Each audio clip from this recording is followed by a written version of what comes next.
Ladies and gentlemen, the Qudwa-PISA Global Competence Forum 2022 will begin in 5 minutes. Please begin making your way into the hall and take a seat. Thank you.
Ladies and gentlemen, the forum will begin momentarily. We would like to invite you to please take a seat. Thank you.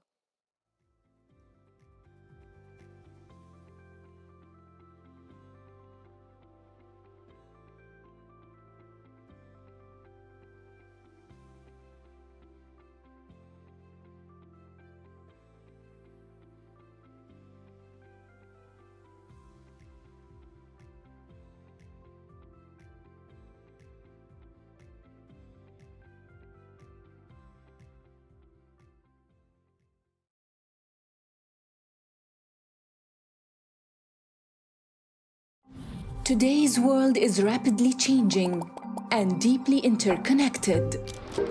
Global events and issues have far-reaching consequences for people everywhere. Navigating this complex reality will require students to understand the world we live in, prepare for the one they will inherit, and appreciate different perspectives from the people they will encounter.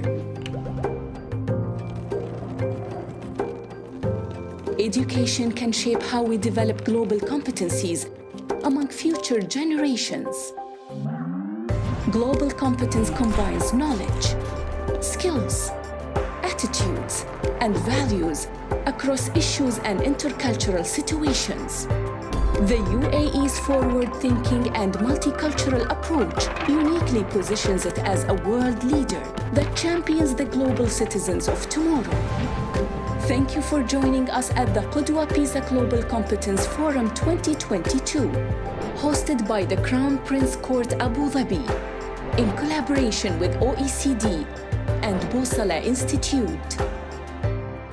Together, we seek to advance global competence skills and practices in the classroom to prepare students to live in an interconnected world.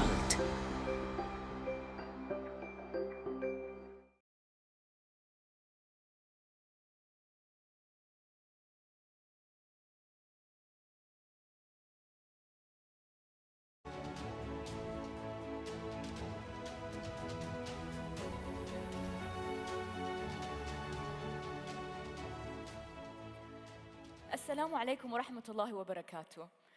Good morning, Your Excellencies, distinguished guests, speakers, partners, viewers, and welcome. Welcome to the Qudwa-PISA Global Competence Forum 2022. We are here at breathtaking Expo 2020 Dubai, and the forum is held under the patronage of His Highness Sheikh Mohamed bin Zayed Al Nahyan, Crown Prince of Abu Dhabi and Deputy Supreme Commander of the UAE Armed Forces.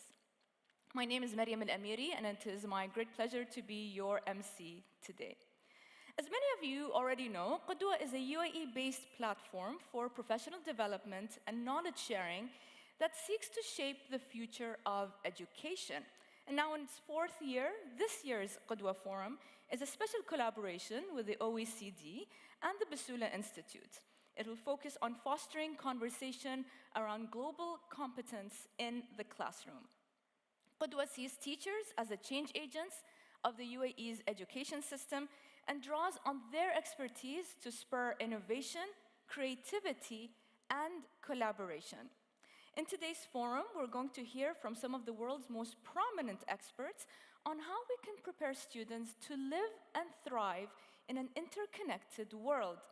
Central to today's discussion, we will be sharing the findings and case studies of the new OECD PISA research report officially released today.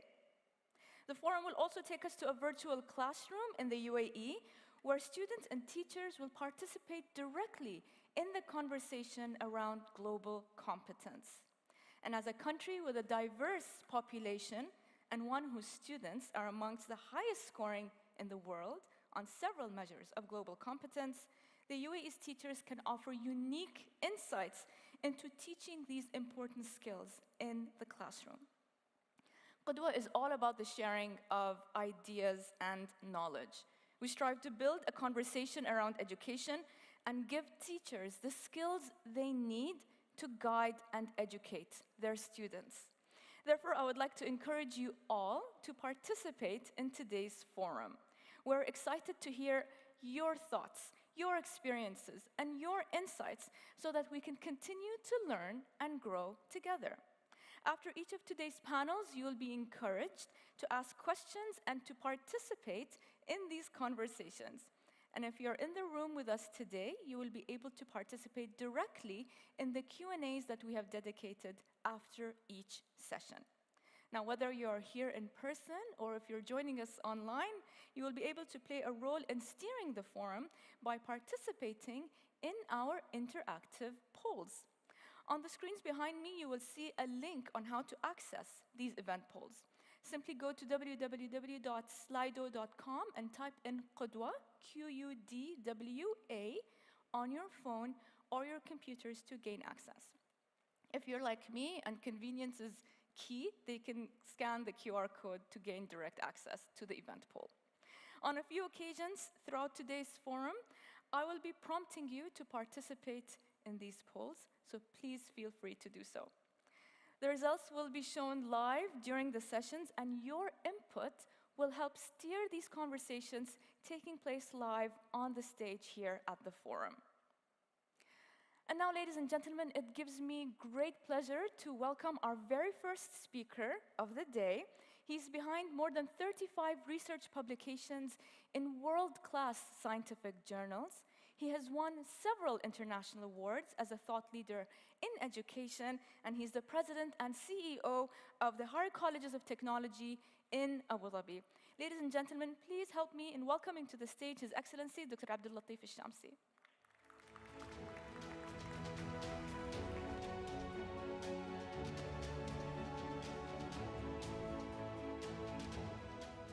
بسم الله الرحمن الرحيم الحمد لله رب العالمين والصلاة والسلام على أشرف المرسلين. Good morning, everyone. I'm honored and delighted to be here with you today on Qudwa-PISA Global Competencies Forum 2022 under the patronage of His Highness Sheikh Mohamed bin Zayed, Crown Prince of Abu Dhabi. And I'm very honored also and thankful to the team and the organizing committee who invited me here to do the opening remarks. So I would like to especially thank His Excellency Mohamed Nuaimi for this invitation. Qudwa today, the forum will be addressing many critical issues, and we have, like Maryam said, prominent speakers at the international level and friends, many of them, and colleagues who've been working with them for the past years. So we are delighted to have Dr. Mary McAleese, former President of Ireland and Chancellor of Trinity College of Dublin, and also our friend Andreas Schleicher, the OECD Director for Education and Skills. What I would like to perhaps in the next few minutes is to talk about what is next for education globally. We have world experts that will be addressing PISA results, assessment, competencies, but how do we create an environment that will attract more and more students to come to campus and to engage and to improve their learning outcomes? So what I would like to present quickly on the hybrid campus model, and the hybrid campus model, and what do we mean by that? Today, in this forum, the Qudwa-PISA Global Competency Forum, we're all aware that PISA garners valuable data on students' attitude and motivation while preparing future generation with knowledge, skills, and values to tackle various global issues. That's why we believe strongly today to attract the Z generation. To attract them to campus is to bring an excitement of learning into that kind of environment. So that's why we are introducing the concept of the hybrid campus of tomorrow. And that how do we prepare students to live in a hyper-connected world. So we all been through the COVID-19 and the impact that we had made. And we all, as an educator, delighted that it has accelerated many of the thoughts that we've been advocating for the past maybe 20 or 30 years. How do we engage students more digitally? How do we bring different tools that's more applicable pedagogically to our students? So pre-COVID-19, we have made some attempts to do those kind of activities through the flipped classroom, blended learning, MOOCs, and there has been many good initiatives. However, during COVID, we have to deliver our instructions 100% online. And then we realized the 100% online has some gaps in it, that we need to engage our students on campus with activities. And we all aware today that education is not only based on knowledge and theory, it's based also on applied skills that need to be integrated at all different levels of education system. So we move toward the hybrid, where we bring on-campus and online activities together. And we fulfill the gap that is needed through the on-campus activities. With the hybrid learning transformation, we've been able to apply many of those activities together. Now, we need to think beyond COVID-19. How do we retain the online activities that we have learned and we have improved our teachers and faculty together, their pedagogical approach of using digital activities and simulations and different electronic platforms and activities, and how did we engage into that? And how do we retain what we have benefited during the past 2 years into the post-COVID-19? Now, we all believe today in the hybrid, or the hybrid education model that is already in place. But how do we apply it together, and how do we attract students into a campus? So if we dissect the hybrid concept between online and on-campus, we've seen those activities and we're all aware about the online activities. But we also realize the on-campus provide another important element to our students related to hands-on learning, related to innovation, entrepreneurship, incubation, all those kind of activities. But more importantly, I believe, is the social connection between students. That is extremely important. While online is convenience, why not for our students and for our faculty and teachers as well? But we all aware that education is two parts mainly, instructions and assessment. In instructions, we have done a lot in improving the online activities on instructions. However, we still challenged when it comes to the assessment part. And that's why that needs to be done again on campus. Just to give you a quick example, to show the diversity between on-campus and online activities, every subject will differ. Every course we deliver today, and this is just an HCT model, that you see the variation or the mix between online versus on-campus differ from one to another. And with this data shows you that the different specialization, the different courses, the different subjects would require students on campus with a different kind of mix. So it's not 50-50, it's not 30-70, it's a variation between that. And we still continue to improve that. But the key question today is, how do we attract students on campus? How do we make learning more fun and exciting for the Z-Gen? It's not easy. And it's challenging. So that's why we go beyond just the hybrid concept into a hyper-hybrid concept. And what do we mean by that? That we rely on not only online versus on campus, but we bring the social entertainment part of it. Some of you may say, well, many of our campuses in the past accommodate that kind of social activities for students. But students on campus, they have to attend classes physically. Now we have the luxury to provide virtual classrooms instead of on-site classes. And that's why the attraction of students on campus and to bring that blended mix of the three elements becoming more and more critical.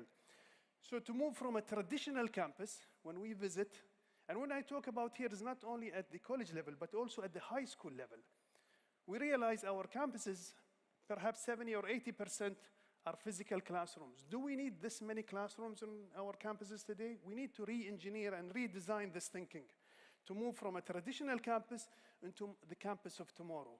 We need to engage our students more of an open lab space activities to attract their innovative ideas, engage them into entrepreneurial activities, create a simulated workplace model. And more importantly, again, is to engage them into the social and networking environment.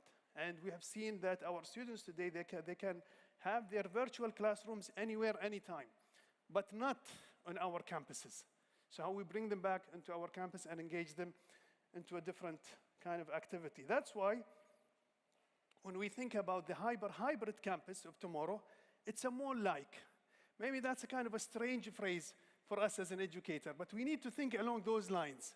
It's a more like campus that offers a unique learning experience benefiting the aspiration of the Z-Gen hyper-connected youth by creating that attractive environments where we can deliver virtual classrooms, on-site activities for students, hands-on workshops, laboratories, entrepreneurship activities, innovations of their capstone courses, and more importantly, to socialize together in a very nice pleasant environment, like what typically the Z-Gen will do when they go to any other mall.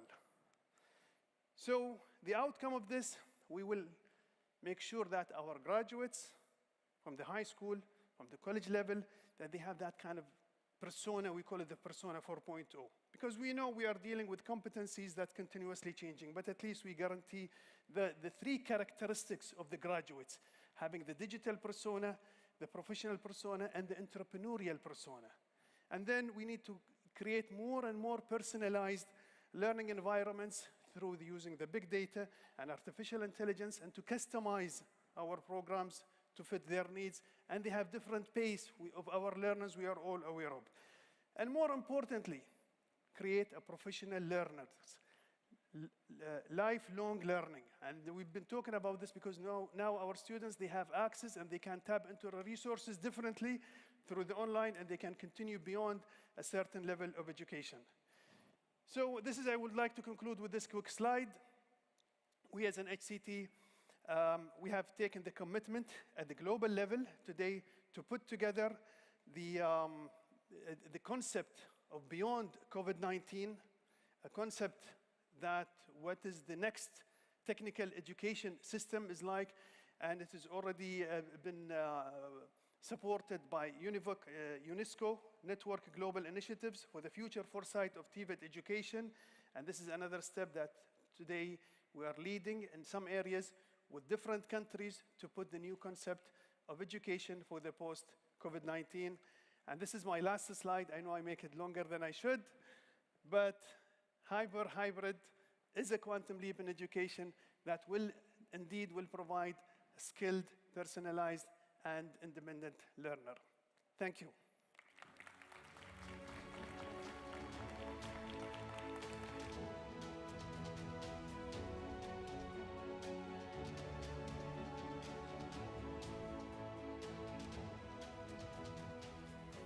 Thank you, Dr. Shamsi, for your warm words of welcome and for sharing with us a roadmap towards the future of education.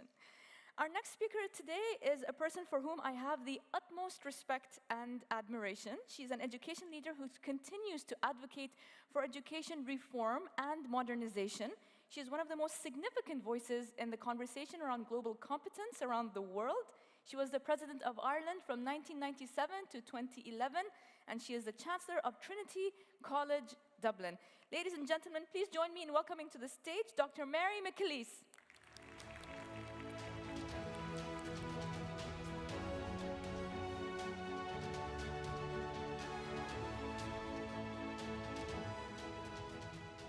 Assalamu alaikum. It's good to be here this morning, Your Excellencies and guests, it's lovely to see so many people involved, both here and online, in this very welcome, this visionary forum, with its focus on the importance of educating our young people, the coming generations, for global competence in an increasingly interconnected world. I feel very privileged to have been asked to make a contribution to what I think we really need to see as a seminal debate, a churn debate, a debate that is interrupting how things have always been done, to insist that we perhaps do them differently in the future. We're going to be challenged to examine again the pedagogical input and the outcomes that we prioritize in our respective education systems. It's a challenge offered to all of us who are involved in the formation and education of young people, and preparing each of them to become responsible, autonomous, national and international citizens. I want to thank our hosts, Qudwa, the OECD, the Busla Institute, and in particular, His Highness Sheikh Mohamed bin Zayed Al Nahyan, Crown Prince of Abu Dhabi, for organizing and hosting this forum and for opening it up to the world at large, very appropriately, of course, here at Expo 2020. I'm very conscious that it was just 3 years ago that the UAE, at the invitation of His Highness, hosted another groundbreaking conference, this time in Abu Dhabi, on the vexed question of human fraternity for world peace and living together, a subject that is very closely related to what we are about here today. Out of that conference came one of the most innovative and hope-filled interconnections between East and West, and between the two biggest faith systems in the world, Christianity and Islam. Known as the Abu Dhabi Declaration, this world first was signed on February 4th, 2019 by Sheikh Ahmed El Tayeb, Grand Imam of Al-Azhar, and by Pope Francis. At its core was and is a stated, profound, mutual desire to work with one another across cultures and faiths to advance throughout the world a peaceful culture, a prosperous culture based on mutual respect, based on shared values and principles. That conference referenced the wonderful advances in science and technology, which we celebrate here today, and medicine, all of these things which give us hope for the future. It referenced poverty, inequality, hatred, extremism, and conflict, these things that every day break our hearts and make lives at an individual level and at a collective level so miserable. It called the world to a dynamic new emphasis on the transcendent virtues of equality, justice, tolerance, goodness, love, and mutual understanding. These are learnt. These are taught. These are caught from good practice, from good teachers, whether men and women of faith or not. Today, as a consequence of that conference and that historic declaration, the United Nations has now designated February 4th as the International Day of Human Fraternity, and a new international standing higher committee of human fraternity has been established to bring the agreed principles of the Abu Dhabi Declaration to life, to ensure they just simply do not remain worthy words on a dead page. So what do they mean for our children, for our students today and tomorrow? Are they to remain empty words, empty promises on paper? Or could they help, as we hope, could they seedbed a radical sea change from a world of alienated and divided peoples to a world of good neighbours and collaborative problem solvers across the many issues that affect us as human beings wherever we grow up, in whatever culture and whatever background? Those things from climate change to conflict, from disease to discrimination, from the enhanced benefits of technology that we've already heard about so wonderfully this morning, but also to the enhanced vulnerabilities that technology provokes.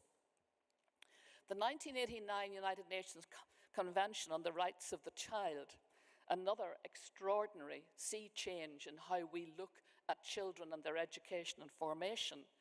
It says that the world's children are entitled, they have a right to be brought up in a spirit of peace, dignity, tolerance, freedom, equality, and solidarity.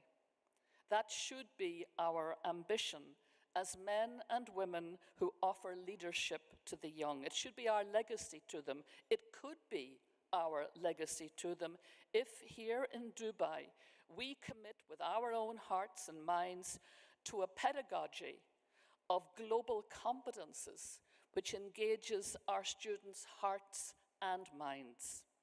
Today you'll have the chance to hear about and evaluate the wonderful OECD's persuasive work on the profound intellectual, social, and long-term benign human value of those competences. You'll hear testimony to the powerful leavening effect they can have in a life, a single life, and in a family, a community, a country, a continent, how they can make comfortable global citizens of our children and grandchildren in ways that simply were not available to us in the past. How these competences can open us up with fearless and respectful curiosity to other cultures, strong and confident in our own cultures, and open and respectful of others, other traditions, other languages, other ethnicities, other faiths, because we know if we stay fearful, if we stay sheltered in our own individual hermetically sealed bunkers, we waste every single day. We waste the overwhelming, generous gift of life, of this earth, of this universe, and of the remarkable kaleidoscope of human diversity, of which we are part, and could be a very comfortable part if we let ourselves be. I'm very hopeful that this will be a watershed forum, that like the Abu Dhabi Declaration of 2019, it will be spoken of in awe in time to come. It will inspire all of us worldwide who are involved in the critical task of preparing the current and next generations of young people for their lives in what the forum calls an interconnected world. That interconnection is human being to human being. It's human heart to human heart, handshake to handshake. And so our goal here is not to rethink the basic tasks of numeracy and literacy, important though they are. Our goal is not simply to revisit the task of lighting the fire of scientific or technological curiosity, important though that is. But our goal is an essential one, overlooked unfortunately for generations, and yet a goal set for us over 2,000 years ago by that great teacher, that great scientist and philosopher, Aristotle, the great ethicist, who told us emphatically that educating the mind without educating the heart is no education at all. And today we face into that challenge of why and how we should, in our time and in our contemporary circumstances of advanced globalization, how should we approach age-old questions about the purpose, the focus, the destiny of education, incorporating into those questions the question of the challenge of whether or how we teach tolerance and respect for others across all the lines, all the borders, all the frontiers that make us strangers to one another, enemies of one another, whether on our own doorstep or across cultures and continents. Let me speak from direct lived experience. I was born and grew up in Belfast in Northern Ireland, part of the island of Ireland that remains within the United Kingdom. We had terrific schools. Some of us got a very strong academic education, which opened up access to university and the professions, options that simply were not available to our parents' generation. My parents left school at 14 and 15 years of age, respectively. At one level, my generation, who benefited hugely from the advent of free second-level education and access to third level and the massification of third level, at one level we prospered, but at another level we did not. For we grew up in a bitterly divided place, a small country, a small jurisdiction, where neighbour lived in ignorance and fear of neighbour, where long-standing political and religious differences between Christians, ironically, between a Protestant majority that had essentially managed to sequester all the political power and decision-making power, and the Catholic minority, which was, as I was growing up, more or less referred to generally as second-class citizens. But those historic differences had made strangers and enemies of people who lived close by one another, but behind both physical walls and walls of the heart and mind that were designed to keep them apart. Those walls are still there today. In the place that I grew up, in the streets that I grew up, there are 8-foot brick walls all the way up the road to prevent Catholics and Protestants from encountering one another. Within 50 yards they live of each other, and these walls keep them apart.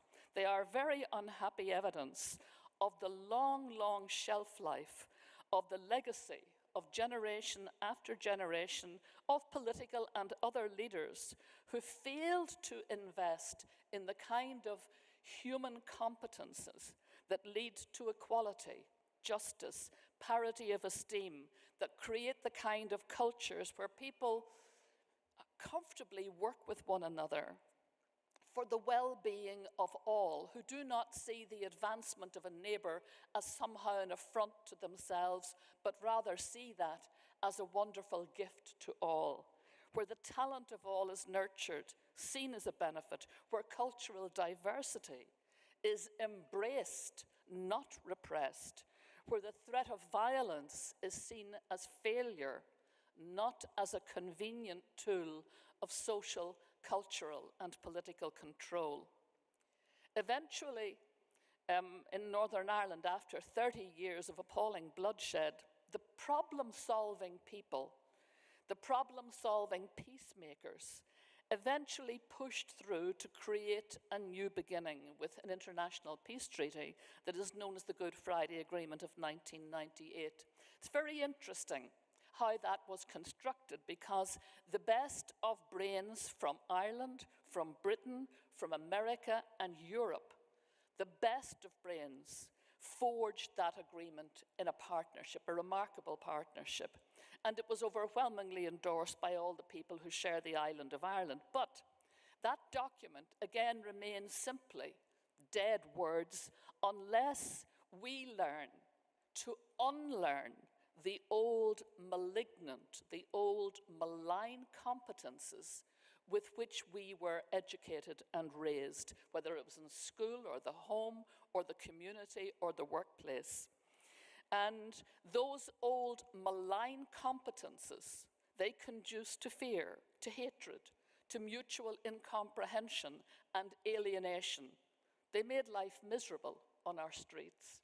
And we are slowly learning the new competences of openness to one another, of sharing, of compromise, of embracing the otherness of others, of generosity and of reconciliation. And we're learning the momentum and the power that comes from that, the new energy that that provides to create new solutions, to create a society that people can be proud of.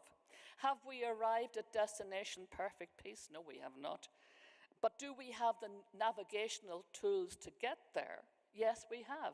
And they are wrapped up in the bundle of benign competences that the OECD passionately believes, and I passionately believe, are capable of transforming our troubled world, where the miserable, humanly dreadful vanities, attitudes, practices of the past, the legacy of history, unresolved hurts, where they are so often carefully carried into the present, where they can too easily pollute the future.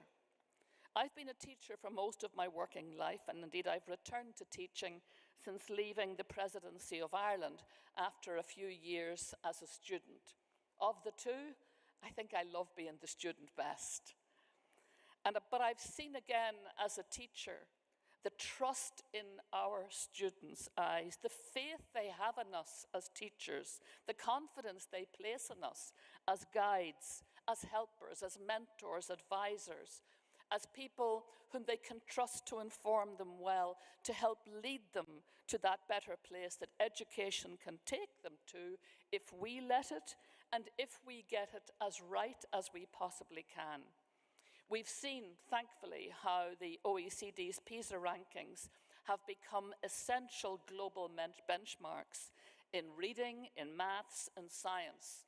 And they have rung the changes across the world, for make no mistake, these basics are, of course, vital for human progress.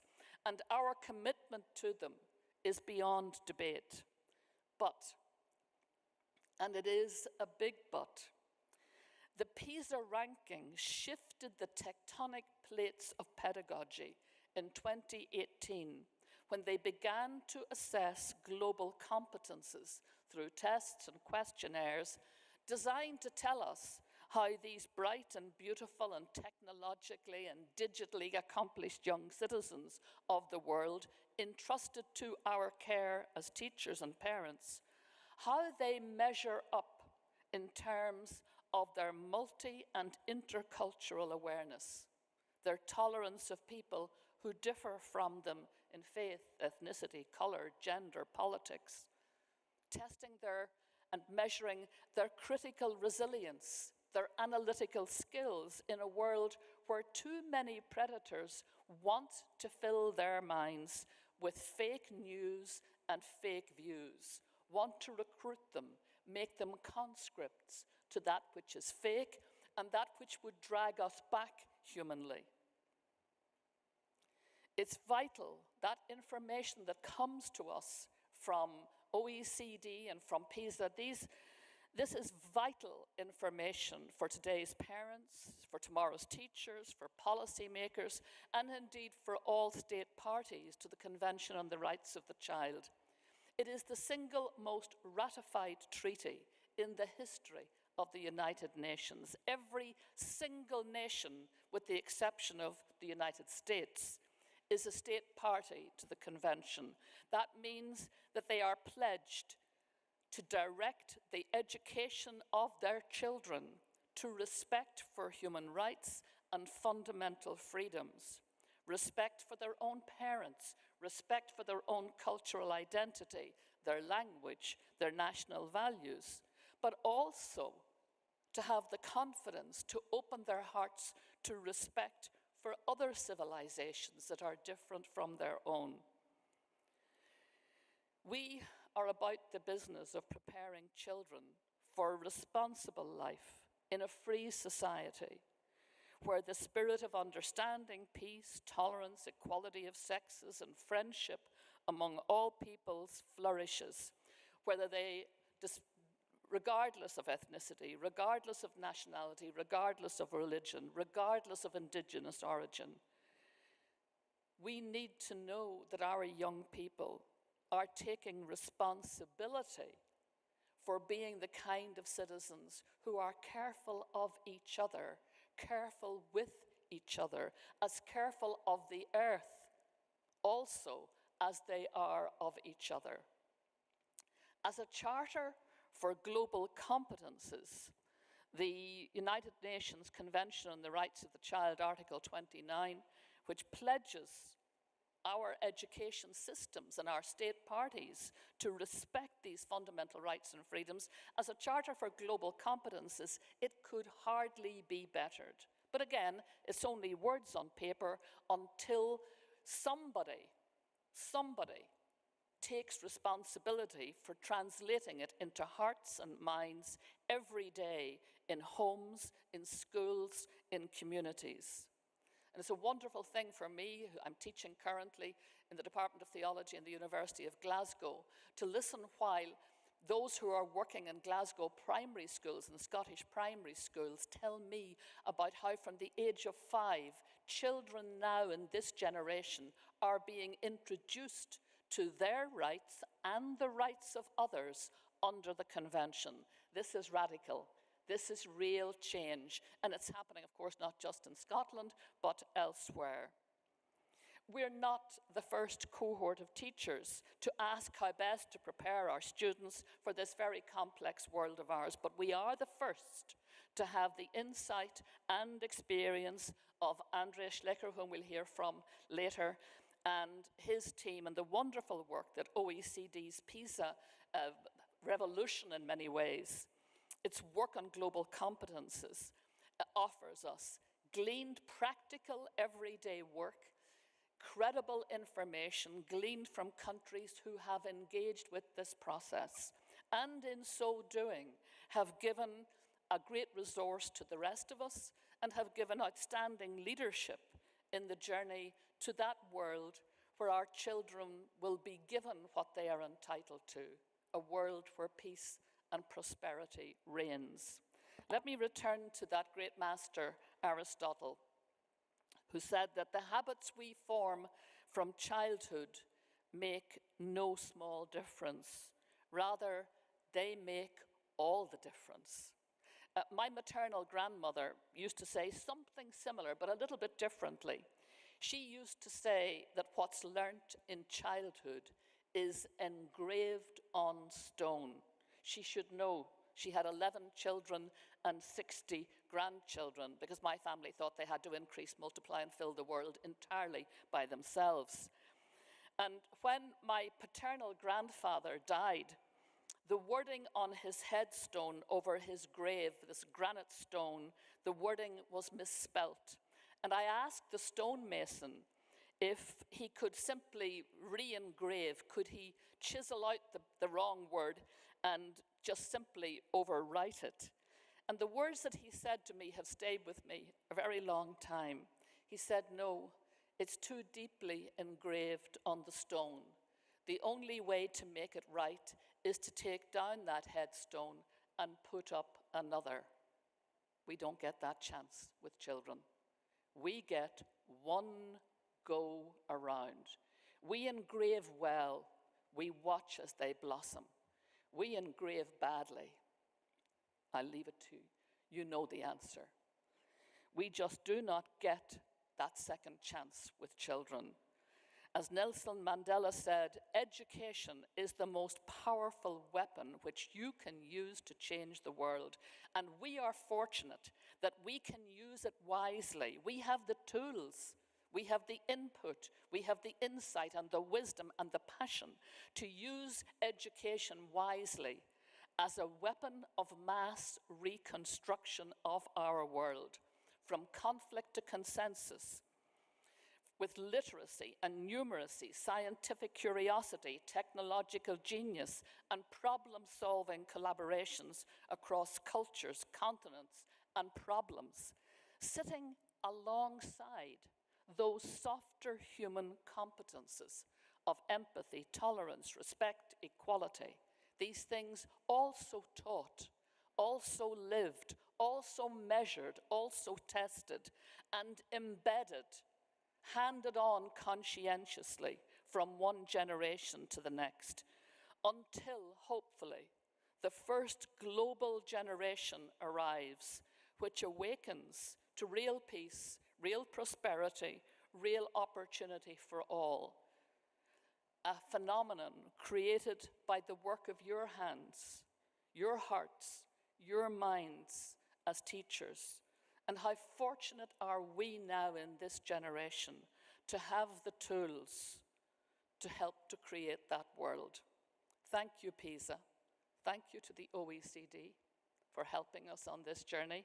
Shukran jazilan.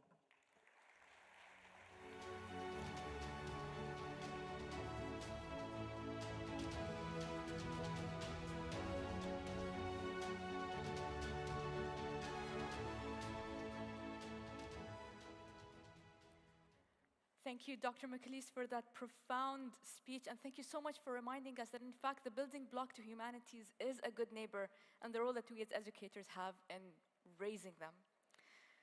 With the forum now open, I am pleased to invite our next presenter to the stage for our very first session.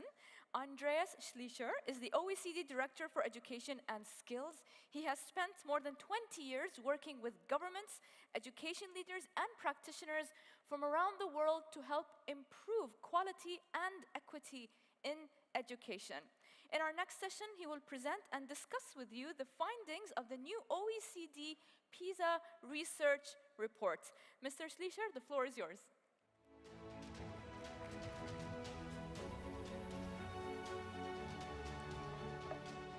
Assalamu alaikum. And what a privilege to introduce our report, Big Picture Thinking, at this venue today. And I'm not just saying this because this is just a wonderful opportunity in a venue. But I'm saying this because the UAE has been a true leader in this field of global competency. While many countries thought about how we embed those ideas in our curriculum, they were already doing it. And while other countries were struggling with how to do it, the UAE was starting to show results on this, and that's something that I'm going to share with you later today. It shows us it can be done. We can educate our young people not just academically, but also to live with themselves, to live with people who are different from them, to live with the planet. And so my heartfelt thanks to His Highness Sheikh Mohamed bin Zayed Al Nahyan, but also our friends from the Crown Prince Court, particularly my dear friend Mohamed Al Nuaimi, who's been organizing all of this together with His Excellency Minister Hamadi from the Department for Education. My heartfelt thanks for you too, not just helping us launch this report, but really showing global leadership in this field of global competency. At this moment, our eyes are still very much focused on the pandemic, which is so fundamentally disrupted not just our operation in education, but also our thinking of what education should be. But there's also a risk that this pandemic will blind us to look beyond these times. The one thing that we've learned from this pandemic is that the future is always going to surprise us. Climate change is going to disrupt our lives a lot more than this pandemic. And the arrival of artificial intelligence, we heard that already, is fundamentally challenging the value proposition of education. We know how to educate second-class robots. You know, people are very good at repeating what we told them. But what will make us human in a world in which the kind of things that are easy to teach and easy to test have also become easy to digitize, to automate? The way we learn, how we learn, but also what we learn is so changing in this world of technology. And you know, there's going to be an endless range of other forces that are going to continue to disrupt our thinking of education. We can't predict what's going to happen tomorrow in education, but we can look at those global forces that are actually going to drive change in our societies, in our education systems now. And actually, that's the first question we ask young people when we assess global competence in PISA. How open are you to the novelty? How willing are you not just to learn, but also to unlearn and relearn when the context changes? And you can see overall, the picture looks quite good. You can see actually in most countries, young people actually are much more open to embrace change than we as older adults. We are born with that curiosity. We don't have to create it. Every young child is born with that openness to the novelty, to always kind of have an open mind, an open heart to embrace new things. But actually our data show that it is actually pronounced quite differently across countries now. Some of the most advanced education systems, you know, on our PISA tables, think about, you know, Vietnam or the region of Macau in China, are doing not so well on this. A country like the UAE has that openness because it's experienced something. This is what this society in this country brings with it. You have to engage with people who are different from you, think differently. You have to appreciate different ways of thinking, different cultures.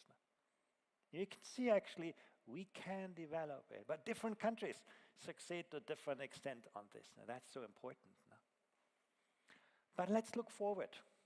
Our economies are going to be driven by very different forces in the future than they were in the past. It is ideas, it's knowledge.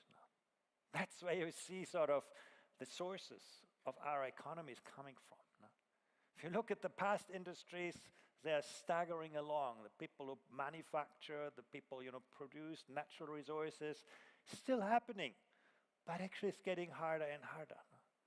The sources for our future economy is really the development of ideas, the sharing of knowledge, because knowledge is infinite. Everything else is finite. But knowledge becomes richer the more effectively we share it. You can see that in the technology world. Innovation. the ideas that are put into products, the creativity that gets to results.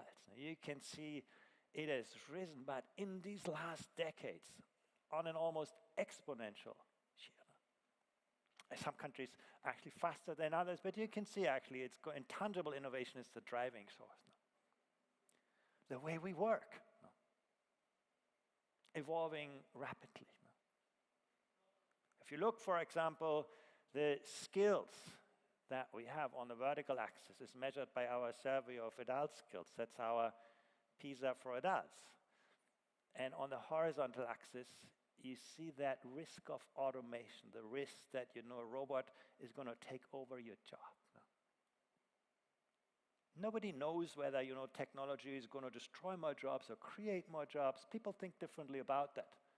But the one thing that we know is that that risk very much depends on the knowledge and skills that we see in our societies. Countries that have invested in their long-term future, in the knowledge and the skills and the attitudes and values of their people, are much better protected from the risks of automation. Countries that have relied on other things, they actually face a pretty strong correlation between the preparedness of our population and the risks of automation. The driving sources are not so difficult to discern. Now, once again, the kind of things that are easy to teach and easy to test diminish in importance. Now, if you can explain what you do in the form of a formula, you're going to have a computer doing it better elsewhere tomorrow. Now, so routine cognitive skills are declining in their relevance. And that's a fundamental challenge for many of our education systems. Technology-intensive tasks are rising in importance. You put the two things together and you have the future of work. It's actually not rocket science. It's something that actually, when you understand those drivers, quite easy to predict, to look at this. But I want to share with you something. In our PISA assessment, we asked 15-year-olds, not just, we didn't only test their skills, we asked them, what are your dreams for the future? Who do you want to become? What kind of work would you like to do? And what a significant share of 15-year-olds tells us, in some countries more, in some countries less, but in most countries, a very significant share of people. They see the future as our past. Our education systems are much better to educate people for our past than for their future. They see a world of jobs. They dream of having jobs that will no longer exist when they're grown up. Our education systems are not yet very good to help people create new dreams, build new aspirations. Not to learn for jobs, but to learn to create jobs. That's something we have to become better, in some countries more and others less. Because once again, the power of our societies is the knowledge. If you think back, when I grew up, I got my news from newspapers. Carefully curated by journalists. You may disagree with them, but they did their job properly. They reflected a certain view of the world in a consistent way. When you learn to read in school, you learn to read a linear text. School books were carefully curated, often authorized by governments. When you didn't know the answer to a question, you could look it up in encyclopedia and you could trust that answer to be true. Today, you look up things on Google and you find 100,000 answers to your question, and nobody will tell you what is right and what is wrong, what is true and what is not true. Literacy is no longer about extracting knowledge. Literacy is about constructing knowledge. Mary has talked about the social media. We are all our own journalists. We are all knowledge creators. But can we navigate that ambiguity of conflicting viewpoints? Technology, unfortunately puts you together with people who think like you, who walk like you, who look like you, who share those same beliefs. It insulates us from diverging viewpoints. It reinforces a trend from which we are born. We are all born with an abundance of, binding social capital. We like people who are similar to us. That makes us comfortable. But it takes deliberate effort to create that bridging social capital that makes us open interested, open to new ideas, to new cultures, to divergent opinions. That is what education really needs to be about. And you can see the wisdom of the crowds is actually the wisdom of our societies today. But we need to be able to navigate this. We need to build those kinds of competencies. Now, contrast this with the reality. One of the things that we did in our last PISA assessment, again, not only looking at mathematics and science, but we looked at digital navigation skills. Of course, 15-year-olds are born into a world of technology. On average, across OECD countries, they spend, 40 hours in a week in the online world. The digital world has become the real world for this generation of young people. Some countries it's more. In Sweden and Denmark, it's over 50 hours. Think about it. You work 40 hours, your kids spend 50 hours per week in this digital world. But being a digital native doesn't mean you're digitally skilled. And that's exactly what we looked at. Can you distinguish fact from opinion? Can you navigate complexity? Can you integrate different information sources? Now you can see on the left side, you find a few countries where a majority of students are capable of doing this at the age of 15. But in most countries,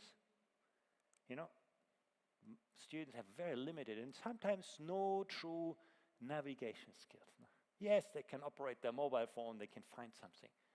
But that's not what the digital world requires. The digital world requires that you have that compass inside you, that you can distinguish what is right and what is wrong, what is true and what is not true. That you can, contrast, critique, analyze, bring together different viewpoints. We have a long way to go. We talk about technology and education, but the technology is not the issue. It's the human skills, actually, to take value out of this. And actually, technology is evolved much faster. You can say, well, humanity has always been better to invent new tools than to use them wisely. That's nothing new. But in our times, it really, really matters. What you do in the digital world can have very real consequences for yourself and for other people. So, a lot of homework for us to do in education. And then, of course, there is the environment. We consume 1.4 Earth, 1.7 Earth now. If you're an American, you live as if there were 5 planets.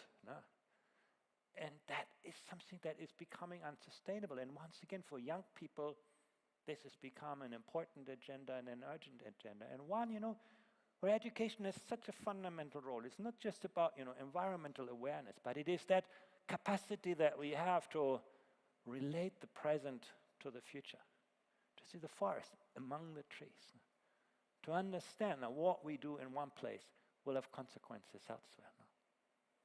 Those are the driving forces. And we ask school leaders in our assessments, to what extent are you embed those ideas in your curriculum, in your instructional practice?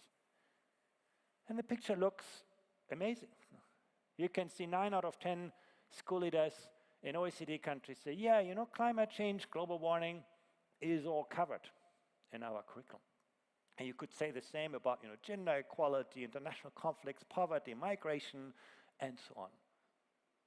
Even pandemics, according to school leaders, are taught in school. And that question was asked before the pandemic. But when you ask young people themselves, you get a different picture. You can see that, 8 out of 10 15-year-olds on average say, this global environmental agenda, climate change, is urgent, is important for me. It really matters. That is being very, very clear to young people. But when you ask them, can you make a difference to this? Can you do something about it? And is what you do, will it make a difference to people in other places? You can see these bars shrinking. And that really highlights the fundamental issue in education today that we try to work on in our work on global competency now. We're filling people up with knowledge. We do not give them that agency, that capacity to mobilize their cognitive, social, and emotional resources to take action. In a way, we have commodified education. We have made students passive consumers, teachers some kind of service providers, parents, clients, and we've taken the heart out of education often, and that is that relational aspect, to bring people together, to make learning a whole of society enterprise, to give young people that agency, but also that co-agency.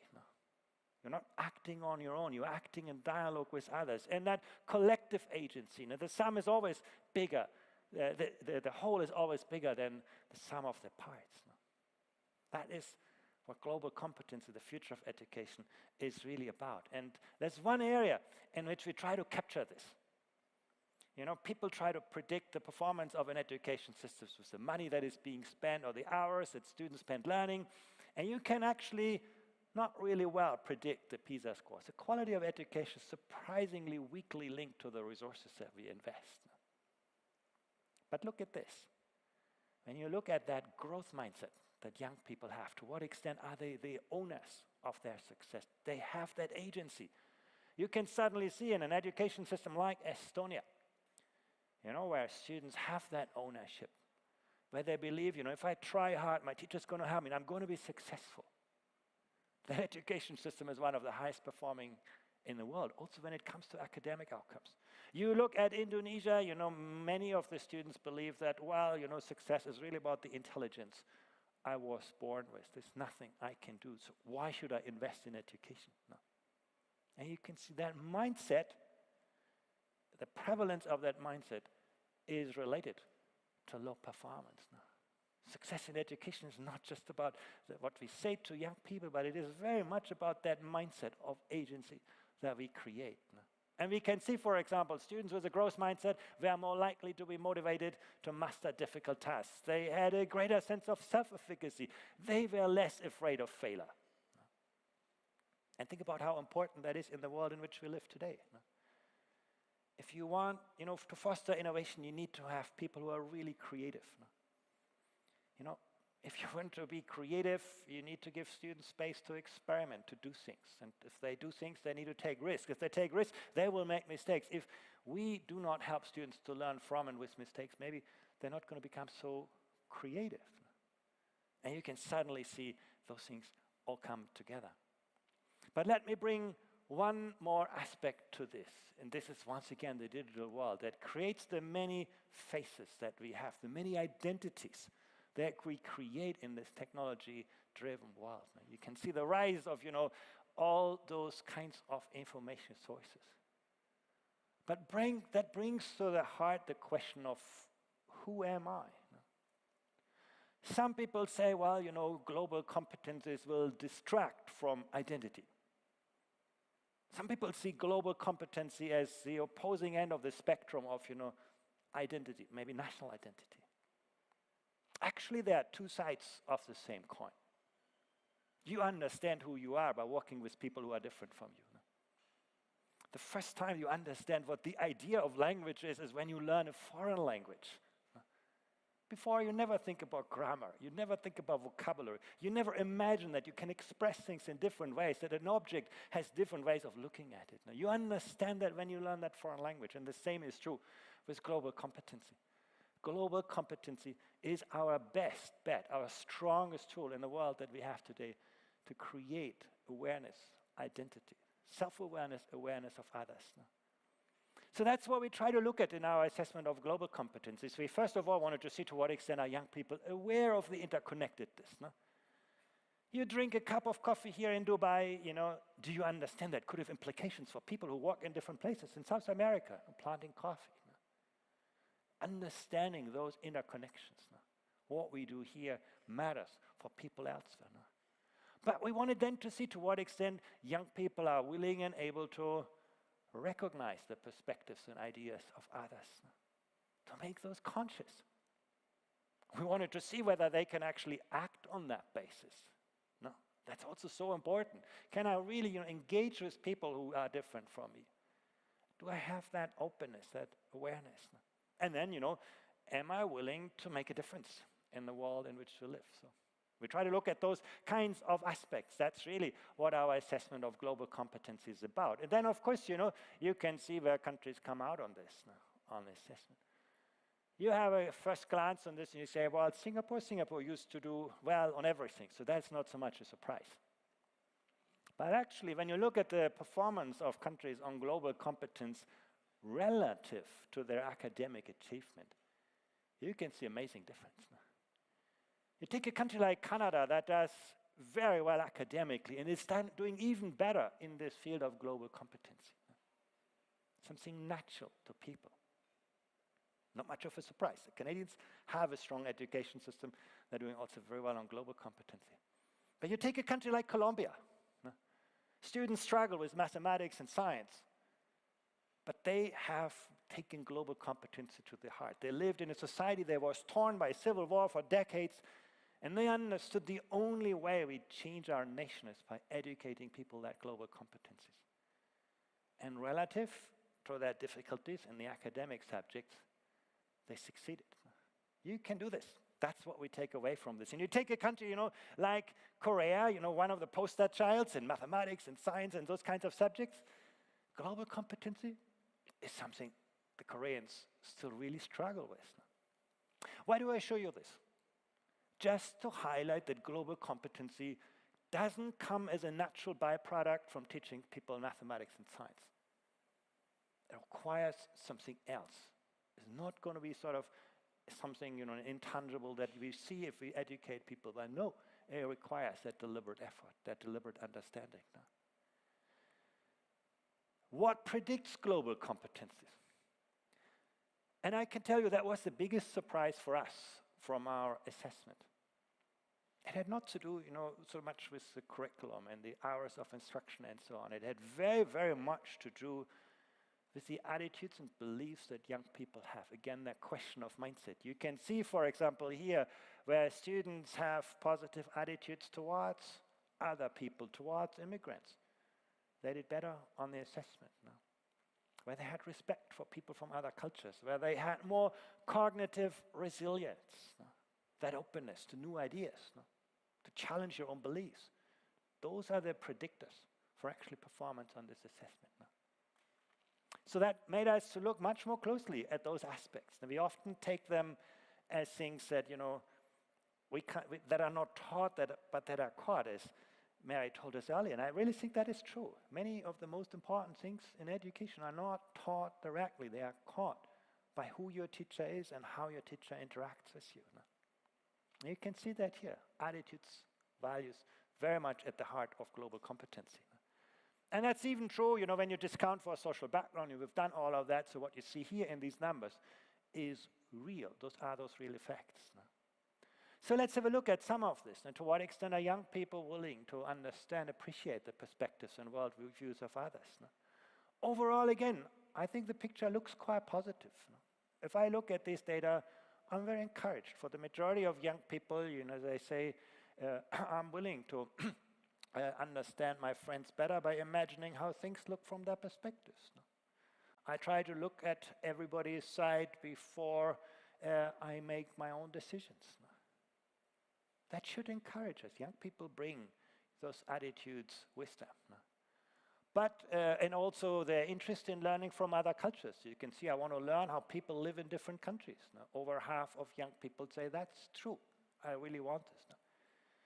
I want to learn more about the religions of the world. The bar gets shorter. I mean, we're not doing really well on that. We're teaching most people their own religion to reinforce it. We don't teach them enough of different ways of seeing religion identity. You can see actually also the interest on that is lower.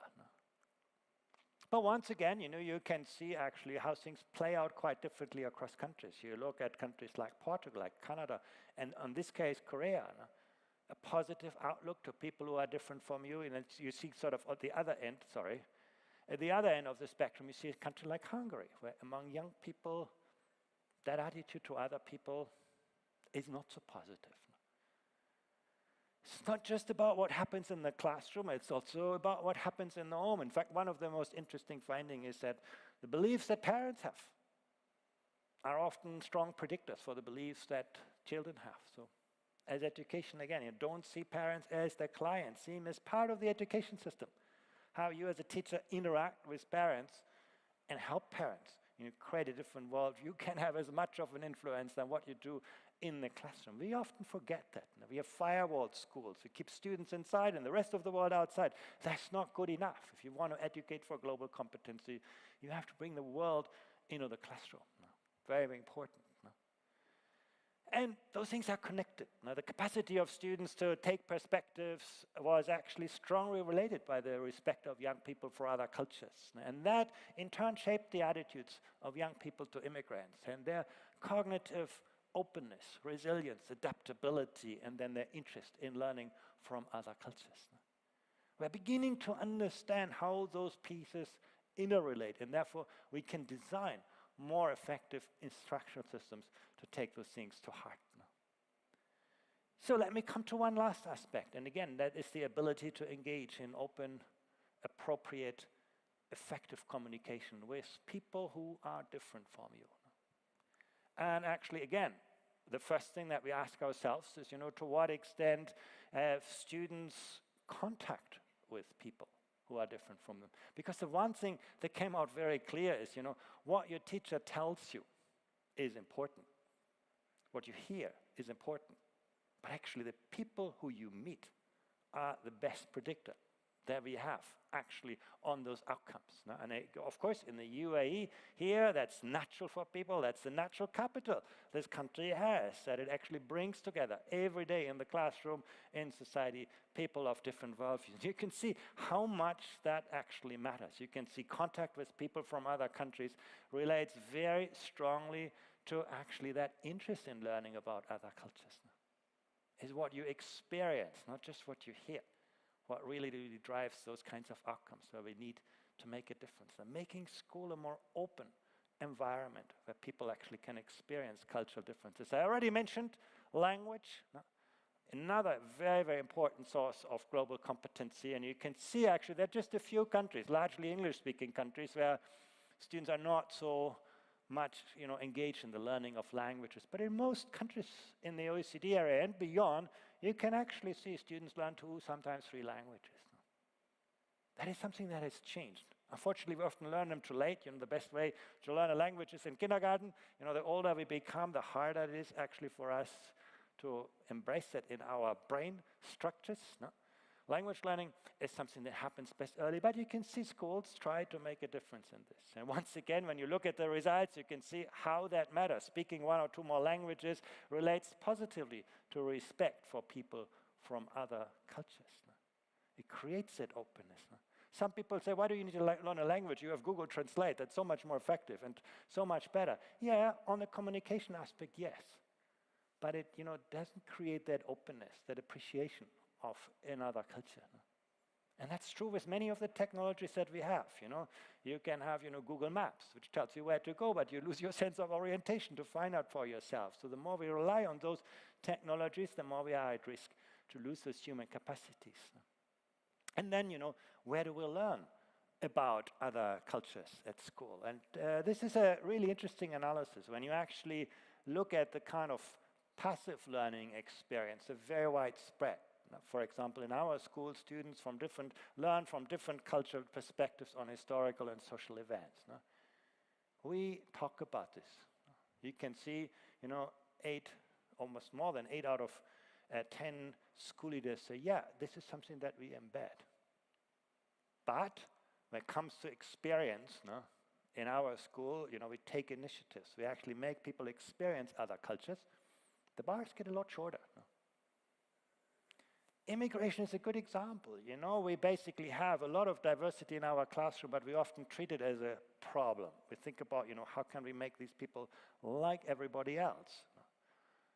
If you go to the Canadians, they're very, very good at actually understanding what does this student bring to make our classroom experience richer, more interesting, more engaging. What can the class learn from that very different way of thinking? You can actually sort of capitalize on that experience, but it's not, very difficult to do, but it happens very, very rarely because it doesn't fit often our mindset. But, when you look at the results, you can see some countries are very, very good at that.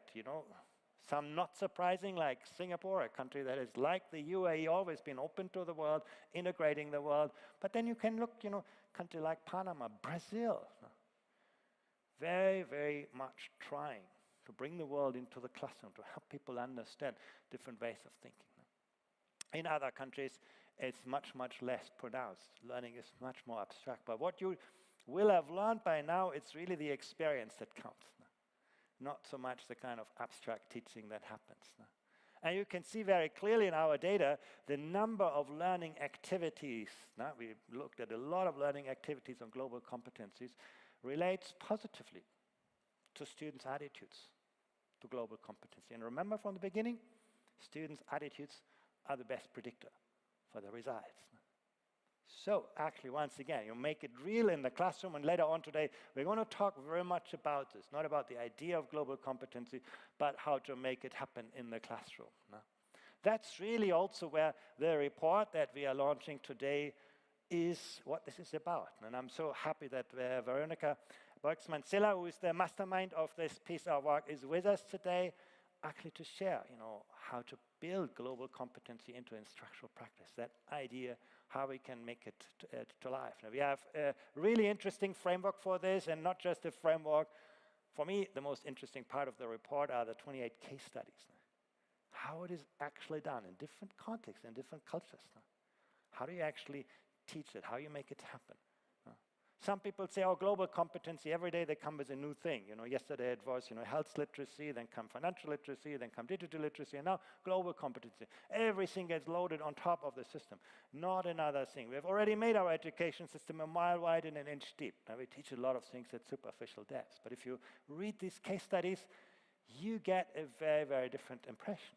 You understand that actually global competency is your best way of teaching mathematics, of teaching science, of teaching so many other things. It's about teaching people to think. So listen later on to Veronica to tell you about, what we can do this. And we can do that across age groups. It's not something that, is bound to specific. We can, again, do that across the areas of the curriculum. Today, one of the things that we struggle with, we have so many disciplines, so many subjects in school, while young people need to learn to think across the boundaries of subject matter disciplines. While again, global competency is that tool that can help you actually achieve this. We can do that across learning environments. Again, the pandemic, we already heard that, had really forced us to reconfigure the spaces, the people, the time, and the technology in more innovative way. Learning is not a place. Learning is an activity, and we can support it in so many different ways. And again, global competency is the right tool, the right framework for making that happen. Yeah, you're going to hear more about the framework. I'm not going to talk about this. I just want to conclude with one more point, and that, of course, is how do we prepare the people who are meant to do this in the classroom? For policymakers, it's easy. For curriculum designers, it's easy. You write a few words. But it all depends on people who can translate those ideas into innovative teaching practice. And the very positive finding from our report is that actually, teachers see the opportunities of this. Basically, you can see teachers saying, critical thinking skills is something, I really try to focus on. A respect for cultural diversity. Also very well kind of in the mindset of teachers. Teachers have that as an idea. This concept of global competency is not foreign to the vast majority of teachers. In their heart, they feel that's really what learning is about, making people, capable to live with themselves, to live with people who are different from them, to live with this planet. Teachers feel it. But then they also see, they're overwhelmed by the task. Many of them really say, I need more professional development. I need better opportunities to understand the diversity of my students, to understand the cultural background of different students in my class. We need to invest more in preparing the ground for this. And I'm not talking about, more professional development courses. We do a lot of that. It's more about making the school an environment where everybody learns, the student learns, the teachers learn, the system learns, where we create that openness, that teachers have more opportunity to observe how other teachers teach in other classes, how they can collaborate in their environment. Now, that's really, I think, the kind of environment that we need to do. But once again, what we intend to do will only happen in the classroom by people. Technology will augment, will amplify great teachers? Absolutely. I think it will play an amazing role also in the field of global competency. It can connect you with people around the world and so on. But in the end, let's not forget, education is not a transactional business. It's always a social, a relational experience. So technology is never going to replace teachers. It's going to super empower, amplify them to teach better for this. No? Of course, at the end of the day, everything is easy to say, really hard to do. No? We need to always weigh, how do we modernize, change our systems slowly? How do we balance this with the forces of disruption that challenge our beliefs? No? How do you create that balance? No? How do we realize new goals in education, like global competency, with our current structures? You're not going to change them quickly. Education systems, have survived big wars. They're going to survive this pandemic. It's not that this pandemic will automatically change our way of working in education. It requires deep work, and we need to understand the limitations of our current structures, the asymmetries between the winners and losers in educational change. We need to understand that, if you want to change something today, you have to invest today. You're going to see only the results in the long run. And honestly, sometimes we as parents, we are more part of the problem than part of the solution. We get very anxious when our children no longer learn what was important to us, or when they start to learn things that we no longer understand. Teachers are often more likely to teach how they were taught than how they were taught to teach. And as a minister of education, you can lose your job when something small goes wrong in education, but you're never going to win an election over education because it just takes so long to get good ideas translated into better outcomes. So it is really, really hard. No? How do we reconcile, the need to educate globally minded students and teachers who at the same time are rooted in their traditions, in their own cultures, who find their identity? How do we reconcile, innovation with the very conservative nature of the social enterprise education? How do we realize potential with the reality? Of course, everybody would dreams of, one day a spaceship that brings you new teachers with all of those competencies. No, but the reality is actually you have to work with people. You change the people who work there today. How do we integrate the virtual and the face-to-face? And finally, how do we find the right balance between educating for global competencies and building that learning experience, that curiosity that will help young people to learn for their future, not just our past? Shukran. Thank you very much.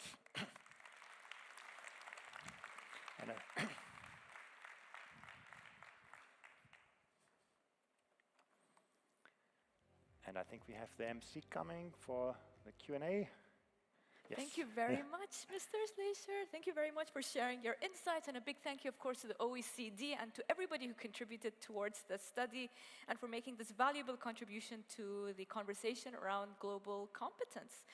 So, since I have you on stage, there's a question I would like to ask you first before we can open the floor to everybody here in the audience members. Mr. Schleicher, what do you think is the main thing that we need to change about schooling in order to properly implement global competence?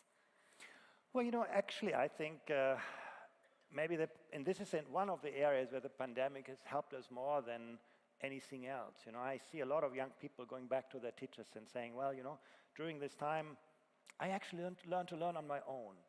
I learned to set my own learning goals. I structured my own learning experience. I had access to amazing resources, and I had teachers, educators, and my parents who helped me to succeed. So can we not do things differently in the classroom? And I see a lot of teachers who will go back to their school leaders saying, during this pandemic, I understood that it's not enough to be a great instructor. I need to become a great coach, a great mentor, a great facilitator, a great evaluator, a great social worker, great psychologist. Right? Can we not do things differently? Can we not, reconfigure the work organization so that I have more time to really not only know what I teach, have a passion for that, know how students learn that, what I teach, but actually understand my students, know my students, who they are, who they want to become, what are their dreams and passion. And I do see school administrators asking themselves, how can we build things differently? And I think that willingness for change, rather than looking at our kind of institutional structures to look at what is the heart of learning. That, for me, is really that fundamental question of our times. Wonderful. Thank you very much. We're now going to take a couple of questions from the audience members. If there's anything in particular that you would like to ask Mr. Schleicher on some of the results from the report, please raise your hand. I have a colleague going around with a roaming microphone, and I can call you out. Do we see any hands from the audience?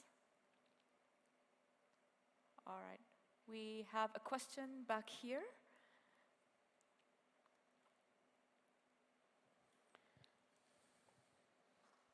Hello. Hi, sir. If I can ask you to please stand up, state your name, and then ask your question, Hi, please. my name is Andali Vishtyak.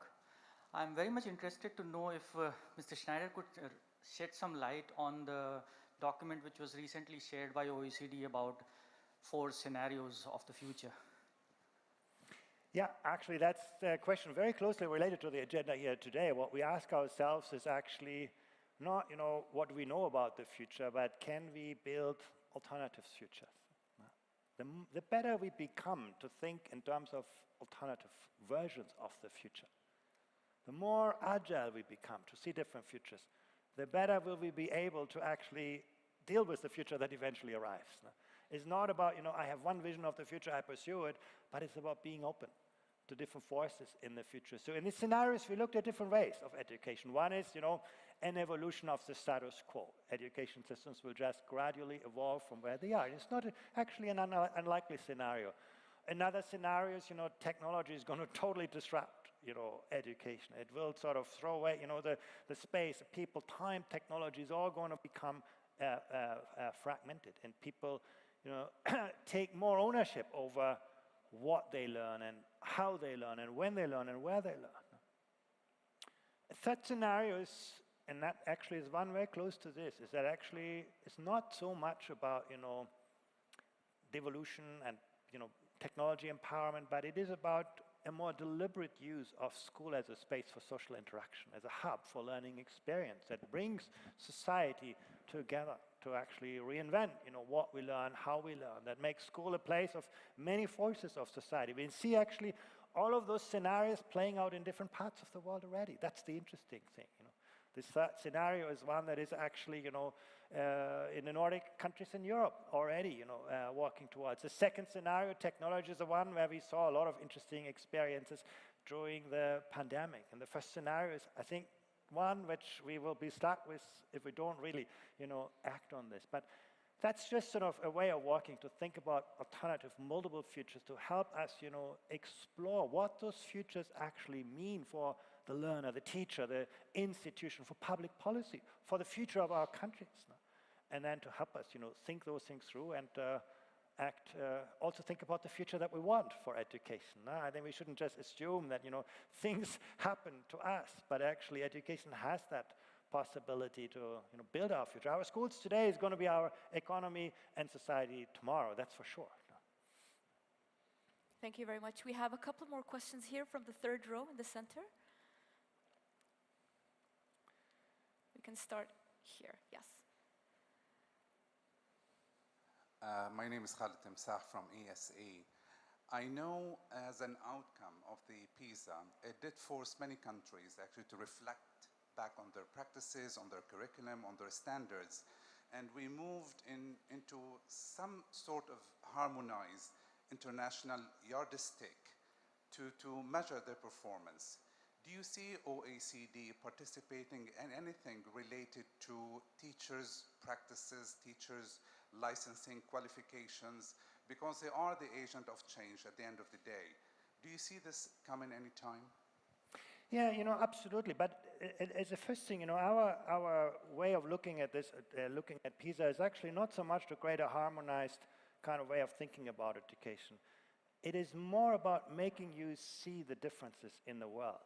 At the OECD, we don't tell countries, what you should be doing. We tell them what everybody else has been doing, with what effect. That's really, I think, this lens of PISA helps you understand and relate to people in different places and to understand different education systems. So that's really the idea, not as a tool to drive people to one way of looking at the world, but helping people to understand, what do different countries do well and maybe where they can improve. And obviously the question that you raised is at the heart of this. Now, the quality of education will never exceed the quality of the educators. Now, the educators are the heart of an education system. And that's why at the OECD, actually, we do a lot of work on this. Actually, a few slides. It came not from PISA, but from our survey of teachers that we do every 5 years, where we try to understand the views and perspectives of teachers, and we relate them internationally.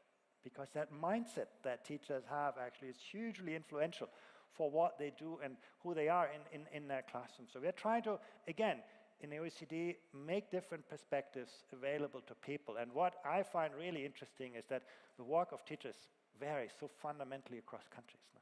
I must say, in the Western world, what I think is, unfortunately, we have very much tailorized the work organization of teachers.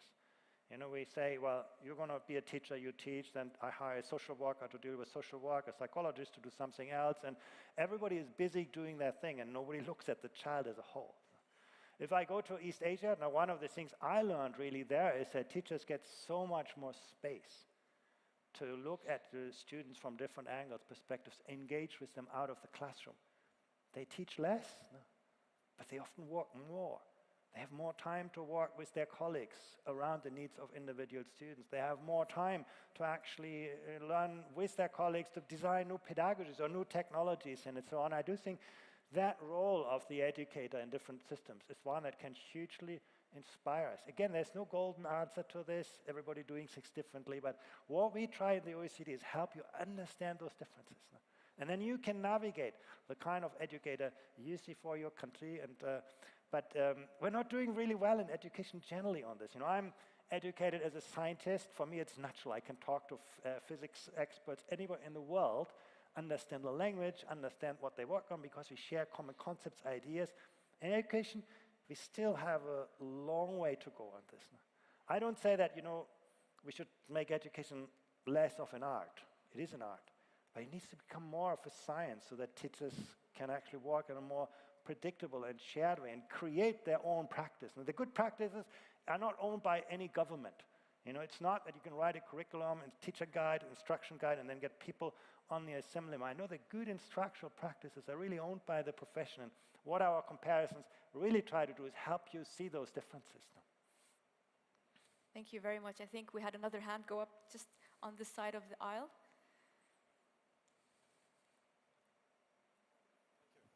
Hello, my name is Shadi Abu Zaid. I just want to ask a question and just put a statement that during the pandemic, though I teach disruption, global competitive intelligence at Georgetown University in DC, but during the pandemic, I became the student and my 13-year-old daughter became the teacher. And there are a lot of things that I learned from her. And how much, in terms of OECD and PISA, what are you doing so that we can know really what are the needs and aspirations of the young generation? Because at the end of the day, we can sit here, do whatever we want, put the curriculum onto them and push it onto them, but that's not what they need, so therefore they're not going to perceive it properly.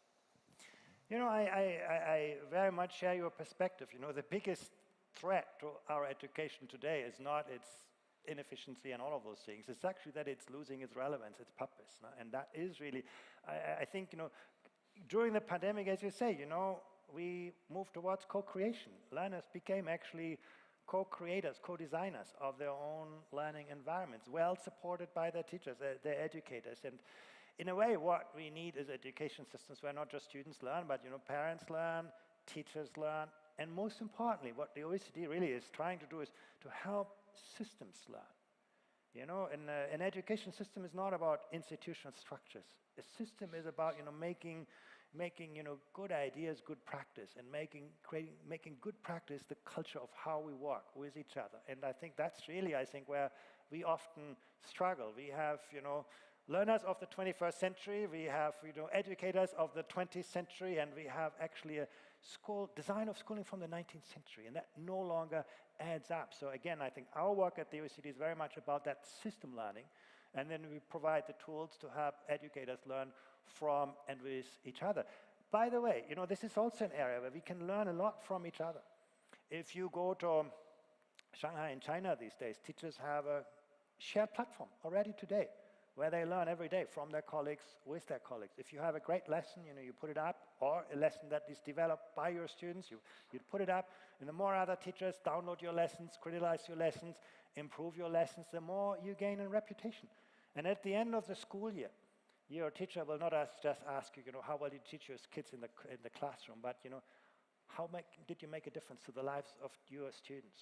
How did you interact with them? How do other teachers respect your work? And so this is how students, teachers, and the system become co-creators. Thank you very much. We'll take one final scan and see if there are any hands going up. All right, wonderful. Mr. Schleicher, thank you very much for your time and your contribution towards this session. Thank you very much. Shukran, thank you. Thank you. And thank you for your participation and your contribution towards this conversation. Following Mr. Schleicher's great presentation, I would like to prepare you for our next session by inviting you to help shape the discussion. So using our event polling, please tell us in no more than 2 words how you would describe the biggest challenge or barrier to integrating global competence into education. So we're focusing on challenges here. In no more than 2 words, what do you believe is the biggest challenge or barrier to integrating global competence into education? You'll be able to give your answer by accessing the event poll as you did in our previous session. So this poll will be live during our short coffee break, which is upcoming. Please take your time to reflect on this question and to share your answer before we come back from the coffee break. So we will reconvene here in about maybe 25 minutes. So we will meet back here at about 11:15. Thank you very much, ladies and gentlemen.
Ladies and gentlemen, please take your seats. We will start momentarily.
Ladies and gentlemen, we invite you to please take your seats. We will begin the program in a few moments.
Ladies and gentlemen, the program is about to begin. We invite you to kindly take your seats. Thank you.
Ladies and gentlemen, welcome back to the forum. I'm excited to announce our next session, which will see an international panel of some of the most foremost thinkers on education dive into the question of how we can introduce global competence into the classroom.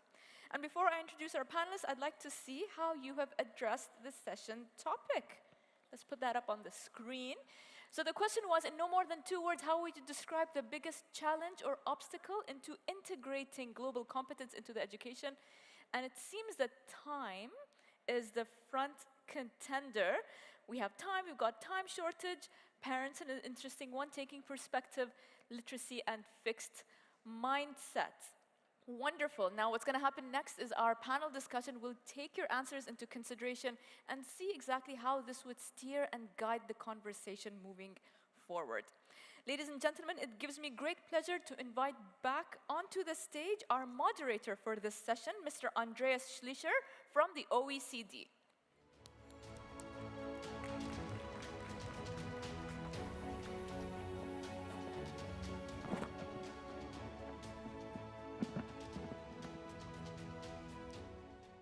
Thank you so much. I think we learned a lot about the importance of global competency from Mary, talking about also her experience in Ireland about it.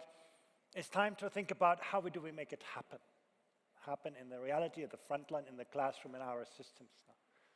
And you could see the challenge people face is time. How do we integrate this in our instructional systems without adding it as an additional extra? How it can become the heart of the curriculum. And we have an amazing panel with us. Actually, Dr. Veronica Boixman-Silla, I already mentioned. She's the mastermind of the report that we launched today, and we'll talk about the ideas behind this and the framework for bringing it into the teaching practice. And we have Dr. Rabah Al-Sumaiti, who is the Director General of the Emirates School Establishment, someone who has to make those things work in the education system, put it all together. And she's a longtime friend of the OECD as well. We have Professor Anne Looney with us, Dean of Institute of Education, Dublin City University, someone who has thought about those questions from the perspective of how do we educate the educators, how we build capacity for this. And we have joining us virtually Professor Fernando Reimers, who is the Director of the Global Education Innovation Initiative, and someone who has actually lived those ideas for many, many years. I'm really looking forward to the panel, and with this, I would like to invite our first panelist, Veronica, to the stage. Welcome.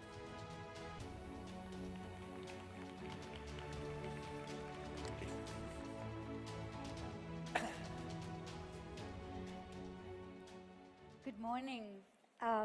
What a great pleasure it is to be with you today in what I believe is hopefully will become a memorable moment for us to see how it is that we can translate these big aspirations of global competence into the intimacy of everyday life in schools and our relationship with children on a daily basis.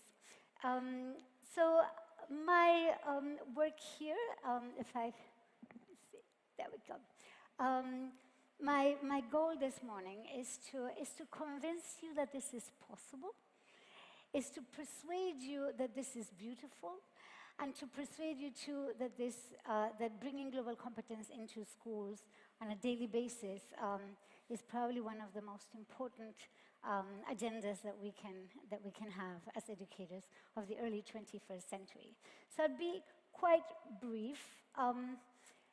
If we take the pulse of contemporary societies, Andreas gave us an incredible tour around the issues that are really shaping our lives on a daily basis. The issues of climate change and our inequities of our preparedness to respond to it. The questions of population growth and how we manage that. The question of migration with 281 million of us living outside of our places of origin. The question of the pandemic. If this were to be the source of our curriculum, what would schooling look like? The framework that Andreas described for us, the framework for global competence, is exactly an attempt to looking into the kind of compass that we would want our young people and ourselves to have in order to navigate this world. A world that is shaped by complexity, unpredictability, diversity, inequities, and the possibility of us really making a difference. The three qualities of this framework that for those of us who are interested in teacher education and in the practice of educating children and youth are particularly powerful in my view. One is an emphasis on global competence being a compass. It is not a collection of rivers and mountains and capitals and countries. It is a compass. It's the way in which we situate ourselves in the world, the way in which we navigate the world, much, much closer to a mindset, to a global, intercultural, local mindset than a collection of facts to remember, so to speak. Another quality that I appreciate about this framework that Andreas introduced a little bit earlier is that it offers accessible entry points into complex learning and developmental goals. So when we think about young people being able to understand and appreciate the perspectives and worldviews of others, we all can relate to something like that. Of course, there are enormous complexities behind that, but the simplicity of these four core ideas provide us with a tool that can engage any teacher at every point in their development to participate in teaching for global competence. And I appreciate that, because all teachers can teach for global competence. And we have the obligation or the responsibility of preparing all teachers to teach for global competence. And finally, I also appreciate about this framework as a tool for us thinking about practice, the quality that it has as a flexible platform for dialogue across nations. This is not, and as you mentioned this earlier, this is not a framework that will yield a unified, uniformed education for everybody around the world. On the very contrary, it is a common platform, a common language that allows us to see what it is that each one of us has to contribute from our different cultures, from our different places, to the conversation about how we construct a new paradigm in education, something close to what Mary described as human fraternity around the world. So this is what happens, for example, in the classroom that Emily leads, where she's studying pandemics with her students in a high school.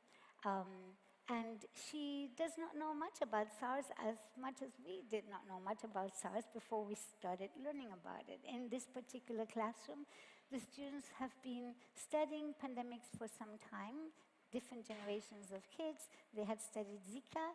Now they embrace the study of COVID-19. And they do so by mapping, creating enormous maps that are interdisciplinary, by which students engage in looking at what are the politics, what's the economics of vaccines, what is the virology of this disease, and try to construct, have agency in the construction of understanding of emerging phenomena in the world. Wouldn't we all have liked to be in Emily's classroom early in the pandemic this year, or the last year? Global competence is what happens in Steve's classroom, where he is teaching about functions and linear and non-linear functions in mathematics. But he's doing so not solely for students to develop the capacity to think and distinguish between linear and non-linear functions. He is doing so because he understands that understanding this about mathematics is a tool to be able to predict the carrying capacity of our world as population grows. So these students are invited to use mathematics as a tool in order to try to estimate, are we too many? How fast should we control population growth? How have other countries or how other people manage the question of population growth? So here's mathematics as a lens that allows these students to make predictions, to make estimations, informed estimations about carrying capacity. Quality global competence education is what happens also in Kyriakis classrooms in early childhood in Piraeus, where hundreds of young children from Syria are landing on the shores, trying to understand the experience of migration, that they have forced migration, that they have just lived through, and trying to find the words that would enable them to tell their story in a powerful way and to tell their story in an empowering way. And this is what you have in this image of a stop-motion picture about how to tell the story of migration that we have just lived as the children experienced it. And on the other side of this image, you have Akwal, the daughter of a Sudanese refugee family living in the United States, also telling her story of migration, and her peers in the classroom connecting stories one to the other, as you see in that image. Again, global competence here is an invitation for us to dig deeper into who we are, what our stories are, and how do we participate in the protection of our collective stories, the stories of our planet, the stories of our societies. And a final example illustrating this idea that global competence is not a matter of grad school students or college students or high school students alone, but as Mary said a little bit earlier today, that it gets ingrained very early in life, is the example of Marla and Krista and Hannah and Margie, who are engaging in the task of inviting these young children to fall in love with nature around our planet, and moving from love to action, inviting them to protect different species or to demonstrate publicly on behalf of the various species that they choose to represent. So here you have a type of education that is paradigmatically new, interesting, engaging, that engages kids not only cognitively, but certainly socio-emotionally as well. So what do we learn from the practices of the teachers that I was just describing for you? In this report that Andreas and I share with you today, we have 6 invitations. We'll see that we learn from these teachers that we need to be rethinking the kind of learning that we seek. No longer memoristic, no longer an accumulation of facts, no longer rote, but instead relevant. We lose many children in education, many young people, because relevance is not the hallmark of what we propose in schools. So a relevant education takes the pulse of contemporary issues and makes sure that what kids learn in school is something that they and society perceive as visibly relevant. We have no time to waste. Deep, where disciplines like history, arts, mathematics, biology, virology become the lenses through which we get to understand the world and see more in the world and participate in informed ways. Learning that is transformative. Learning that, and I would like for us to come back to this question of transformation, of long-lasting learning when we get into the conversation a little bit later. But the question here is, these are forms of learning that remain with our kids over time. What about what we teach remains with our kids over time? And what kind of teaching might invite this type of transformation? And two final qualities of this kind of learning that we seek: learning that is social, that puts kids in contact with other kids, kids in contact across generations, across the world, to really learn from one another and learn to be together, learn to overcome differences, learn to negotiate. And learning that is authentic, that is in the world, like the examples that I just shared. That, the learning that we seek, is invitation number 1. But I'd like to share with you and name the other 5 invitations. Teaching for global competence in practice is a deep invitation to rethinking who we are, to ask the question of what is it that a teacher growing up in Ireland or an educator like myself growing up from the dictatorships in Argentina have to say? What is it that we have to offer to the conversation about peace building and about intercultural deliberations and intercultural relationships in the world? Each one of us is positioned in one place, in one moment in history. Each community we belong to is positioned in one place, in a moment in history, and we can contribute to the conversation from our distinct places. Global competence, this type of education, invites us to be thoughtful about where we're coming from, so to speak, as we engage with others in the world. What do we stand to learn from others, and what stories do we stand to share and tell and teach others? It's an invitation for us to think about what matters most to learn. Yes, we don't seem to have enough time, but we better use the time that we have well to really distill what's most important for us to learn.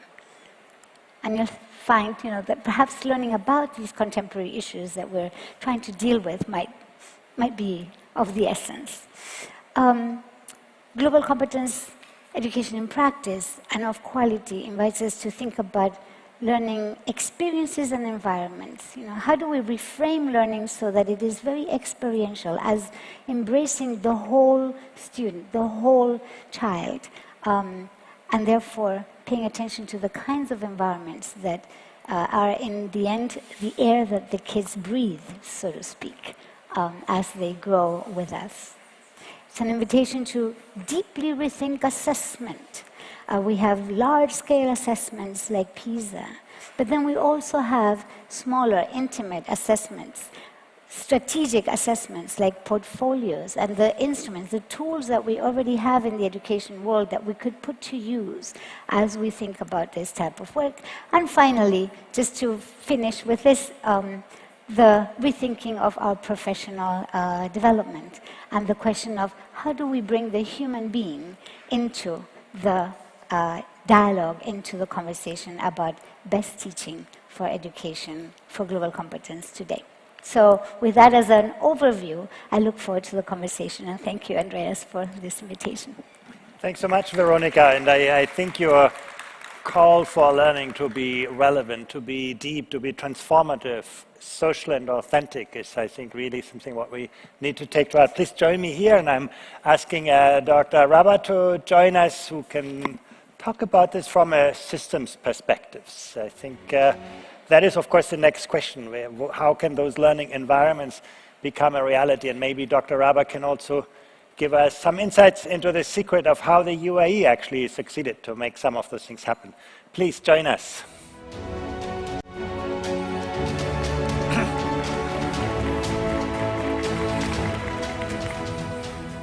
Assalamu alaikum wa rahmatullahi wa barakatuh. Thank you. Good morning, everyone. Your Excellencies, distinguished guests, ladies and gentlemen, it is a great pleasure to be with you in this very important event where we're together to discuss global competence. And what does it mean for our schools to be hubs for global competence in which our students have the values, attitudes, knowledge to enable them to become more culturally aware of local and global issues, more caring, effective communicators, and more open to the world. And there is no better place to discuss and celebrate global competence more than this great venue of Dubai Expo 2020. In this picture, our little friend is happily showing you his Expo passport. Those of you who are familiar with the pavilions in Expo 2020, perhaps you can identify that he has just visited Lebanon. So he's proudly and happily showing you his passport. A few months before taking this picture, and before the beginning of the academic year, for this current academic year, in Emirates School establishment, we were working to make this picture to become a reality. We were a new entity, just 8 months of age, and we were working to open the schools to ensure that our students are going back to their classrooms, and we're going to have our students visit Expo 2020, where they will be able to meet the world in one place and really enrich and build their global competence. This other picture is really very special to me, because what really caught my eye is, first of all, I can see the smiles behind their masks, and I can see the spark in their eyes. The spark of discovering something, of maybe knowing something and learning something, realizing something for the first time, perhaps something exciting and something funny. Even the older boys who are passing by are looking at what are those younger kids are doing in Expo. Through my presentation, I'll be sharing more pictures of children and students from UAE public schools engaging in Expo, discovering something, learning something, watching behind their mask a world that came together to enrich their minds' values at one place. In the past 2 years, our students experienced a different world, a world that isolated them, but brought them together at the same time remotely. From their isolated surroundings, they watched a world that came together to face a global pandemic. Now they're back with the new realities, perhaps with new and with different attitudes and values. Everything that has happened so far has made global competence more important and more relevant. As a young nation, attracting more than 200 nationalities, the UAE have been blessed with a leadership that have always prioritized investing in human development and building the capacity of Emiratis. The dimensions of global competence framework aligns perfectly with the UAE, with the objectives of the UAE aspirational 50 years plan. In addition, the UAE plays an active role in the international community by trying to bring people together, working towards a stronger global collaboration and promoting tolerance, acceptance of others, and most importantly, as this theme of Expo 2020, connecting minds, creating the future, the UAE policy is a translation of the values and the attitudes of global competence. In Emirates School establishment, we strive to ensure that the vision of our leaders of openness, tolerance, and acceptance is embedded in our school. We learned that in order to be successful in global competence, and to have our students experience such learning experiences, it is very essential to adopt a system-level approach. Global competence does not happen from introducing few lessons in the classrooms or from working on few projects. We need to follow a system-level approach in which our teachers are better trained to align their planning with the global competence framework, and our students are provided with more learning opportunities to connect and learn independently. In addition to teaching materials to enrich them with more topics related to global issues such as environmental sustainability, cultures around the world, and human rights, the UAE introduced moral education. The UAE introduced moral education for all ages with age-appropriate content with the aim of reinforcing knowledge of Emirati culture and cultures around the world, discussing ethics, universal values such as equality, justice, and fairness, introducing topics such as morality, dealing with conflicts that promote peace and prosperity, focusing on personal competence such as empathy, resilience, taking responsibility for oneself and others, as well as discussing current issues.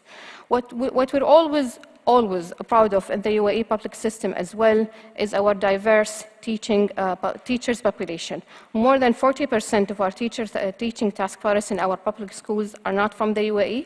This is important for us because we want to attract quality teachers from across the world, but at the same time, we want our schools to be culturally rich environment and our students to be exposed to teachers from across the world. We aim to provide our teachers with guidance for planning project-based, work-related, and integrated activities that promote 21st century skills, at the same time to focus on improving our teacher training programs. Teachers are the key to the successful implementation of the integration of the global competence. Talking about global competence and its importance can be really very easy. However, ensuring that lessons are aligned with its framework and teachers are able to provide our students with opportunities to challenge their thinking and fully immerse in global competence related topic is really very challenging. Therefore, focusing on teaching training is really very essential. It is also important to highlight the role of the school principals as instructional leaders. Instructional leaders that are able to work with teachers on designing the delivery of the curricula, following a cross-curricular approach in which topics and concepts of global competence are embedded through the school plan. School principals can make the biggest difference by becoming leaders of learning, leaders who work effectively with teachers and parents to ensure the integration of global competence in the school curricula. What we need to emphasize here is that teaching global competence requires changing mindsets and redesigning teaching practice. What our teachers and school principals know and are used to might not work. Unless we enable our school principals and our teachers to rethink their practices and to redesign learning experiences, our school won't succeed. I started my presentation by talking about Expo 2020. I'm also going to end it by talking about Expo 2020 as well. The Expo 20 school program was the highlight of our academic year. Not only the visits, as you saw from all the pictures, that has brought extraordinary experiences to our students, but all the other side projects and engagement that happened because of Expo 2020. One of the most important projects that I would like to highlight is the school's twinning project, which we started with the pavilions here in Expo. We invited pavilions in Expo to engage with us in a twinning projects where public schools in the UAE will be twinned with schools across the whole world. And we had a great engagement from many countries, and for the past 2 years, for the past upcoming years, a number of our schools will be working with a twin school from another country. Together, students from the two schools will be working on a project in which they will showcase their understanding and their articulation of a chosen topic. They will also celebrate cultures and values. Schools and students from Ireland, Brazil, Monaco, Morocco, Spain, Saudi Arabia, Switzerland, France, Tajikistan, Russia, Andorra, Lebanon, and other countries will be working with Emirati students in projects on topics related to food security, water security, art, science, and nature. Together, those students will be working with each other and helping each other to grow and to build their global competence and to become global leaders. Thank you so much.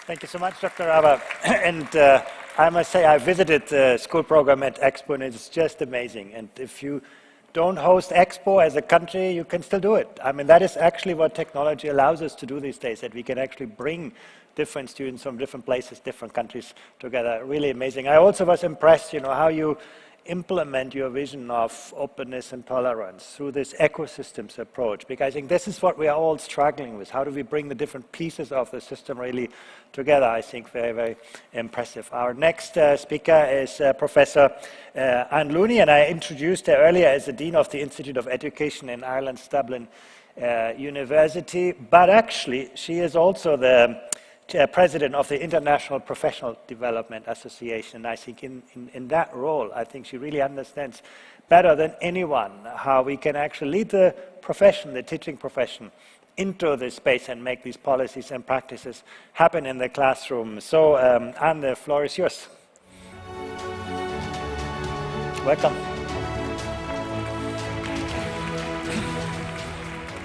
Good morning, colleagues. It's a pleasure to be with you this morning and to talk about what we need to do in teacher education and in the professional learning of teachers to support global competence in schools.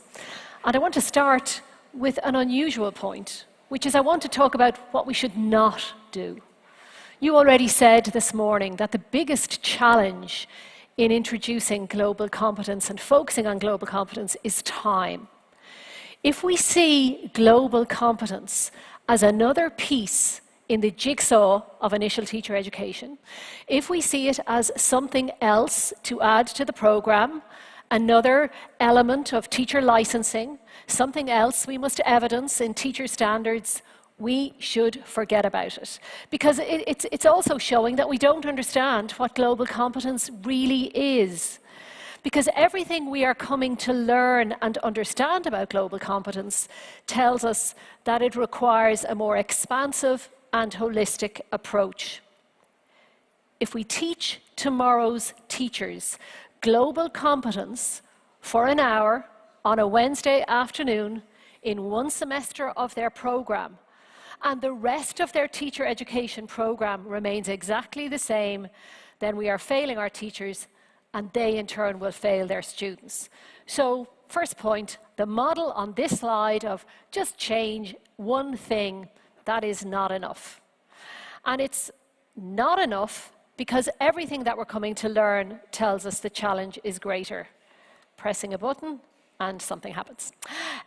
So one of the really interesting things we are learning about global competence is that it is not just about knowledge and skills. In the report we're launching today, it tells us that knowledge and skills are important, but what we need to do is to be able to empower the next generation to mobilize for individual and collective action, for well-being and sustainable development.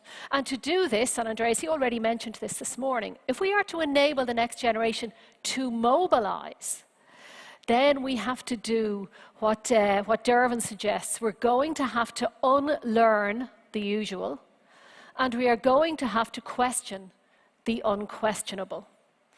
Now, teacher education is not usually related to unlearning the usual or to questioning the unquestionable. In fact, in many countries, we see teacher education as a stabilizing force. We see the job of a teacher is to tell the stories that one generation chooses to tell the next generation. We see the job of the teacher as nation building. We don't see teachers as a force for global change. We don't see them as people who must question the unquestionable and who must unlearn the usual. The Canadian philosopher Charles Taylor gives us this image of a social imaginary, which is the set of assumptions that underpin how things are and how things work. Many people talk about a powerful educational imaginary, and we heard a little about this morning from Andreas, because most developed systems have a very set view of how they want their education to be. And even though rhetorically we can be very strong about a future focus, actually the past exerts a very powerful pressure. And I want to highlight 4 particular challenges for teacher education. The first one is, in our education systems, we value order, we value discipline, linearity, categorization, and control. For example, in our school, in our teacher education program, when our student teachers are out on school placement, we like to visit them with a checklist and observe that they are teaching correctly in the way that we would like to teach them. And we surprise them on these visits, so they do not know when we are coming. And that way, we have order and control. During the pandemic, we had to give them advance notice when we were coming, because they were teaching in pandemic pods. And from a teacher education perspective, we scratched our head and went, how can this possibly work? They will know we were coming. And yet we heard back from school principals and from students and from teachers that some of the best teaching they ever did, they did when they knew we weren't coming, when they knew they were not going to be tested. And that really has forced us to think about the degree to which we were forcing our students to perform in a way that we deemed appropriate. Knowledge, our understanding of knowledge, remains very static. It remains a focus on transmission. And we have less focus on the elements that are highlighted in the report, on criticality and the production of new knowledge.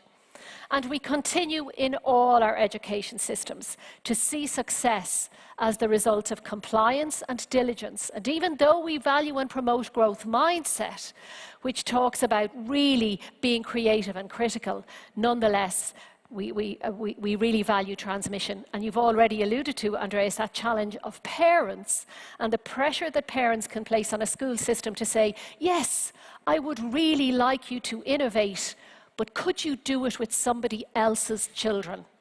Because I would really like my child to pass the examinations. And yes, that teacher is very creative, but really I would like the teacher who is very good at getting examination results. And teachers find themselves caught up in those tensions. In Dublin City University, these are our teachers. This was taken on their first day with us. 470 young people who had just left school who wanted to be primary school teachers. In Ireland, we are very lucky. They are the top performing students in the school examinations. And their parents want them to be teachers, and they want to be teachers. But in the last few years, we've really had to think about how we prepare our teachers for global competence. And one of the first things we do on that first day is we say to our teachers, we're going to teach you how to be a good teacher, but we're also going to teach you how to be a good person. We're going to not just teach you how to do teaching, but how to be a teacher. And we are going to integrate global competence into everything we do as you become a teacher and not just prepare to do teaching. And yes, we include questioning the unquestionable and unlearning the usual as part of teacher education. And sometimes that means that our teachers do take to the streets to protest. It means they protest against conditions in schools. It means they take part in climate change activities. But we see this as an important part of their program. And as it says in the report, our job is not to give them maps. They need to be able to find their way through the curriculum, absolutely. But above all else, we have to set their compasses for the future. And so we talk a lot in our teacher education programs about compasses. We give them experiences that put them outside their comfort zone. So for example, in the summer of their third year, they're offered an opportunity to go and work in industry. So many of them take internships in Accenture and Microsoft and Intel and Virgin Media and Smartforce and learn how other worlds work outside the work of education. And we give them the tools to navigate the marketplace of ideas. And I think for us in DCU, it's extremely important that our teacher education is in the context of the university. We are a full faculty of the university. And so they meet the people studying artificial intelligence, they meet the people studying global business, they meet and work with the engineers. They're not just people in a silo of teacher education, so that they do get to widen horizons and broaden perspectives. And above all else, I think that's a key point, is that we need teacher education that is expansive and that is within the context of the universities. And similarly, professional development for teachers can't be siloed. It needs to be part of professional learning of lots of other professions as well, so that teachers can learn with and alongside others, because they can't be agents of global competence if they themselves have not learned to set their compasses towards that orientation. Thank you very much.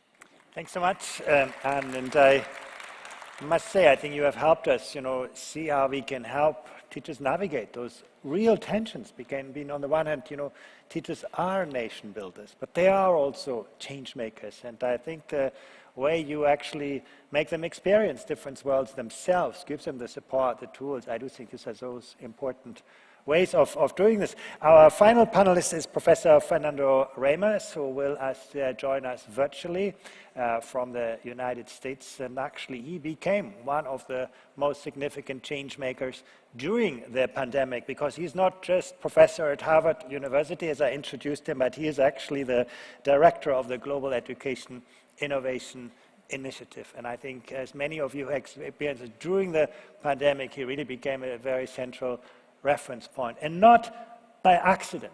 In fact, everything he's done in his professional life had prepared him for that moment. Fernando, the floor is yours. Andreas, thank you very much. It's such a pleasure to be with all of you this morning. So 2 years ago, the pandemic had already started, but of course we didn't know it was a pandemic. And I think it's fair to say in hindsight that most of us had no idea of the impact that this pandemic was going to have, and that most of us were not educated to understand how to behave during the pandemic.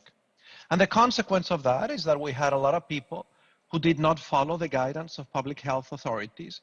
We had many people who chose that wearing a mask was a sign of political expression. We had leaders who actually misled the public. We did not have enough people who had the media literacy to understand the difference between fake news and science. And the consequence of our ignorance were 420 million people infected and 505 million, more than almost 6 million people dead. It's fair to say that we didn't need to see all those infections if we had been better educated. And today we're on the brink of a war in Ukraine as Russia prepares to invade that country. And I think it's fair to say that most of the world population has no idea of what this conflict could do, because there are nuclear powers on both sides of that conflict. And most of the world population doesn't know enough about history and about how the last two big wars began to understand that this could be the last war.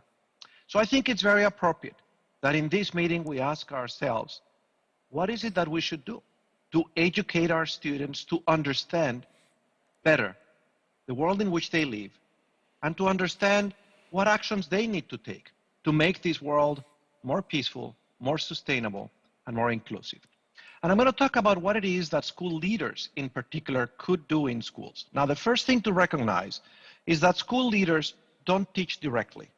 Teachers do, and students learn. So anything that leaders can do will have to be mediated by the choices that teachers make or the choices that students make. So then the question is, how is it that school leaders can influence, can inspire teachers and students? Now, I think that with respect to helping to transform schools, so they help students invent the future, it's best to empower students and teachers to lead this process rather than tell them what to do. And the reason is that one of the most important aspects of global competence is procedural knowledge, the capacity to do, to solve problems, not just conceptual knowledge. There is an old education conversation about how it is that knowledge relates to action. One tradition, the intellectualist tradition, sees action as the result of knowledge. Conceptual knowledge precedes procedural knowledge. But there is an alternative tradition, represented by John Dewey and other progressive educators, that have turned that relationship on its head, and that have argued that conceptual knowledge follows action, and that when people solve problems, they create knowledge, and that it's only reflecting on that practice that we truly gain knowledge. And that is the reason John Dewey proposed that in order to prepare students for democratic citizenship, students had to experience a democratic culture in school. Now, when you look at OECD studies of how teachers teach, the TALI studies, what you find is that most teachers around the world are very good at being the sage in the stage, but not so good at providing opportunities for students to solve problems, to work in small groups, to be challenged by tasks that take time to complete. So it's no wonder that many people who have spent a long time in school finish schools unprepared to meet the demands of work and life, which require initiative, professionalism, collaboration, entrepreneurship. So the challenge for school leaders is not how to add more content to the curriculum, and it's not how to add mandates to teachers or students, but it's how to support the creation of a context in their schools that allows a new practice, not to get people to adopt a new discourse without implications for practice. I think one way to do this is to begin where people are, to identify what they are already doing that is contributing to develop global citizenship, and then to examine that practice and conceptualize it and discuss it. And this discussion will inevitably lead to a conversation about what is global citizenship, which is, of course, an important conversation. So, for example, if I were a school principal in Abu Dhabi, I would invite my teachers to a regular weekly meeting to help us identify what are we doing already on global citizenship, so we can learn from that, from others, and then look outside our school, at other schools in Abu Dhabi and at other schools around the world. And the first step then would be to invite teachers to nominate practices that are happening already. So, for example, some schools in the Emirates participate in INJAS, a program which exists in 13 countries in the Middle East, in which students learn how to create a company with the support of people who actually have created companies. Now, I have evaluated this program in 7 countries, including in the Emirates, and the results of this impact evaluation are remarkable, because a 3-month program in which students create a company transforms not only the capacity that people have to create companies, but the range of competencies that I believe are global competencies. For example, boys and girls who participate in creating these companies are more likely, just after 3 months of participating in this program, to believe that girls and women are smart and they're capable of leading a company, and so on. This is a fundamental global competency. But we don't learn about gender equality reciting that gender equality is a good thing, or reading the Universal Declaration of Human Rights. We learn about gender equality in an experience that helps us understand fundamentally what gender equality means.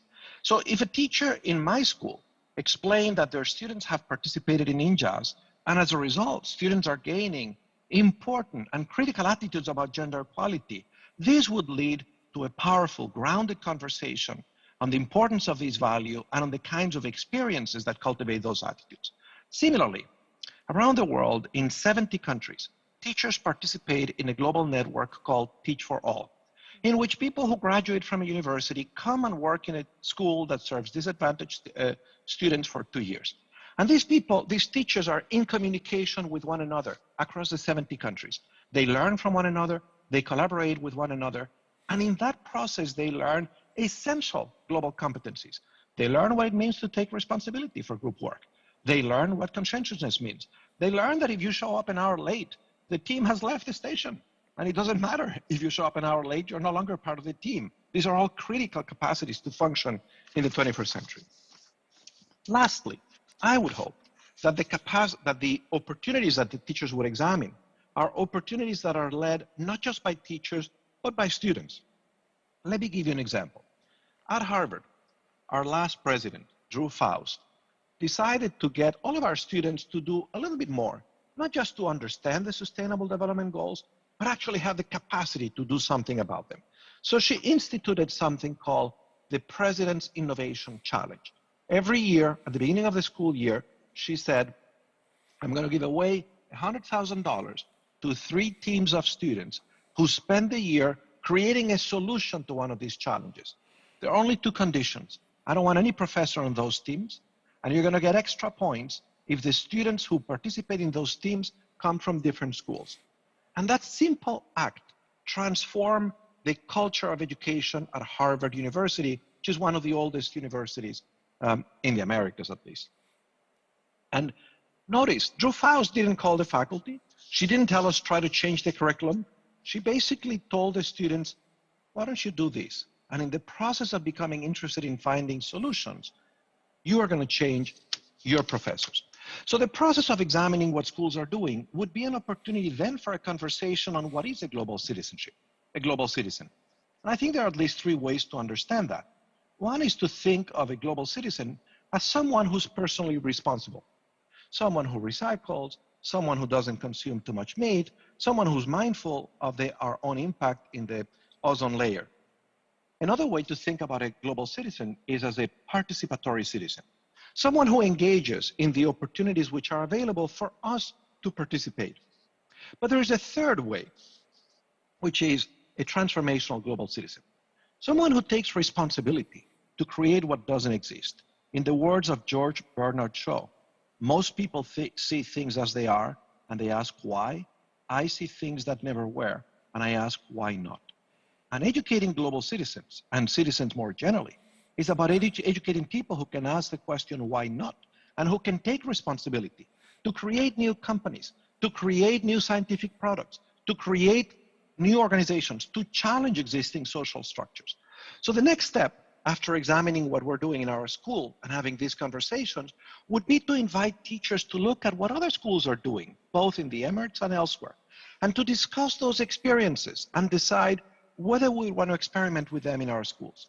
Now, I think it would be essential to augment the capacity of the schools by connecting them with other schools in networks, certainly within the Emirates, but ideally outside, and also by partnering with other institutions, such as universities.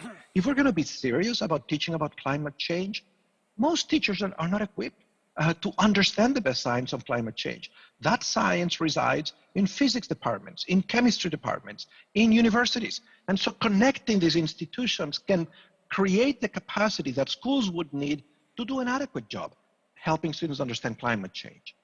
So to do this process of change management, and to conclude, principals will need essentially the capacity to put themselves in the shoes of those they're communicating with. And to do that, they need a theory of mind. It's a very naive theory of mind to assume that other people are moved by the same motivations that move us. It's a more complex theory of mind to understand that people may see the world differently, to have different eyes, so to speak. And so in this book, which I don't have time to talk about, but you can find online and download for free, I propose 5 theories of mind to conceptualize the process of changing a school and a system, in hope that it empowers school leaders to have more sophisticated theories about how to invite others to actually take charge of the process of creating cultures in schools where global citizenship education is possible. Thank you. Thanks so much, Fernando. Unfortunately, as always, we have just a few minutes left, but I want to come back to just a couple of issues. Veronica, you presented global competence really as the integrating force, a force that helps us to think across the boundaries of subjects, think across the boundaries of cultures and identities. But how does it square with the world that we see around us, which is a world of increasing polarizations, politically, socially, culturally? And when I grew up as a child, I grew up in this house in Germany, and you grew up in this house in Argentina, and if you had a left-wing government, the walls are a bit higher. If you were in a right-wing government, the walls were a little bit lower, but we sort of could see the walls around us. And then suddenly, globalization blows out those walls, and we see all these strangers coming in. And actually, many people these days struggle with building new walls, not, overcoming them with global competency. And then, digitalization has, blown out the floor under us. In the past, you could always turn to your teacher or older people. They just knew the world, and the world changed very slowly. Today, if you ask your teacher or older people, you never know. What they tell you is timeless wisdom or just outdated bias. So, I mean, how does that kind of narrative of global competence really square with what we see on the ground? Yeah, well, I think that's an excellent dilemma that you're sharing, you're presenting. In some sense, I think a global competence position or global competence as a goal interrupts the notion that we ought to be living in close tribal systems. Our brains are quite designed in a way, on the one hand, to be comfortable with what's similar to us. So we have that biological bias on the one hand. We also have the biological bias of mirror neurons, if you wish, that allow us to have empathy for others and to try to understand somebody else's perspective. So in a way, a global competence position would really try to favor the possibility of dialogue, the possibility of not being afraid, and the courage that it takes to understand that somebody might be experiencing this world in a very, very different way. We see that in kids being integrated in schools or not integrated in schools. Take the case of migration. If you think about the public school systems in the United States and in Europe, to give you thank you. We think about the public school systems in the United States and in Europe, about 27% of the children have at least one parent who's from another country. Now, nationalisms, nativisms have really resisted incorporating these kids. And yet, what we see is a possibility in a global competence education to not only accept and elevate the human dignity of the children who arrive, but also understand that we have plenty to learn from understanding all of these cultures and putting them in dialogue with one another. This diversity will continue to exist and increase. And how we prepare ourselves for that dialogue, for sustaining dialogue, for not being afraid of the dialogue, even if we disagree. I think that's at the heart of what global competence is about. Thank you. Dr. Rabba, let me turn to you. You hear all these big concepts, and you are the one who has to make it work in practice, and actually, I must say, I enjoyed your presentation. You have this mindset of an engineer who puts all these pieces together, and, how do we build a system calmly and systematically? And but tell us, how, and you were successful. You could see in the PISA results that actually this is something that actually does work in the UAE. Tell us a bit more about, how do you actually implement those big words, these big concepts? Yeah, thank you, Andreas. It's very challenging, and it's not easy at all. I remember years ago when we sat with school principals and teachers and talked to them about PISA results. And we told them, this is PISA, and it should help you. And the question that came to their mind, this is your business as policymakers. Why are you bringing me PISA and asking me to think about PISA and make all the connections between all the literacy and all of that? So having such conversations with teachers and principals, it's not easy. As I said, it's a change of a mindset. And you rightly mentioned it in the morning. We're used to a certain way of how teachers were taught themselves, and principals, and how they think, and their concepts and understanding of leading a school. So asking them to sit together and do that, it's not easy. So one of our priority in Emirates School Establishment is professional development. We are spending resources, human resources, financial resources, to ensure that we improve and lift really the standards of the professional development, either for the teachers and for the school principals as well, because at the end they are the agents of change. They're the one who are sitting in the classroom. One simple change in one lesson could make a big difference or could break the whole thing. But at the same time, we have the responsibility to empower them, to help them to see right, from what are the things that they should focus on and what are the things that they should improve and do better. So, we mentioned this, maybe all of us talked about empowering teachers and school principals, but I strongly believe it remains the one thing that we have to do. And what we're doing as well in the UAE is soon we will be we've started introducing them, but we will be making more efforts towards ensuring that our teachers and our school principals are getting the schools and the teachers license, and that will really strongly empower the school principals to have more licensed teachers and the school principals themselves to be licensed as well. This will really lift the performance and will help us to ensure that what we want to achieve in the UAE is we want to improve our performance. We want all the pictures that you say, they're happy, and we want to ensure that we have happy children, but at the same time they're doing more and more well in international assessment and lifting their performance. Yeah. Thanks so much, and it's really great to see how this works out in practice. And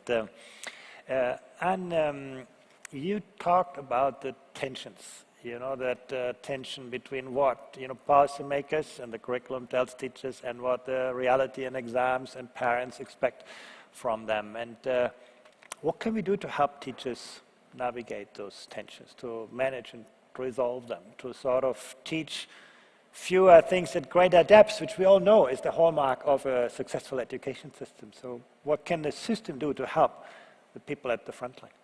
I think for that, to try and help teachers navigate those tensions, it's really important that the system endorses the orientation.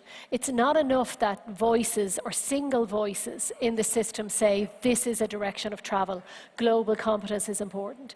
It's important that parents and the wider society hear it from everybody, and that includes from employers, it includes from the world of business, it includes from the world of sport, it includes from everybody in civil society beginning to articulate the kinds of values that we've heard today around global competence. And that allows for parents, I think, to have more confidence that perhaps actually just gaining a set of examination results will not be enough to thrive into the future, that children and young people are going to need more to survive. And happily, I think the pandemic has helped us see that there are other skills that we're going to need to survive and thrive. So I think that helps. So system-wide messaging is important.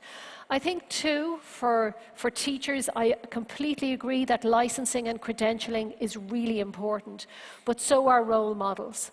And we need to ensure that when we are foregrounding the teacher profession, we are doing so in a way that helps people see teachers as public intellectuals, that being an agent of change gives the profession a voice beyond the classroom. And that is extremely important.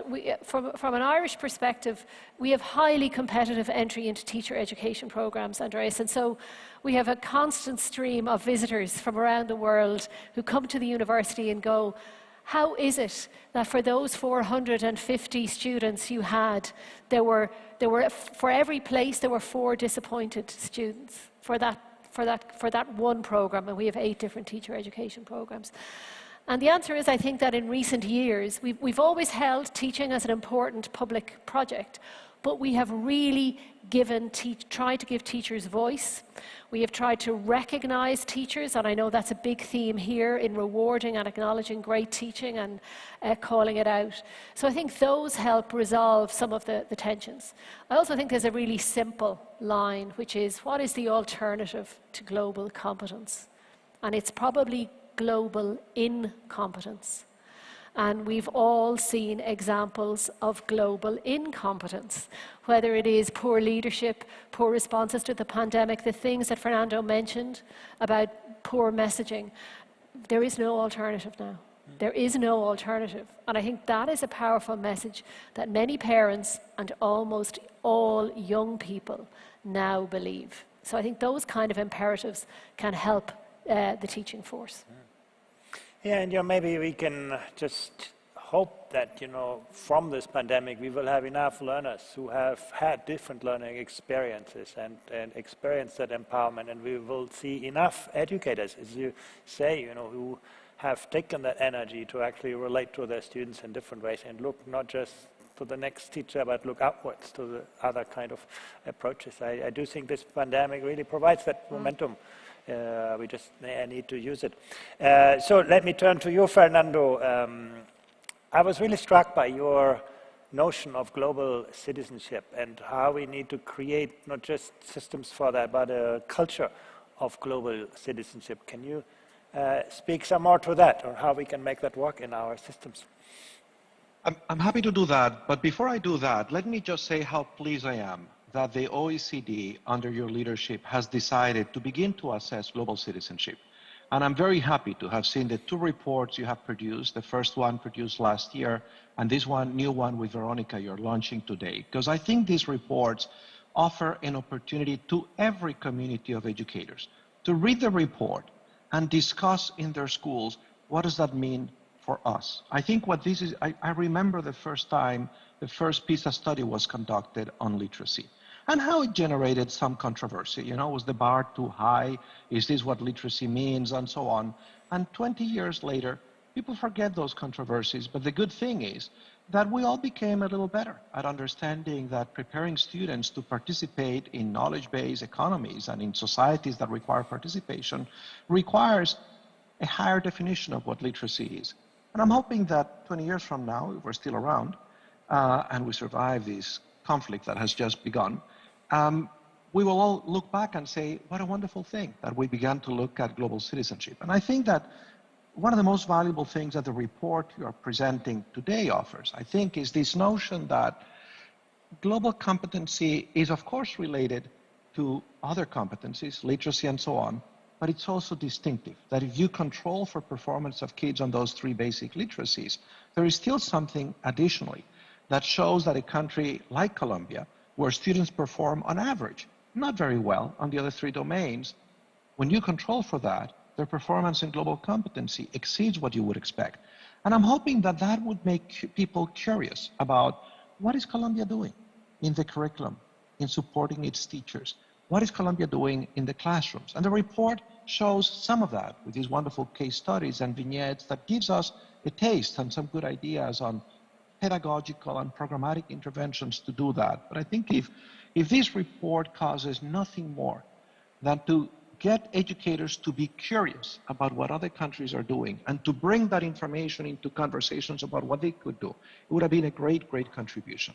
So back to your question on the definition of global citizenship and what it is that schools could do.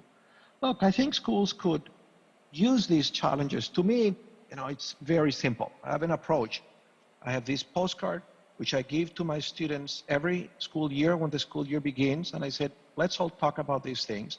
And let's come back to them often and ask ourselves, how is what we're doing contributing to a world without poverty? Which doesn't mean that we learn to recite these the way one would recite a catechism. It means that we develop a deep understanding of what these things are, and we engage in a practice that can help us make a difference with respect to those goals. And I myself keep this postcard on my desk to ask myself that question every day. How is my work contributing to a world where these objectives are a reality? And I think that principals can do the same thing, can keep reminding themselves and others, what is the social function that we're serving? To what world are we contributing? And use that, normalize that connection between what happens in the school and the world outside the school. There are simple things you can do. Read the newspapers and discuss them with your students. Watch the news and discuss the news. Discuss controversial topics. Ask your students to identify a challenge in the community that they would like to address. You know, global competency is not about getting your students to become interested in what happens elsewhere for other populations. That too. It's getting people to look at their backyard. There is also poverty in the Emirates. There is also inequality in the Emirates. There are all kinds of challenges with respect to these goals in the Emirates. Get the students to identify them and to take responsibility and to ask, what is it that we can do, not when we finish high school, not when we finish university, today, and create a project that gives the students a practice and the teachers an opportunity to engage students in a conversation about that. It's going to require great courage in a context such as the one described by the speaker from the ministry, to get the teachers and the principals to have the courage to get their kids to talk about things that happen outside the school. It would mean essentially rocking the boat. I imagine it takes courage in Ireland for the leaders of teacher education institutions to say it is fine for our teachers to demonstrate. It's fine for our teachers to imagine a better world and to take a role in advocating for a better world, in helping make that happen. So I think that now every process of change is a trajectory. It's a process. We don't need to begin in the hardest places. That's why I suggested begin where you are, recognize what you're doing, and then challenge yourself to do a little bit better tomorrow and a little bit better the next day. And in challenging yourself, make sure you become part of a community that would keep you honest, that would hold you accountable to those challenges that you have set for ourselves, so you don't become too complacent and go back to ways in which you're set. These, I think, are some of the suggestions that I would offer school leaders. Thanks so much, Fernando. And I'm not going to attempt a summary because I have already taken 2.5 minutes of your lunch break. But I think what you saw through this panel really is that these very difficult questions around global competencies do have answers. They have answers in our systems. They have answers in the way we develop our teachers, in the way we build the kind of support for our systems, in the way we design and redesign our curriculums to provide a better integrated and more relevant learning environment. Thank you very much and have a good lunch.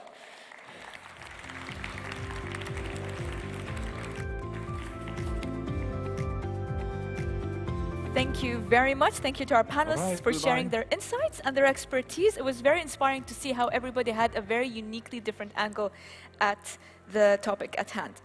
In our next session, we will hear from a panel of experts on their experiences through a series of case studies on global competence in the classroom. We would love to get your input on the topic, and I am pleased to invite you to share your experience and thoughts on the following question for our next event poll. In your opinion, which aspects of global competence are the hardest to address? Remember, we have our QR code to help you gain access directly to the event poll. Please answer the question, and we will examine and share your experiences during our next session. We are now ready to take a very quick lunch break. We will reconvene back here at 1:10. Thank you very much.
Ladies and gentlemen, the next session will begin shortly. At this time, we kindly invite you to return to your seats. Thank you.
Ladies and gentlemen, we're about to begin our next session. At this time, we would like to invite you to please return to your seats. Thank you.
Welcome back, everyone. We hope that you had a chance to recharge and to reflect on some of the great conversations that we've had here today.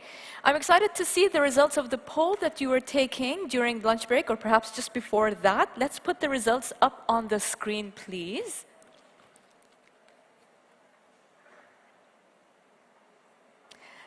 So the question was, in your opinion, which aspects of global competence are the hardest to address? And 20% of our audience members believe that distinguishing between fact and opinion, certainly in the era of fake news, this seems to be the prevalent challenge that most of us will have to be facing. So our next session will refer back to this to guide the conversation that will take place here on the stage. We will hear from practitioners and researchers from across the globe who have already begun implementing global competence into teaching and learning. Excuse me, please join me in welcoming to the stage our moderator for the next session, Mr. Mike Thurman from the Singapore Teachers Union. And joining him is Global Teacher Prize winner USA, Ms. Keisha Thorpe.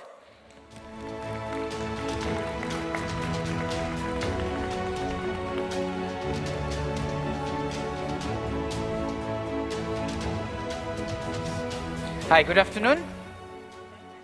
Let's try this again. You know, as a teacher, you have to try and try until your students get it, right? Good afternoon. Okay, we're going to start the next session, and it's always tough to do a session after lunch, right? Okay, so help me so that we can get through this in an engaging manner. Could we all stand up? Look to your left and right. I love it. Okay, and tell them, look at your neighbors and say, welcome back to the session. Yes. Be excited so that you can excite them as well, right? So what are we going to do today? In this session, we have, thank you, please sit down. In the morning, we explored why global competence is important. We looked at how it can be introduced into education at the systems level, through teacher education, through school leadership training. At this session, we are going to explore how it's being implemented in different countries and systems. Right? I'm from Singapore. I'm the General Secretary of the Singapore Teachers Union. I'll share my experience with you in terms of how global competence is shared or taught in the classrooms in Singapore. Right? With me, I have two highly qualified experts who will share their perspectives. Right? First, we have Keisha Thorpe from the US. She's also the Global Teacher Prize winner. Right? And I have Professor Pasi Salberg joining us remotely, and he'll come on later, who's from the University of New South Wales and former Director General of Education in the Ministry of Education from Finland. Right? First, with Keisha, would you like to share with us your thoughts on introducing global competence education in your classrooms?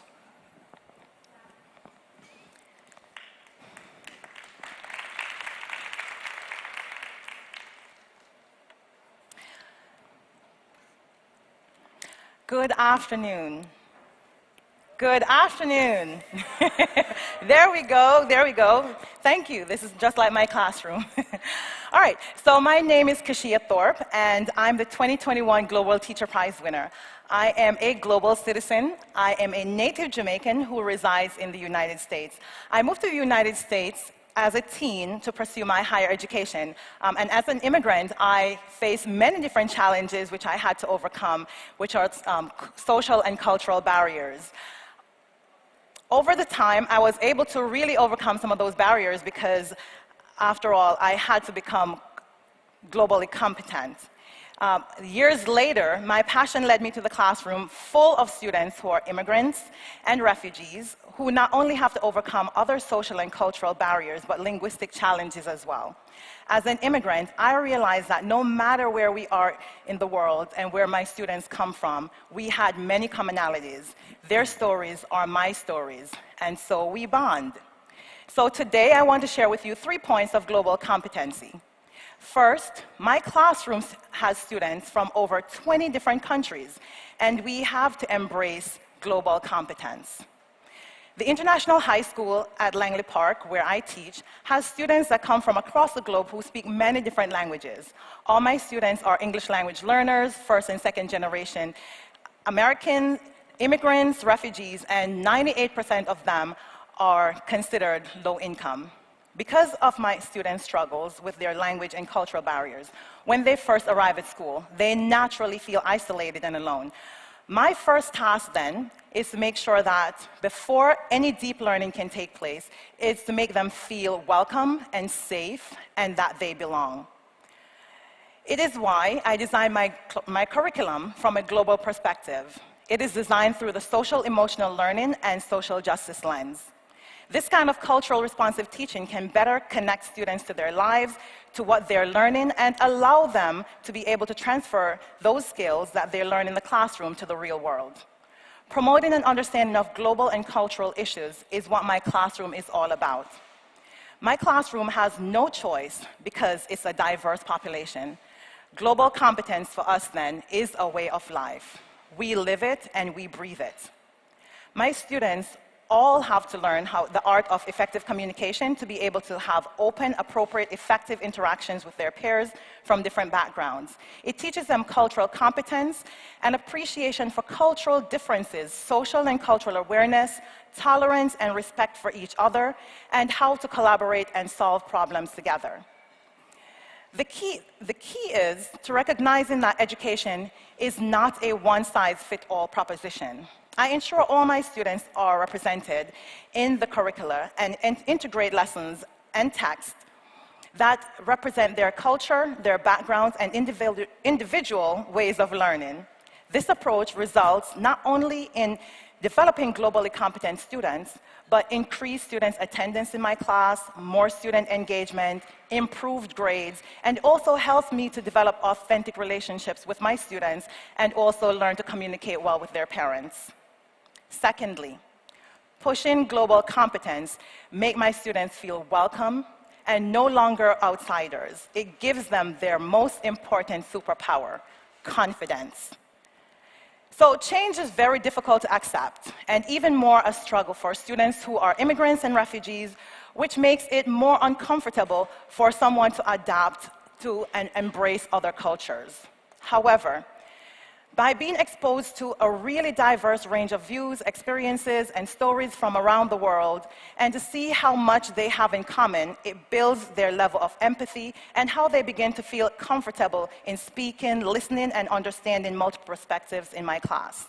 It really helps them to pull them out of their shell and gives them the confidence to express themselves. And in my classroom, no voice is under-engaged.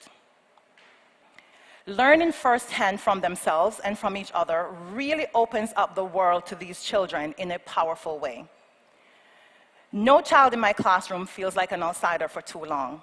The more time they spend together and share their knowledge and ideas, the more they come to appreciate themselves as global citizens. We are helping to create tolerant, enlightened citizens of tomorrow with a rich worldview. And thirdly, we celebrate our differences, but we have shared attitudes and values in pursuit of the American dream. Having shared attitudes and values are key to global competence.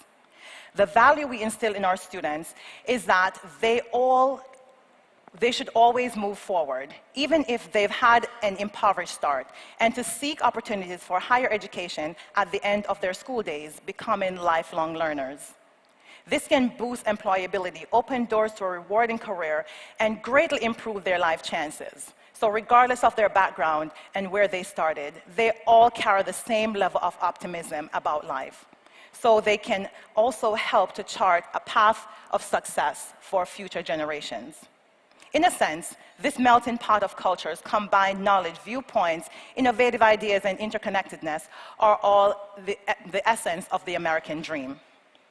So I push them. I get them to believe in themselves. I get them to strive. Every student deserves the right to an education, regardless of their background or acquired privilege. And I want to be that person that champions that for them, and that is what really drives me.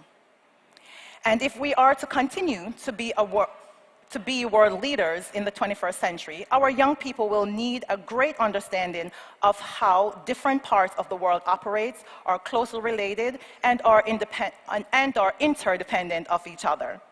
They will need to understand issues of global significance, how to be practitioners of social justice, and learn the art of international cooperation if we are to effectively deal with global challenges like climate change, pandemic, peace, security, and future prosperity in a world of technological advancement.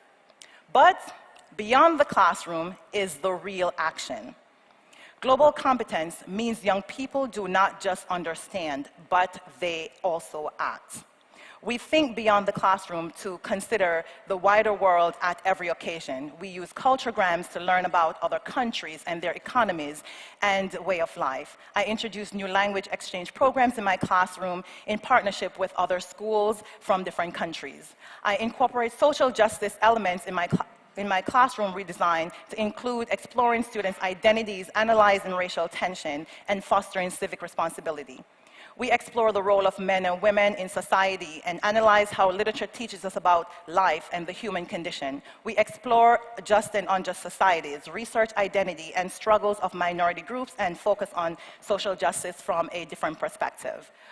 We do this by choosing an issue in their local community, conducting research and interviews, and write letters to community and school leaders with proposals for change. This challenges my students to think local while acting both locally and globally through channels like social media campaigns, TED Talks, and YouTube videos. Now, my students are not just learning, but they're taking action too, and also being empowered. I have also adopted the Global Classroom DC curriculum under the Model United Nations USA, and my students attend the Model UN conference representing a country and various global topics. They collaborate with their peers globally and nationally to engage with the Sustainable Development Goals of 2030. Now more than ever, society demands that we are globally competent, and it begins in all of our classrooms. If we are to move forward, we need to come together to resolve intercultural issues. Begin actions for collective well-being and sustainable development. Not just learning about the world, but creating social impacts and making a difference. To be globally competent is to be the change you want to see in a changing world. Thank you. Thank you, Keisha. Okay, I'm going to share with you Singapore's take on teaching students about global competence. Could I have my slide, please?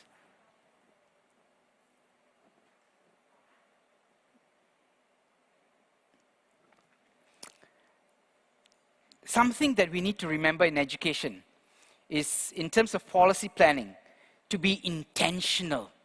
Nothing happens by accident, right? So intentionality is really fundamental. And from the very beginning, when we approached this idea of 21st century skills for students, we thought about this. And at the core, in terms of developing students, we put values, right? As you can see, values matter. Right? And part of it is about having responsibility and harmony. In terms of global citizenship and competence, when we talk about relating to others and engaging others, we do it with respect and in harmony. This is the fundamental part where we focus on the core values that we want to impart in our students. At the end of the 10 or 12 years of education in the Singapore system, we want our students to have these 4 qualities. First, to be a confident person. Second, to be a self-directed learner. Third, to be a concerned citizen. And fourth, to be an active contributor. How do we achieve this? Okay? We put core values at the center, and whatever we teach or students catch, right, we want to ensure that they catch these values as they go through the school system. And around it, we build the social, emotional learning aspects. And part of the social, emotional learning aspects is having social awareness around what's happening around them. Right? This is fundamental. And along with it, to have relationship management. Right? How do we interact with one another? How do we respond to one another? Okay? These are all built in. And in terms of the 21st century skills, we think we impart, we want our students to have critical thinking skills, okay? Creative thinking skills, but beyond that, we want our students to have global awareness. Okay? Looking at this diagram, you may be wondering, Mike, seriously, this is what you all do? What happens to math? What happens to science? Right? This is where I think having the systemic approach helps, because every teacher in Singapore is supposed to ensure that all this happens in his or her subject. Be you a maths teacher or science teacher or an English language teacher, does not matter. Because these are the core competencies we want our students to have. And we want all content area to incorporate these elements. Okay? How does it happen? Okay? It happens in the classroom and outside the classroom. Okay? For teachers to ensure that these things happen, they themselves must have a sense of agency. I think in Andreas Schleicher's presentation, he talked about student agency. Right? You cannot have student agency without teacher agency. Right? Teachers must bring the curriculum together. It does not happen in the Ministry of Education. It does not happen in your curriculum planning office. It happens in the classroom. Who's in the classroom? The teacher. So the teacher must have the skills, the competencies to bring all these different elements together. And it cannot be dictated. It cannot be prescriptive, because each and every classroom is different. Each and every student different. What happens? Right? So the teacher must look at her students, look at the curriculum, and bring it together. For that, the teacher must have agency, must have the competencies to say, this is how I am going to do it in my classroom. At the end of the day, the curriculum is a piece of paper. It means nothing to the students. Right? The teacher brings the curriculum alive and interacts it with the students. Right? This is where teacher agency happens. How do we create this teacher agency then? From the beginning, at the Teacher Training Institute. Right? It cannot happen once you become a teacher. It must start before you become a teacher. So we have, in Singapore, this National Institute of Education, the sole teacher training college in Singapore. Right? And as part of their curriculum, they have international teaching practicum. Think about it. International teaching practicum.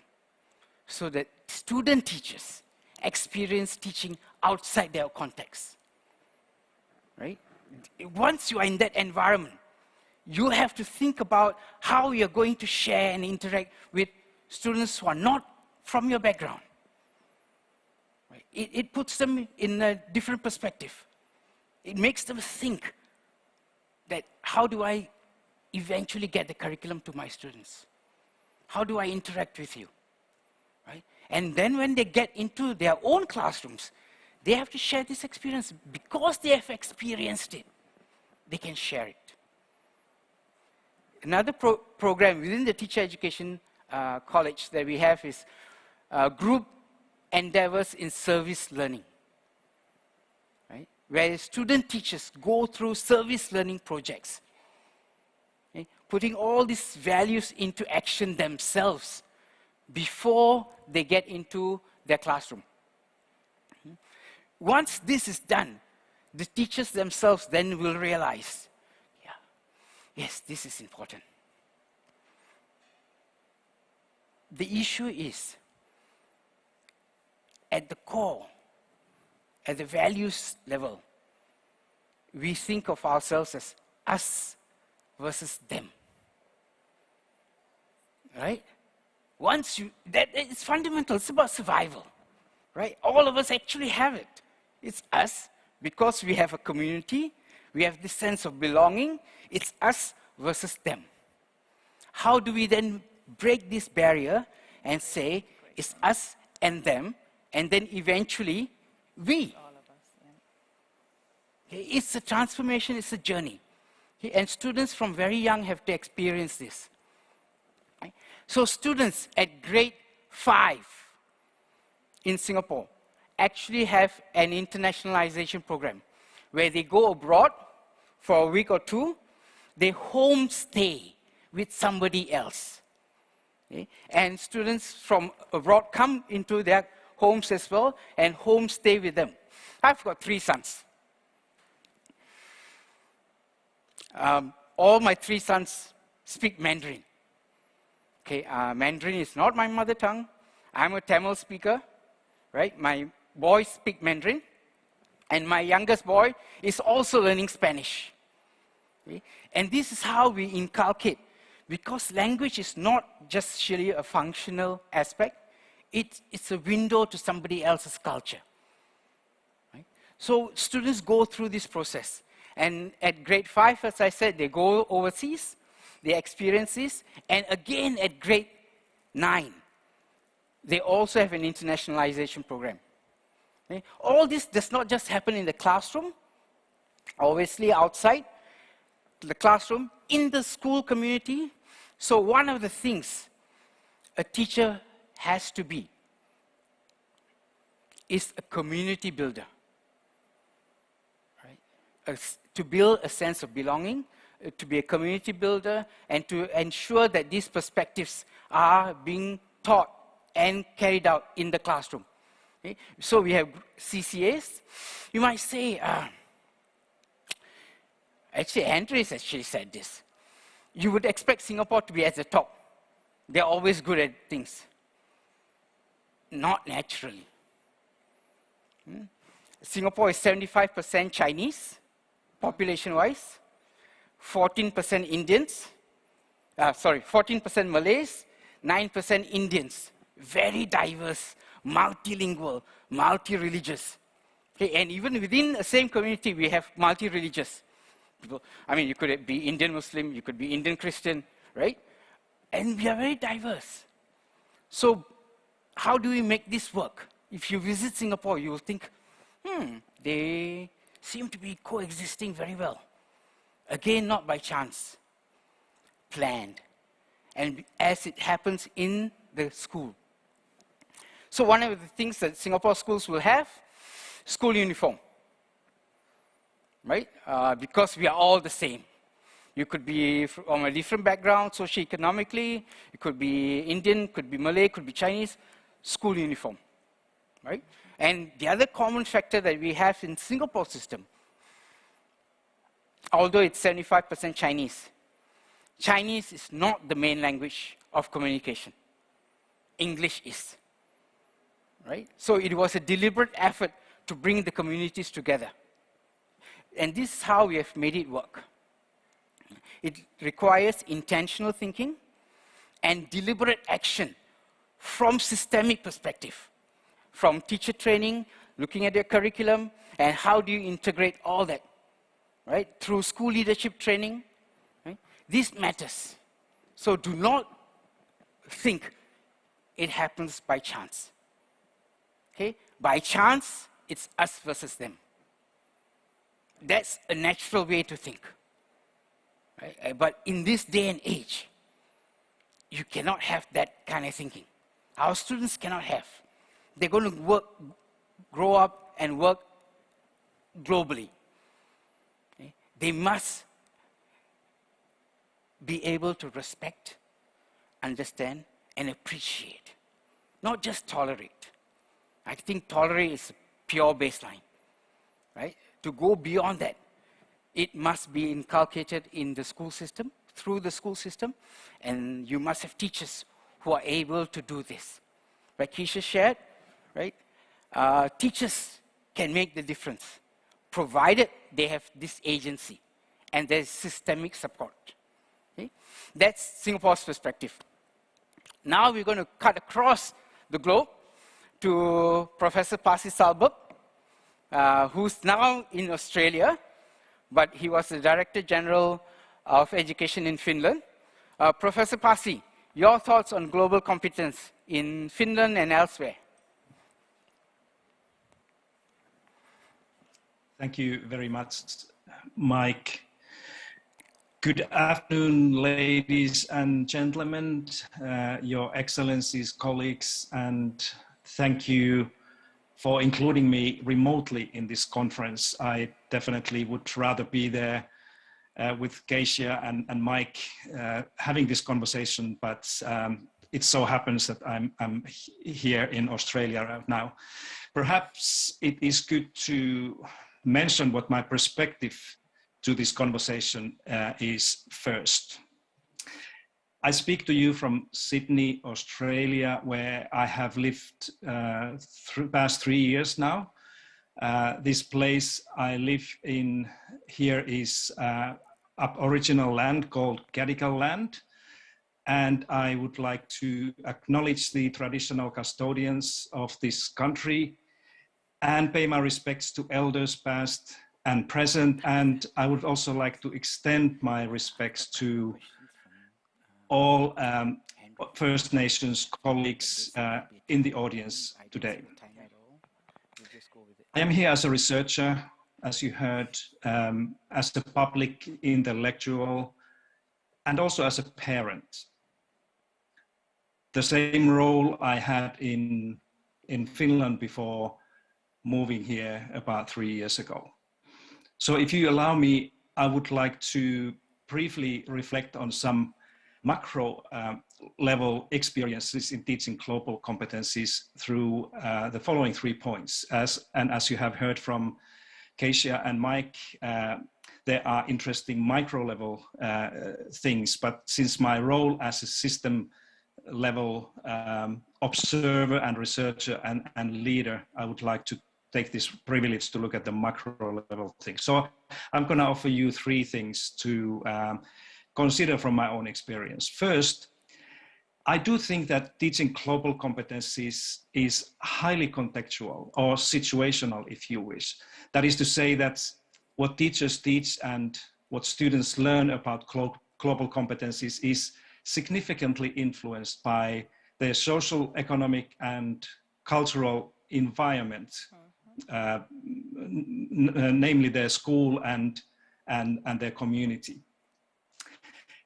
Now, in Finland, the school is the place where the curriculum is designed. It's not the Ministry of Education or the National Agency for Education, as it is in many other countries. Consequently, Finnish schools implement teaching in general and global competencies in particular often differently from one another, depending on their own school curricula. National framework curriculum that provides broad operational guidelines for all schools encourages teachers to emphasize interdisciplinary teaching and learning, or transversal competencies as they are called in Finland, that in fact include the basic elements of the global competencies discussed in this conference. Moreover, since the national requirements of what must be included in schools' curricula that I mentioned earlier are rather limited, schools and teachers have freedom and certain autonomy to decide how to organize teaching so that it's engaging, relevant, and meaningful to all students. My second point is that Australia, where I live right now, is a more multicultural and historically quite different country compared to Finland. Australia is a home to oldest living cultures in the world that are incredibly rich and diverse, having an influence in the minds and identities of all Australians. As part of the ongoing reconciliation here, schools are recognizing the importance and value of the cultural capital that we have here that benefits education for the 21st century global citizenship. Indigenous cultural competency is the ability to effectively interact with people across Aboriginal and Torres Strait Islander cultures. This includes gaining knowledge and understanding of First Nations cultures, customs and histories, taking action in a culturally safe and appropriate way, and demonstrating authentic respect for Indigenous cultures in all interactions. Cultural competency is seen as a practical act of active reconciliation and also contemporary education. So, ladies and gentlemen, in many ways, this coincides with the aims of teaching global competencies. And here's my conclusion. Finland and Australia did not take part in the OECD's global competency study that has been published today. Therefore, we cannot say anything about how students in these two countries perform compared to the others. But what I can say is that both countries, as I have briefly described above, have cultural and educational advantages that help schools to focus on teaching global competencies. Firstly, here in Australia, Australia's advantage is its long, rich cultural context, shaped by First Nations people over several millennia. Finland's advantage is its peculiar culture of education that values local decision-making, that celebrates global open-mindedness and encourages interdisciplinary curriculum built on these transversal competencies. And some of these transversal competencies are learning to learn, well-being, multiliteracy, sustainable living, and global cultural understanding. So I conclude that successful implementation of global competencies should take into account these contextual factors and allow schools to design teaching based on all the opportunities and strengths that they have within them and also in their communities. And by the way, the case studies in the big picture thinking reports that you have seen today are good examples of what happens when passion in schools is unleashed and teachers are trusted to do what they know is best for their students and for their communities. Thank you, Mike. Thank you, Prof. Pasi. While we are still having you online now, could I just ask you a question, Prof. Pasi? Do you find that the current efforts in terms of promoting global competence is sufficient in Finland and elsewhere? And on what more can be done?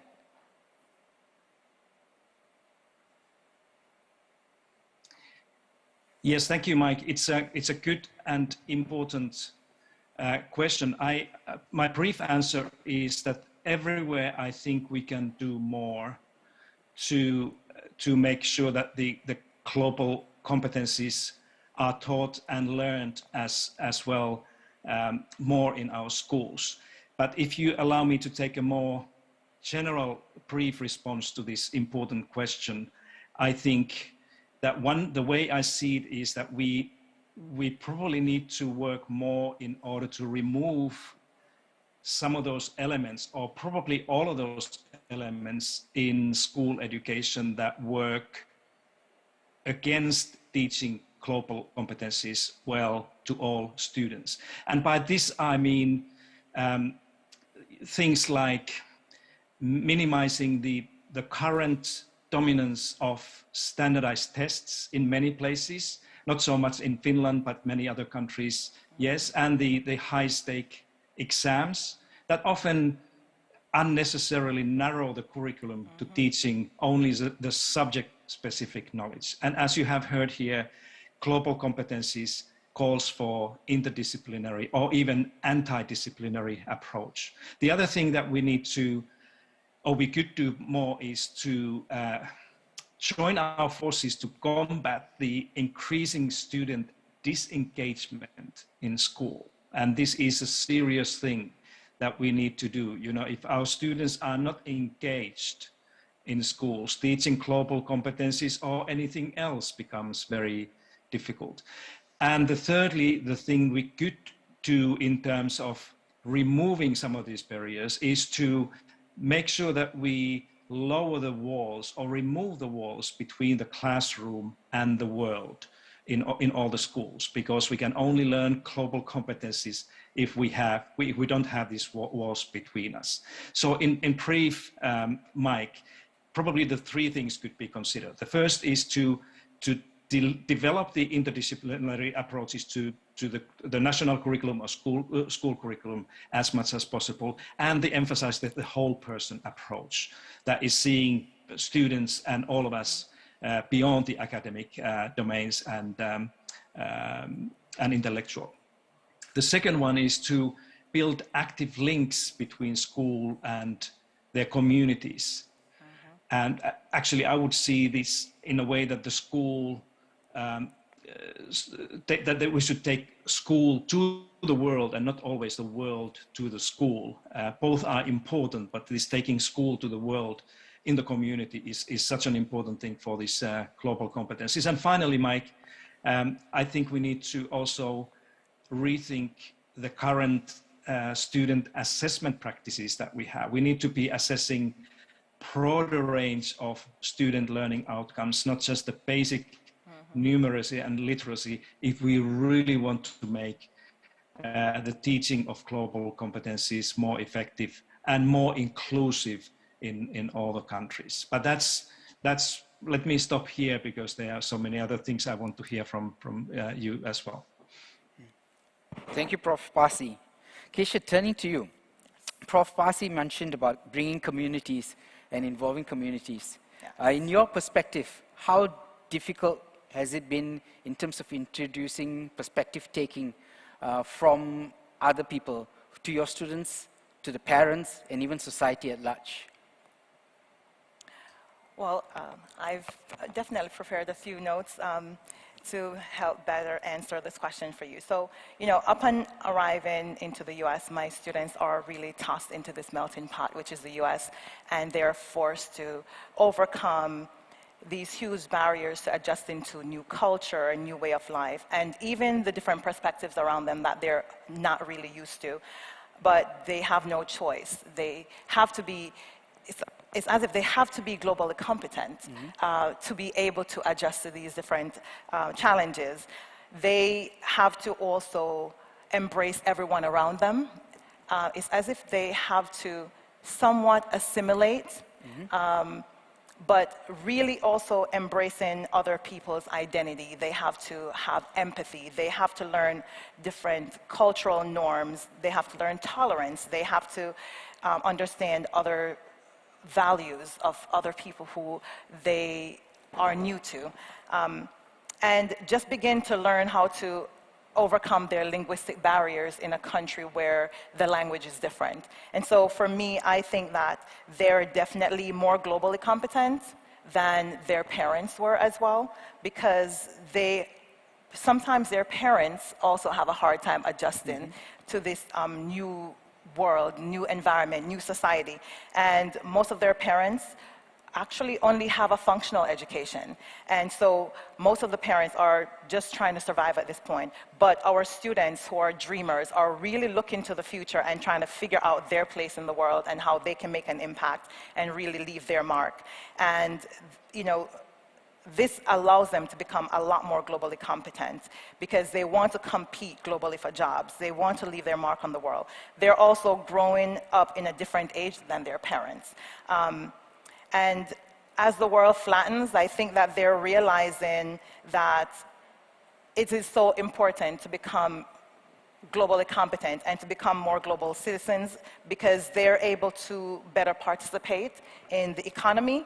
And my students I think my students are more prepared than other classrooms because they're able to interact with each other and engage in this whole classroom of multiculturalism.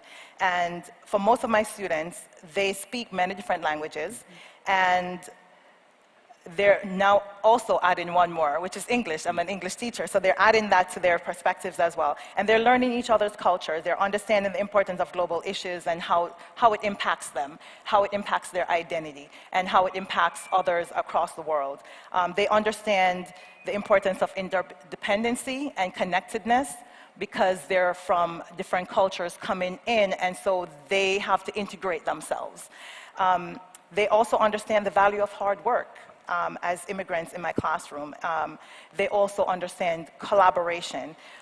One of the things my school has the motto of is empowerment, collaboration, and critical thinking, and those are all global competence skills, right? And so my students, I think, are a little step ahead of other students who are unable to engage with students from different cultures in classrooms that are not as multicultural as my classroom. And so I think that they're a lot more globally competent, and they're able to really embrace everyone around them and embrace perspectives.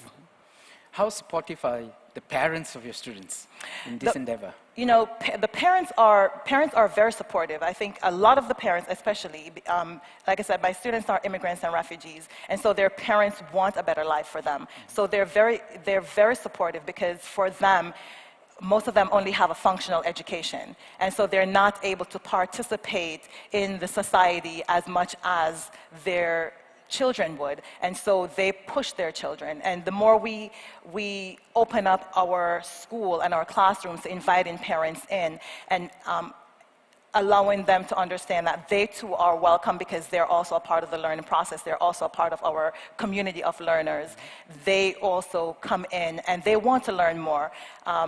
But fortunately for their children, their children are able to really dive into being more globally competent and learn about the world around them, participate in the economy, become more civically engaged than their parents. A lot of my students are undocumented and their parents are undocumented. So, of course, they feel as if they don't have a voice. And so our classroom gives them that voice and empowers them. And so we use that as a tool to also engage parents. Great. I think we have some time to get a couple of questions from the audience. Any questions for Prof. Parsi, Kesher, or me? Yes, please. Could we have a mic over there?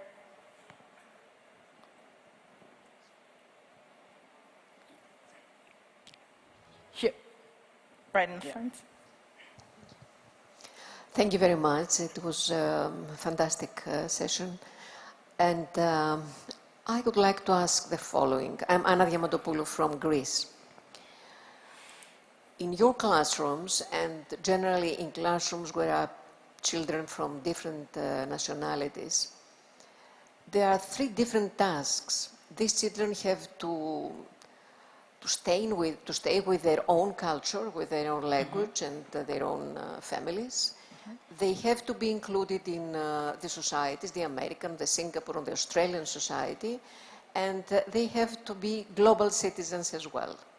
So, in these ages, how do you prioritize things, if you do? Do you want to take it? Yeah, first? sure. Kesha? One of the things that I've done in my classroom, it's not about prioritizing, I think it's about making all of them work together. We want our students to be globally competent, and that comes with cultural competence. And so designing a curriculum and integrating all of the things that you just said together, infusing all of them together, is how our students become globally competent. I don't think we have to prioritize it. When they come into our classroom with diverse perspectives, we don't take away their language, we don't take away their background, we learn how to incorporate those into the curriculum and make sure that whatever they're learning in the classroom, they're able to apply to real life. We want to use what they already know and their background, their diverse perspectives, bring it into the classroom and just use that as a backdrop to help them learn the things that they don't know. One of the things we always tap into is schema. What is the background knowledge? How much do you know and how much do you need to know? And so we use that because we want students to feel valuable in our classroom. We want them to feel that they have something to offer, they have something to share. And because of that, students feel integrated into the classroom.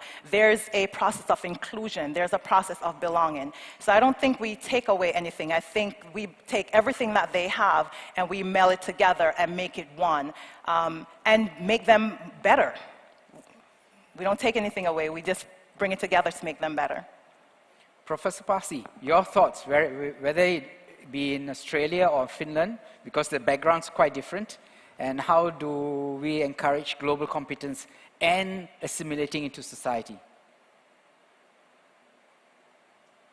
Yes, thank you for the question. I think, Keisha, you already spoke so nicely about what this looks like at the classroom level, and I fully agree that we don't need to think about adding new things or either or questions here. I think how I see this is what I try to include in my initial remarks is that, as soon as we have competencies as the aims, driving aims of what we do in a school, many of these competencies, like in Finland, I mentioned the transversal competencies, they're very near actually to the four basic elements of the global competencies, which is a good news because it means that we don't need to add any more to the workload of the teachers. That's my concern here, is that if teachers and schools see these global competencies teaching as something,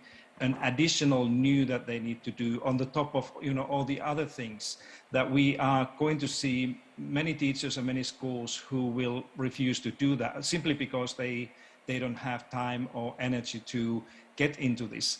But if we can help educators through the curriculum work to see that actually we are just expanding or developing these existing competencies, however they are called, in a ways that include these knowledge and skills and values and habits of minds that are part of the global competencies, I think we can get much more done that way. So let's try to avoid talking about these global competencies in a way that it's something extra or something new or additional that schools need to do, and rather help teachers to understand that it's actually already part of the work that many of the schools are doing, and just help and support them to make sure that whatever they do in this competency framework in general is done as well as they can do. Thank you, Prof. One more question, probably the last one, final one. Yep. Yeah, Mike, this is for you. I really loved your energy. Great. So the point where you started off was about student agency, which starts only if we have teacher agency. And we can have teacher agency only if we have competent systems in place wherein in-teacher training is at the very top. My question is, how do we help schools or systems wherein this very first step is missing? Let's say, imagine a scenario of a school where we have variability in teachers, starting from very competent to those who are struggling. How do we bring them all to a common stage? That's a good question. That's a very good question. Actually, it's a tough one. We are all trying to achieve that, right? Variability is actually, in-school variability is greater than between school variability, right? But given the fact that this is the hand that we've been dealt with, how do we manage it? Teacher training, professional development, support with the system, systemic support. Can we provide more curricular support, right? Can we take away things from the teacher's plate so that they can focus on what is important? At the end of the day, we need to decide. We cannot do the 1,001 things. How do we bring it together and focus on the few things, right? And at the end of the day, teacher development, teacher growth will lead to student growth. Right? I'm a teacher unionist, so I can't run away from it, right? So it's about teachers having the competent person in front in the classroom is the most critical element, right? So there must be curricular support, school leadership support, and professional development and growth, right? But off-site PD, one-off PD, professional development does not help. It must be sustainable, bite-sized, and implementable. Right? If the teachers say, go to a professional development thing and they say, they're going to just spend my afternoon and you're wasting my time, it's not going to work. They must feel that this is important. So to carry that vision, remember I started with the intentionality, right? What is the purpose? Are we all sharing the same purpose? Right? Having said that, maybe I should just conclude, right? Teacher agency is important. Systemic support is important. Right? It does not happen by chance, right? So teachers have to do many things. How do we help to bring together all this for the teacher and support the teacher so that he or she can be successful in the classroom, so that our students are successful, right? Yes, Kesha. I'd like to add quickly, you do talk about all those other systems that you need to come together. I think some of the key elements that we leave out a lot of times is that we leave students out, we leave their voices out. We also leave out the voices of parents and other stakeholders. And in order to come to this whole vision, and be successful, we definitely need to have all stakeholders. We need to include communities. We need to include community leaders, community members. We need to include parents and students. We also need to make sure that governmental structures are there as well. So it's a collective effort of every stakeholder in education. It's not just school leaders and teachers and those people who are inside of the building. It takes a whole village. That means inside and outside of the classroom. Maybe one final thought before we leave the session. We have to decide whether we want a melting pot or a salad. Right? In Singapore's context, we have gone with the salad analogy. Right? Because each one of us brings a flavor to the plate. Right? But the glue is the sauce that pulls all of it together. Right? We have adopted this because it is fundamental to respecting each other.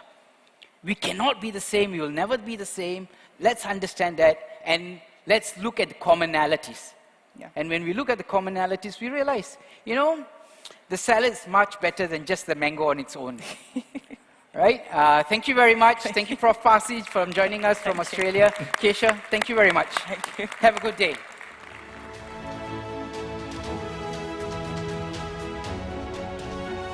Thank you very much for our panelists who are here today and for those of us joining us remotely. Ladies and gentlemen, to kick off our next segment, we will show you a video on the virtual classroom, which was filmed here in the UAE.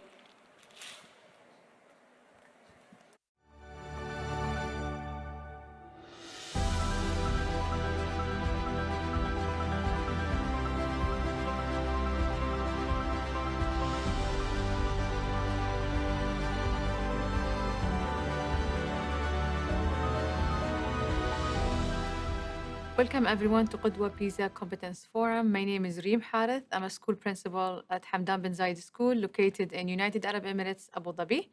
And our sessions today will take us to a real-life classroom. We're going to see and listen to students' answers about the global competences and the challenges or their comments and feedbacks about how they deal with the global competences around the world.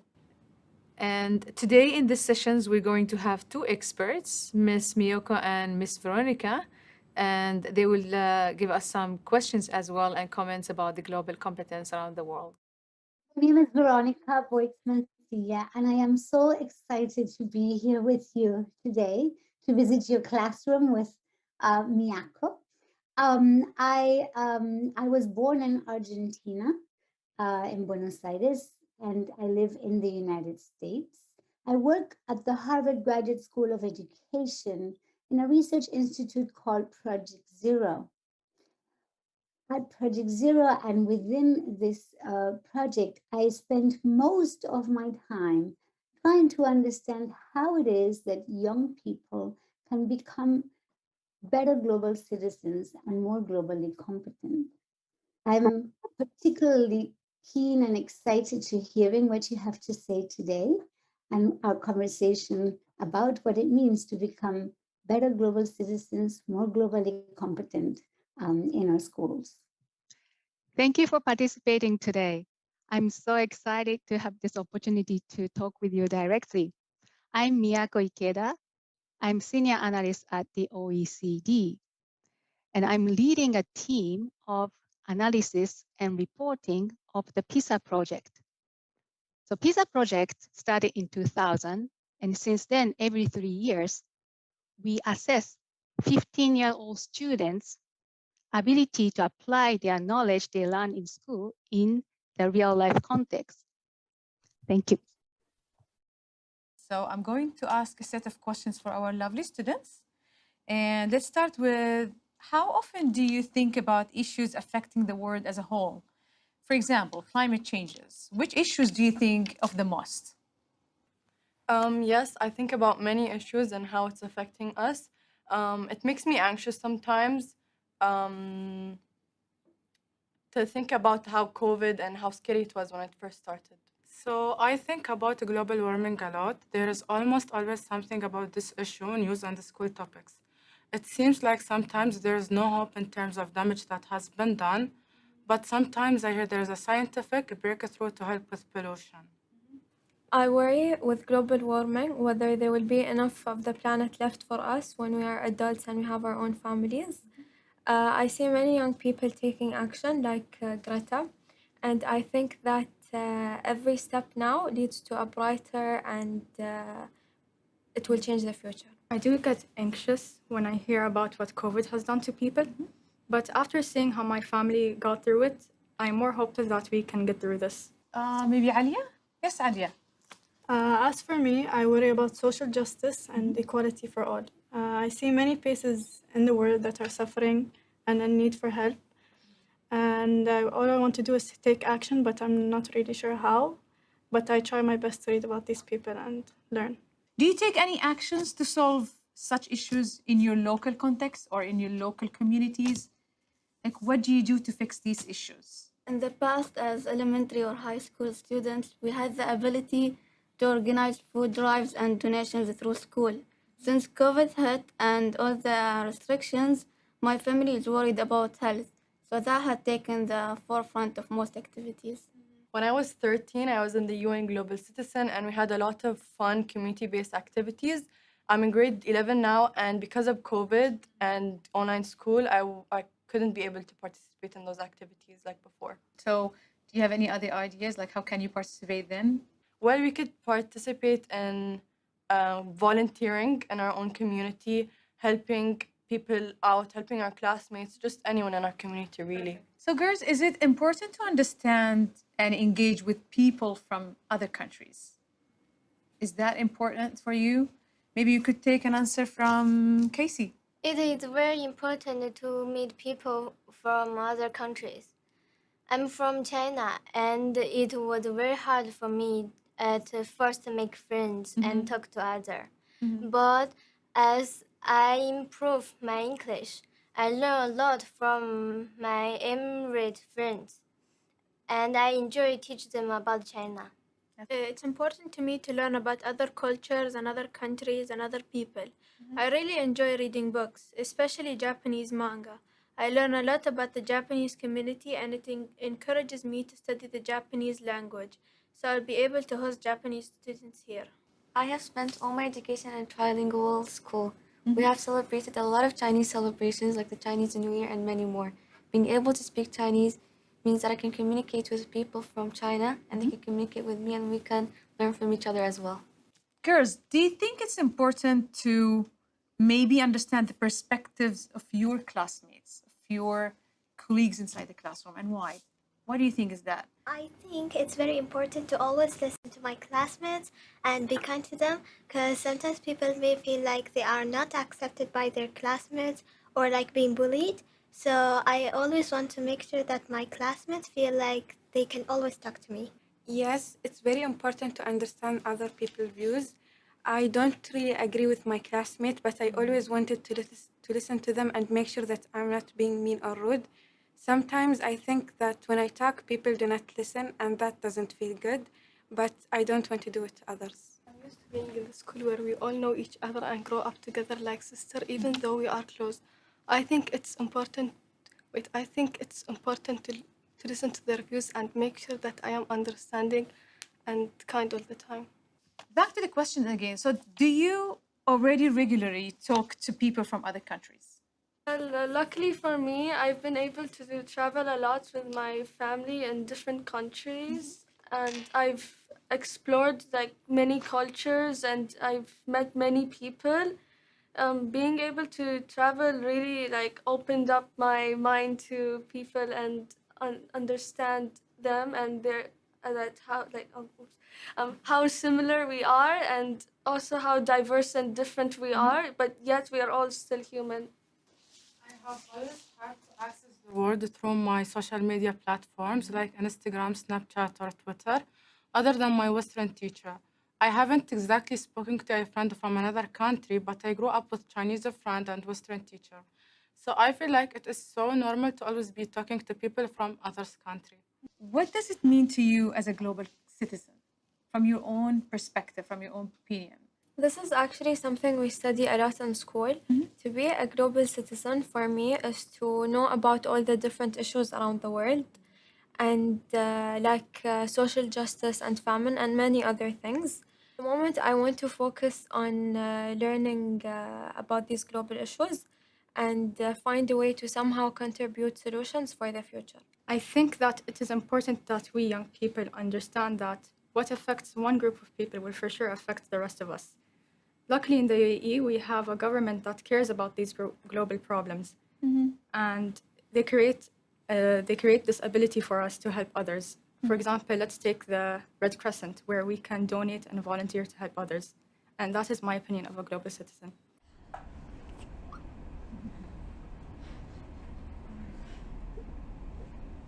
Hey everyone, my name is Nuha Nasser Al-Zahabi and I'm English teacher in Hamdan bin Zayed School. I have 3 questions for you.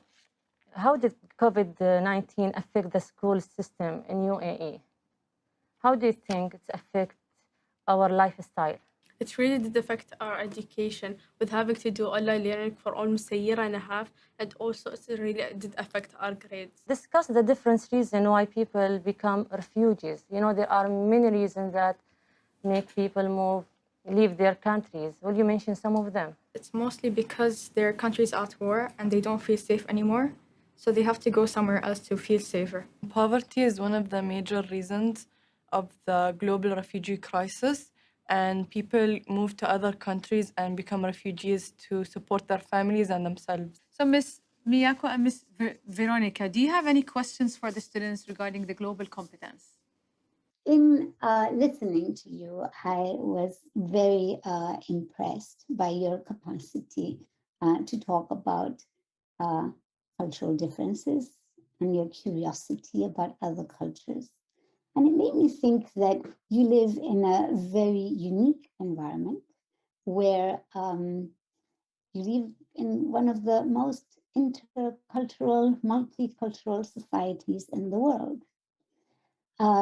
I think that this is an incredible opportunity, especially as you are in a school that really fosters your intercultural and your global competence.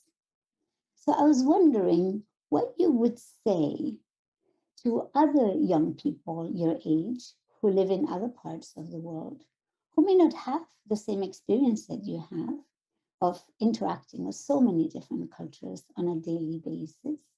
What you would say about what's a little bit challenging about living in a multicultural society, and what is particularly exciting to you about doing so?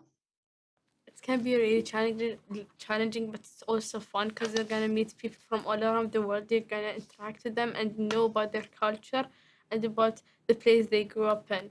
And it can be also hard because you can face racism even if you're a local. So these are kind of the things that you're gonna face. Yes, I would like to ask a question that was mentioned in their responses. There was some saying that, oh, I would like to do something, but I don't know what to do. And that's exactly that we are now facing the stage, because PISA 2018 data we analyzed, we found out that a lot of students, for example, the climate change, they are interested in the topic. They are aware of the issue of the climate change. They may become pessimistic. And then they feel like, no, even if they do something, it will not change anything.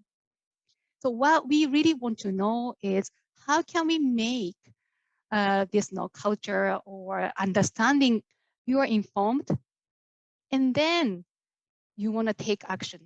So if you went through that moment of anxiety and overcome that and want to learn more, want to do something, I would like to get advice from you that how you overcame that anxiety and how the teachers and schools and parents or society can help you to overcome that anxiety. So when I first learned about global issues online or even in science class, I was really passionate about it.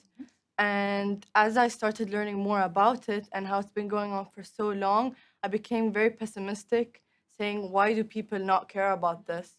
And I lost hope for a while. But at some point, I thought to myself, if I don't do something about it, if our generation does nothing about it, what will change? Nothing is going to change. So I think it starts with us.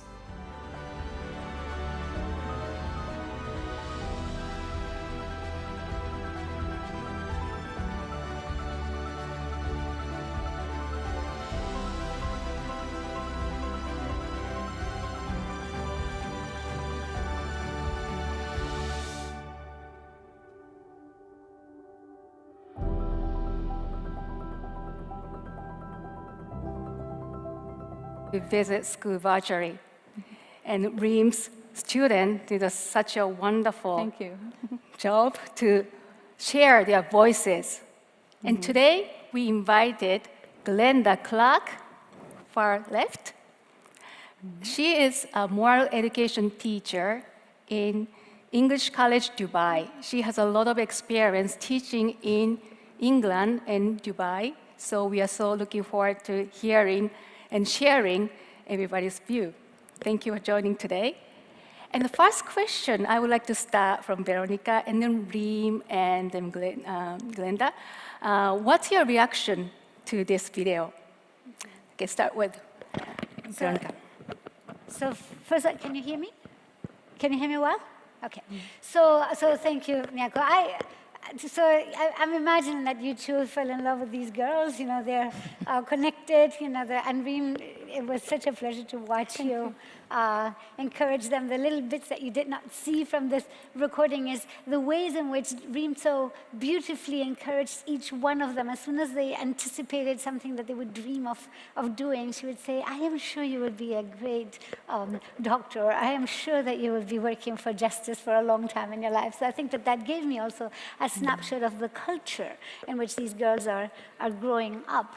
And I think that if one thing, that the first thing that struck me very vividly is how whole person global competence is.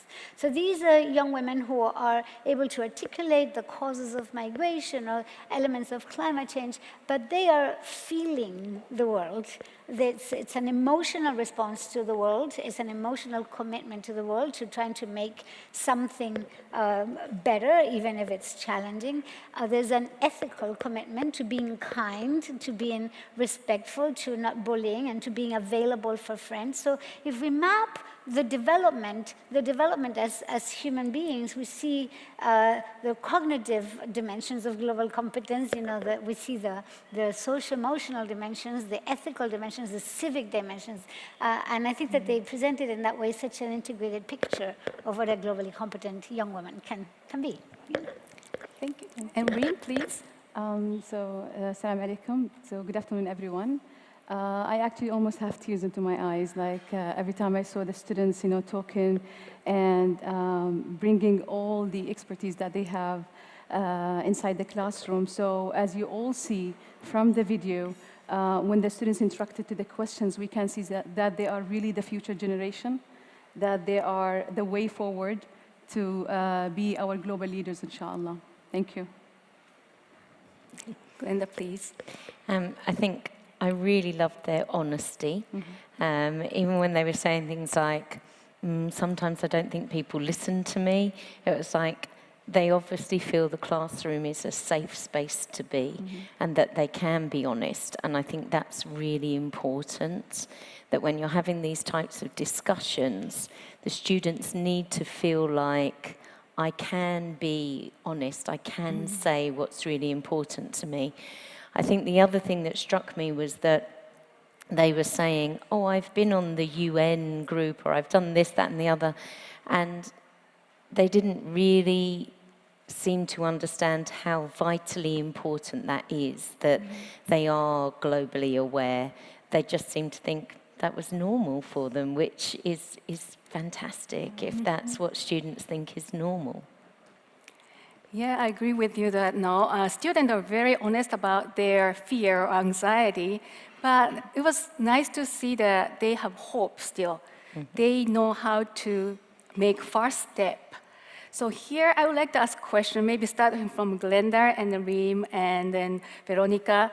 Based on your experience, I would like to know that what kind of help teacher or support teacher can provide for students to be able to have hope.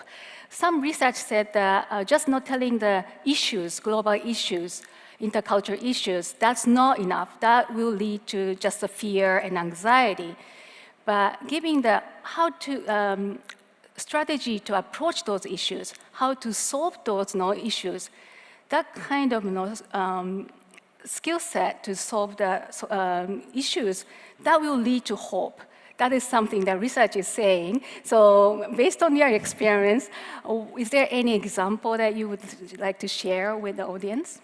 I think I teach a lot of subjects, but the moral education classes that I teach are the time when the students can really express themselves. And I think they really enjoy having that opportunity to feel like they're doing something good. And the final unit in moral education each year is to put it into action. So it's not just about us teaching it in the classroom, it's about us going out and doing something that might be virtually, as it has had to be for the last few years.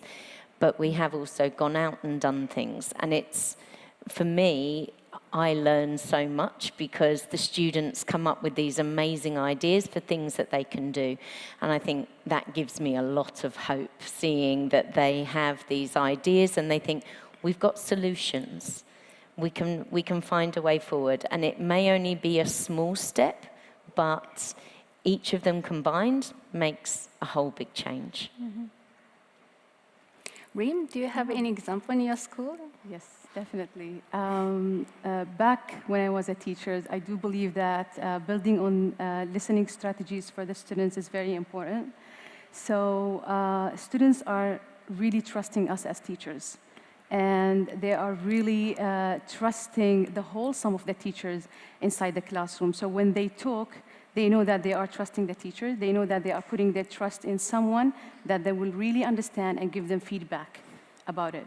So one of the really core strategies that I always follow with my students back when I was a teacher, and I feel really honored to be an English teacher at that time, is listen to the students. Listen to their opinions, listen to their perspectives. They have so much things to say. Build on their students' voices, and you will see amazing results. Veronica, please. I love hearing the two of you say what you said, because it resonates with so many examples I've seen in classrooms of two things, of students being able to be full people, like full person. So I think it's really important that we don't leave our humanity at the door of the school, that as we walk into a classroom, we walk as full human beings, and that allows also for the children to walk as full human beings, and that we shouldn't forget, because the world, our kids live in the world, we live in the world. So the world is not in a textbook. The world is what happens all around us every day. So I think that if we are aware of that presence of that world, I think that also enables us to build the trust in the fact that we're sort of figuring out this world. So the trust that you described in both cases is, in my view, incredibly important. And I think it has important implications for teacher professional development. How do we prepare teachers to be full human beings in the classroom? Not only to know certain things, but to be certain kinds of people, so to speak. But then in addition, the examples of action are multiple in my mind and allow us to think, help kids think, or help ourselves think that we have different sort of realms of influence. We have different circles of influence, and being aware of where our circles of influence are. For some kids, a circle of influence might be, I need to learn more and bring this topic up at the dinner table with my parents and convince my mom that maybe we should recycle at home. Like, that might be the circle of influence. Other circles of influence have like a broader scope, and they might have to do with, I'm going to just volunteer for Habitat for Humanity, or I'm going to volunteer for Doctors Without Borders and doing some data, what have you. But and in this case, it's like inserting ourselves in an understanding, or kids in understanding that that we belong to a world in which humans are organizing. We're organizing ourselves in order to solve collectively some larger problems, that no single human being can solve these very complex issues. So the anxiety that comes with, oh my God, the climate is changing, is really compensated by recognizing that there are spheres of influence in which the kids can have action, by recognizing that action begins at age 3. So we have like little children, age 3, really picking up, the cans, the bottles, the bottle tops, and making art with bottle tops because they know that that will save some turtles down the road. So it's not something that happens in high schools only. It's not something that happens at the end of primary school.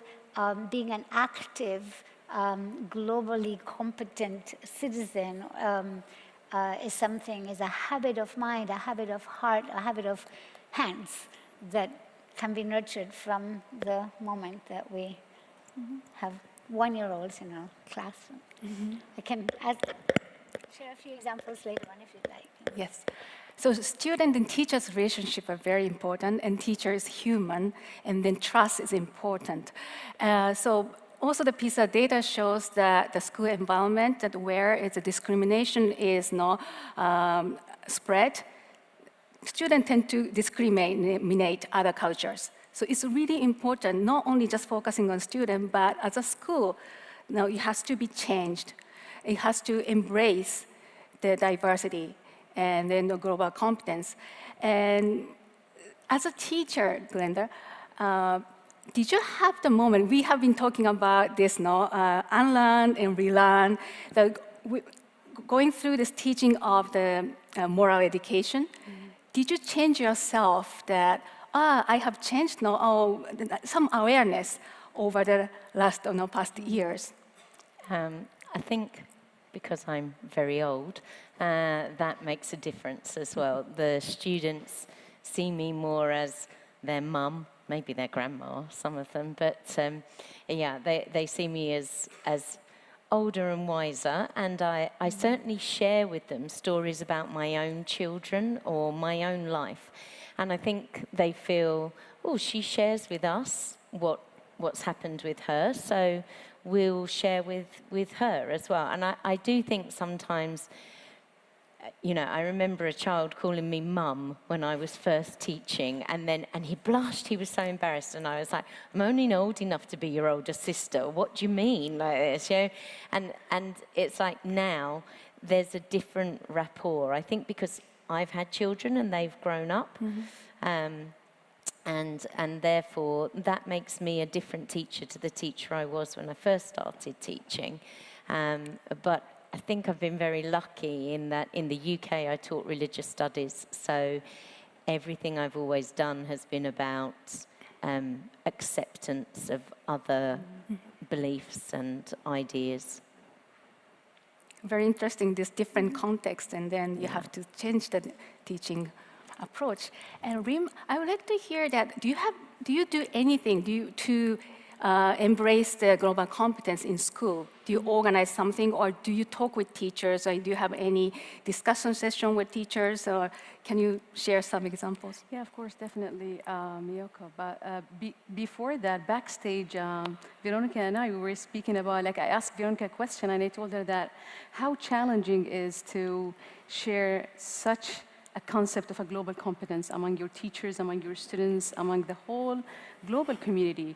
And it is really challenging. It is definitely challenging. And we were talking about how to change or shifting the mindset of people that we are talking with our students. So I do believe that one of the greatest strategy is building the community, building the culture of acceptance among others, building the culture of global competencies around the world. If you share these kind of concepts with the students, with teachers, not only with the school community, but you need to go abroad. You need to go and seek parents. You need to go and seek other stakeholders. If you engage the whole community with you, definitely you will see results. Definitely you will see acceptance from our students, from our teachers about the others, and how can we, as global mindsets, can accept the others, and from different nationalities.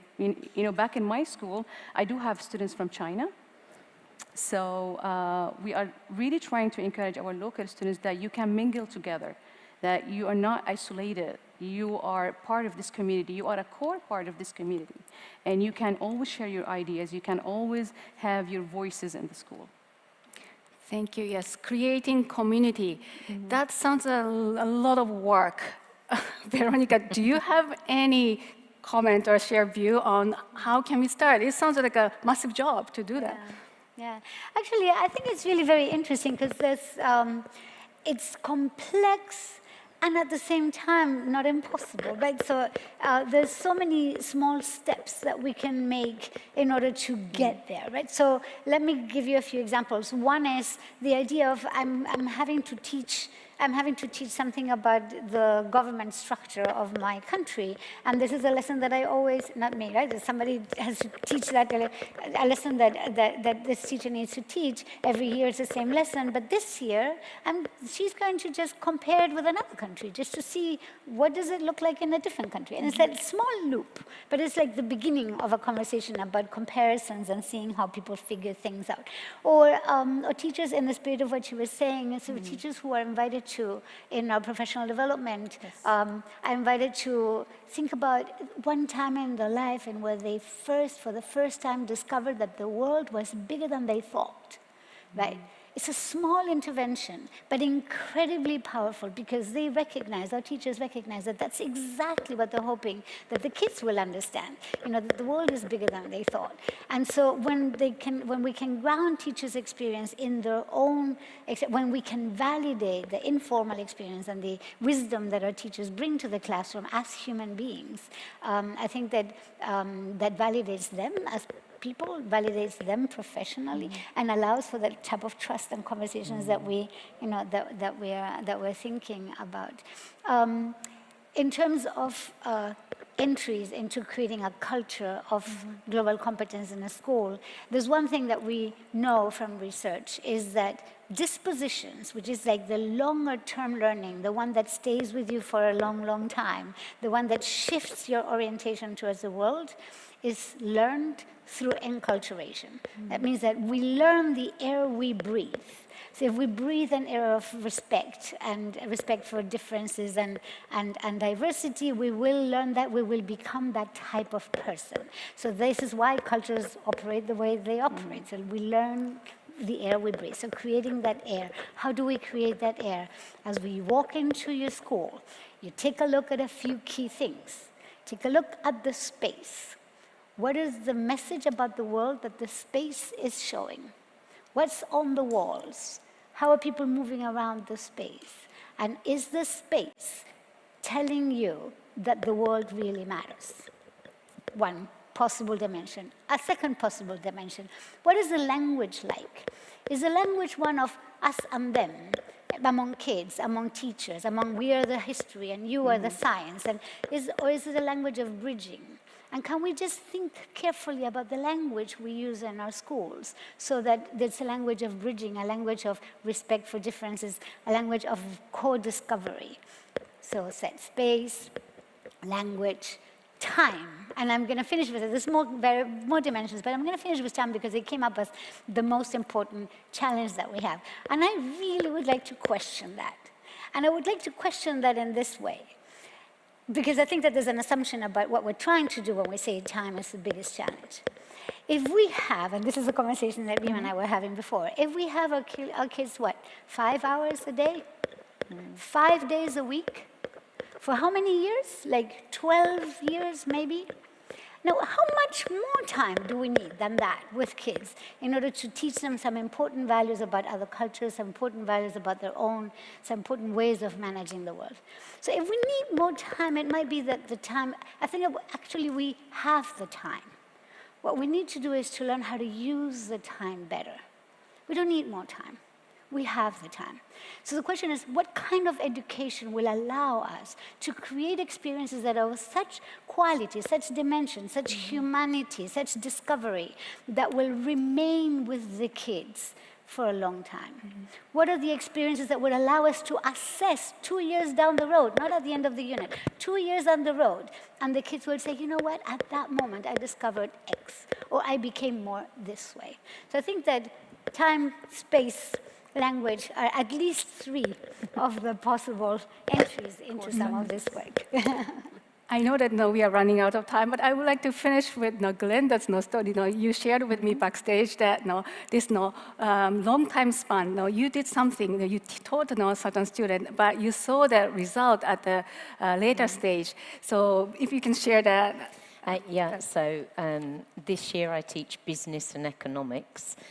Which is a surprise, but two of the students who are in the class, when they were in year 7, they did a moral education in action project, and it was all about loving kindness and how to spread that and make other people aware of the positivity of it. And what is fantastic is that now, 4 years later, where they're doing business, they're asking, but how can we do business and still show loving kindness and be ethical in the way that we approach things? So it's wonderful to see that that's had that influence across the years and that they're still thinking about it. It's amazing. Thank you. So if you have any question, please raise your hand and then introduce yourself. And if you have any question to specific speaker, please.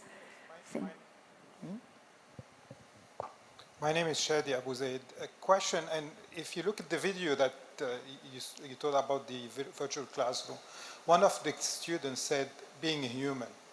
So the thing is, a child is born as a human, but then when they grow up, they become white, black, brown, labels we use, even the US, ABC, American-born Chinese, and all of these things.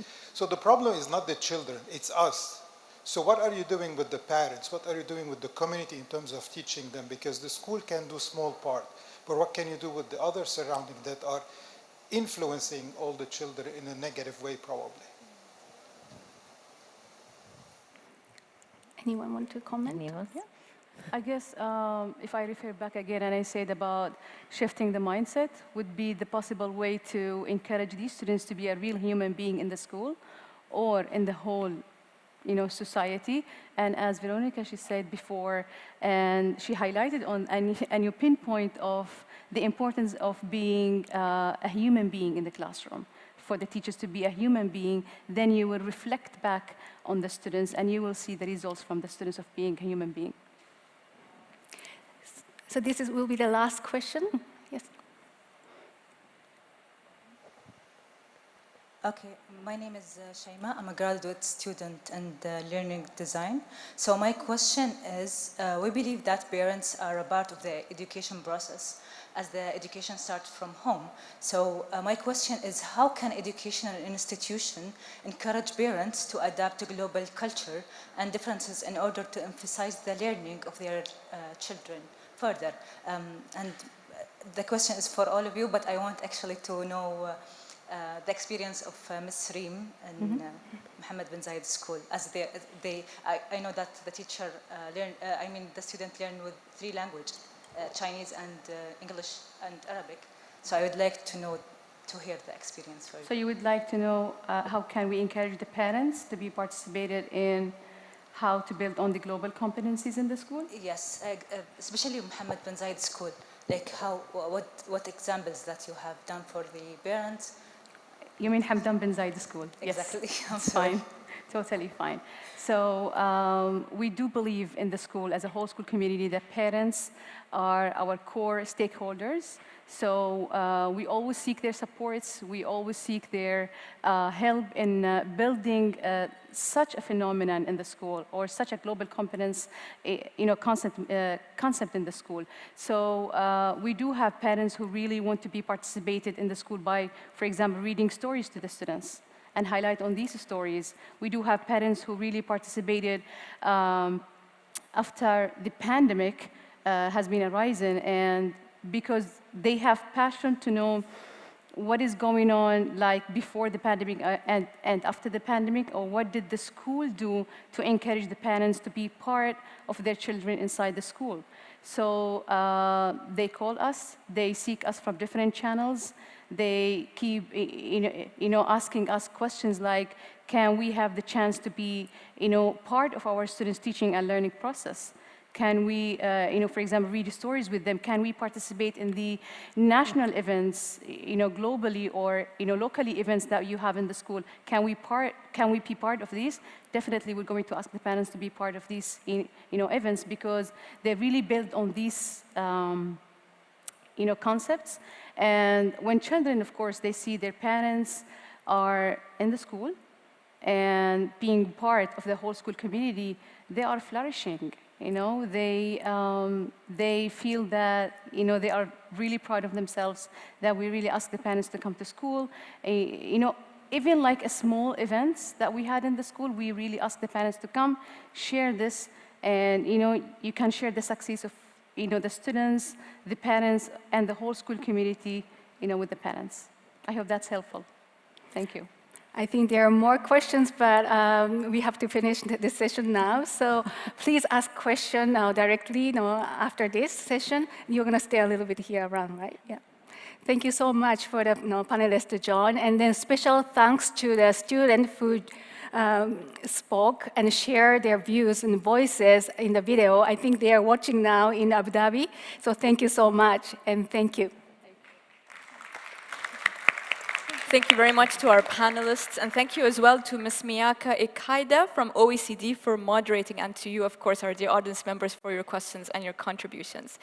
To wrap up the forum, I would like to invite back onto the stage Mr. Andreas Schleicher from OECD for his insights and perspectives on the discussions that have taken place on the stage so far. Mr. Andreas, the floor is yours.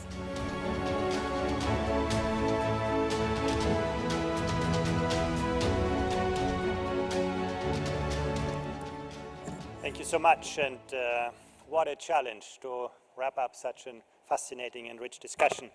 Today we started with Abdullatif Al-Shamsi, the President and CEO of the Higher College of Technology here, to talk about how to reconfigure the spaces, the people, time and technology, to support students in virtual classrooms, open lab and learning spaces, but also in their social and networking experiences. Now, the digital world is now the real world for learners. It is connected cities, people, countries, and continents in ways that vastly enhance our individual and our collective potential. But it has also made this world so much more volatile, complex, and ambiguous. And that has sort of moved global competencies from a privilege of the few to really a necessity for all. And I thought that Mary McAleese, the former president of Ireland, made a really compelling case for global competency as the kind of antidote to the accelerating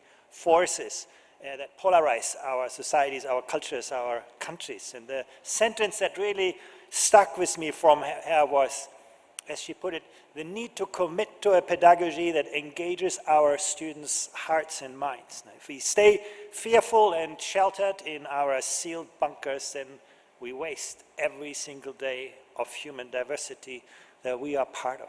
Nobody could have said that better. I also thought, you know, what she said what she meant when she said values and global competences can be learned and taught. This is not something that you can just, you know, aspire to, but you can actually deliberately put it into classroom practice. I then had the privilege to moderate a really fascinating panel on how we can put those ideas into practice. Veronica, who you just saw again here, confronted us with a really radical thought. You know, if we had to reinvent education, reinvent it by taking the pulse of our contemporary societies, as she put it, and design what we learned about the big questions around, you know, climate change, inequity, migration, the pandemic, how would a curriculum really look like? What people and technology would we use to actually build the kind of learning environment to make that happen? How we would support those kinds of people? What can our systems do to become supportive for such an education system? And then, you know, Dr. Rabah Al-Sumaiti took that challenge up and told us how the UAE actually develops global competency by really ingraining it in the practice, in a system-level approach, not just, you know, in some schools. Now, that's really what intentional thinking and deliberate action are about. And she showed us out some really practical examples for how moral education involves conflict resolution and the understanding of different perspectives. Professor Looney helped us navigate some of the tensions and dilemmas that teachers at the front line face when they hear what you tell them in the curriculum on the one end, and then, you know, what the exams and parents expect from them on the other. That is a difficult tension to manage. And as she put it, everything that we know about global competency shows that it is holistic and expansive. Teacher education is not usually about unlearning the usually or questioning the unquestionable. That's what we need to foster, so that teachers can actually teach fewer things at greater depths, get to the heart of the subject, get to the ways of thinking of a subject, and rather than the surface of that content. But once again, you need an empowering environment to give teachers that confidence, that trust, and that space to navigate those different tensions and dilemmas. And that's what Fernando Reimers concluded in the roundtable, now looking towards the kind of system leadership that we really need, how leaders can build a theory of mind, as he put it, that is driven by knowing that other people in the world see things differently, see the world differently. We then moved from the experts to the practitioners with 3 really fascinating case studies, and I really enjoyed the words of Keisha. She showed us how we can live inclusion in the context of global competency. And actually, I must say, one of the things that I've always admired with the winners of the Global Teaching Prize is their readiness and their passion to share their expertise with the world. They're not keeping what they know in the 4 walls of a classroom, but they're always willing to stand up, to sit on a panel, and contribute what they know to the world. Now, these are the engineers of our society. And actually, if you ever wondered where the Global Teaching Prize comes from, it was born in the UAE, right here in Dubai some years ago. So it is what we need to celebrate our educators. And what I took away from Mike Zimmerman is how values matter, and how we can see global competency as putting those values into action, as he said it. Once again, through intentional thinking, deliberate action. That intentionality is so important. I think, as he explained to us, you know, Singapore's success doesn't come by chance. It comes despite the kind of challenging context that he put it, because of the way the system is designed and supported. And Pasi Salberg explained how we can leverage cultural context, diverse cultural context, rather than seeing that diversity as the problem, but also how we can and need to lower the walls between the classroom and the real world, to bring classrooms, our communities, and the world globally much closer together. And finally, we had a glimpse into a classroom, and it was really a great example for where and how we can build that agency that we talked about all day. That yes, students are anxious about their future, you heard them, but they also have that confidence and that hope that they can take action. And as you remember, one student said, if not us, then who will do that? And actually the teacher, Mrs. Reen, who you saw just in the panel here, and also in the video, she did not do any magic. Actually, if you look to that scene, all she did is create a zone of confidence, of trust, of safe space. And suddenly, the magic of learning happens. So from all of this, we can really see how education today is about building curiosity, opening minds, about compassion, opening hearts, and about courage, mobilizing our cognitive, social, and emotional resources to take action. And those are also our best weapon against the biggest threats of our times. If you think about it, ignorance, the closed mind, or hate, the closed heart, or fear, the enemy of agency. So all that remains for me is to say a really big thank you to all of you, to you, the audience, for your really active participation. Whether you're a teacher, an academic, or a policymaker, I really hope that this forum will have inspired you to encourage knowledge sharing, innovation, creativity, to take that moment, that space, to do things differently. This time after the pandemic is not about building back better, it's about building forward differently. And I want to thank all those who worked tirelessly throughout the planning and implementation of this remarkable forum. I want to express again my sincere thanks to His Highness Sheikh Mohammed bin Zayed Al Nahyan, Crown Prince of Abu Dhabi, under whose patronage the forum is taking place. Actually, I met him first in 2014, and since that day I have been so impressed by his leadership in education. Someone who's a leader in a country who sees, education as the future of that country and deliberately puts it step by step to make that happen. And my dear friend Mohamed Al-Nuaimi and his amazing colleagues in the Education Affairs Office here in the Crown Prince Court, they are the ones who actually made it happen. My special thanks also to the Ministry of Education, the Abu Dhabi Department of Education and Knowledge, and the Knowledge and Human Development Authority of Dubai, and actually also the Shariah Private Education Authority that has contributed to this event.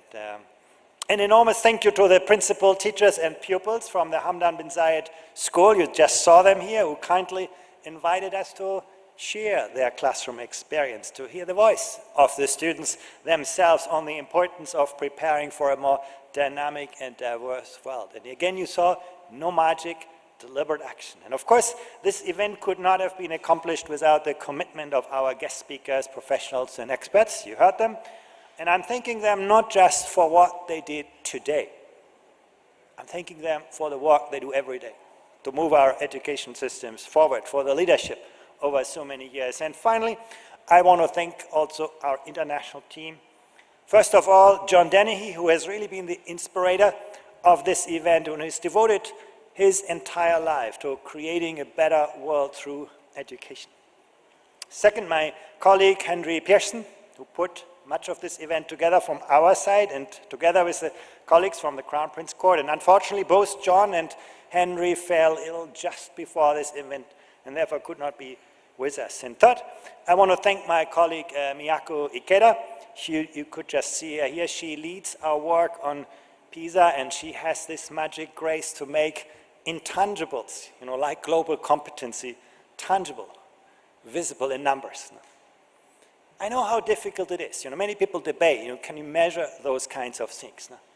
But it is by making the invisible visible, by putting things into numbers, by seeing the world through different perspectives. That is really the energy that brought us together today.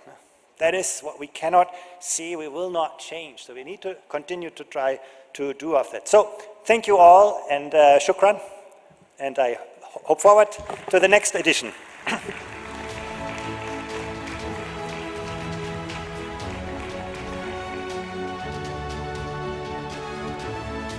And we can't, of course, forget to add Mr. Andreas Schleicher to that list of thank you. Thank you very much for your contributions today at the forum. Thank you.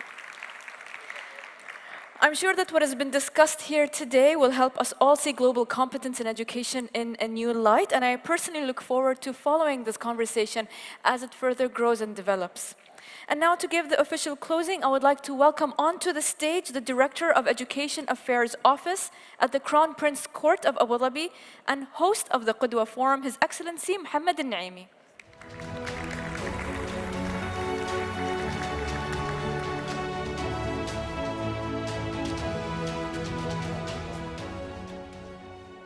Good afternoon, teachers, educators, esteemed guests, ministers, His Excellency Hussein Al-Hamadi, His Excellency Zaki Nusayba, Andreas Schleicher, and all.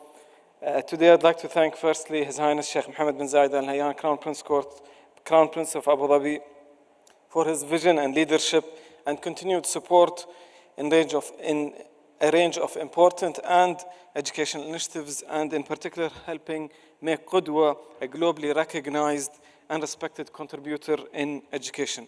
I'd like to also express my gratitude on behalf of Crown Prince Court and the UAE to our colleagues and long-standing supporters and contributors to Qudwa, the OECD and Bosala Institute. Both organizations have made big efforts today to make the forum a great success. To our strategic partners in the UAE, led by the Minister of Education, the Emirates Schools Establishment, Abu Dhabi Department of Knowledge, KHDA in Dubai, and the Sharjah Private Education Authority, thank you as well. Since our inception in 2016, Qudwa has served as a meeting place and a collaborative platform, teachers, education professionals, and policymakers to share and exchange ideas, knowledge that offers and fosters real change and innovation in education. Over the years, the Qudwa Forum has attracted many and some of the world's foremost experts and thought leaders in education, something which we are very proud to host today and witness together with you. Going forward, it's up to all of us to take this conversation and our collective learnings in the field of global competence further, whether as policymakers or practitioners, and continue to advocate and action global competence in education worldwide. I'm pleased to say that we will continue to support our colleagues, partners, and greater professional network in their work to promote global competence both here in the UAE and in the global community. I look forward to continuing this conversation surrounding global competence with you in the future as today in the forum comes to conclusion. And until then, I would like to extend my sincerest thanks to all of you for participating in Qudwa-PISA Global Competence Forum 2022. Thank you again.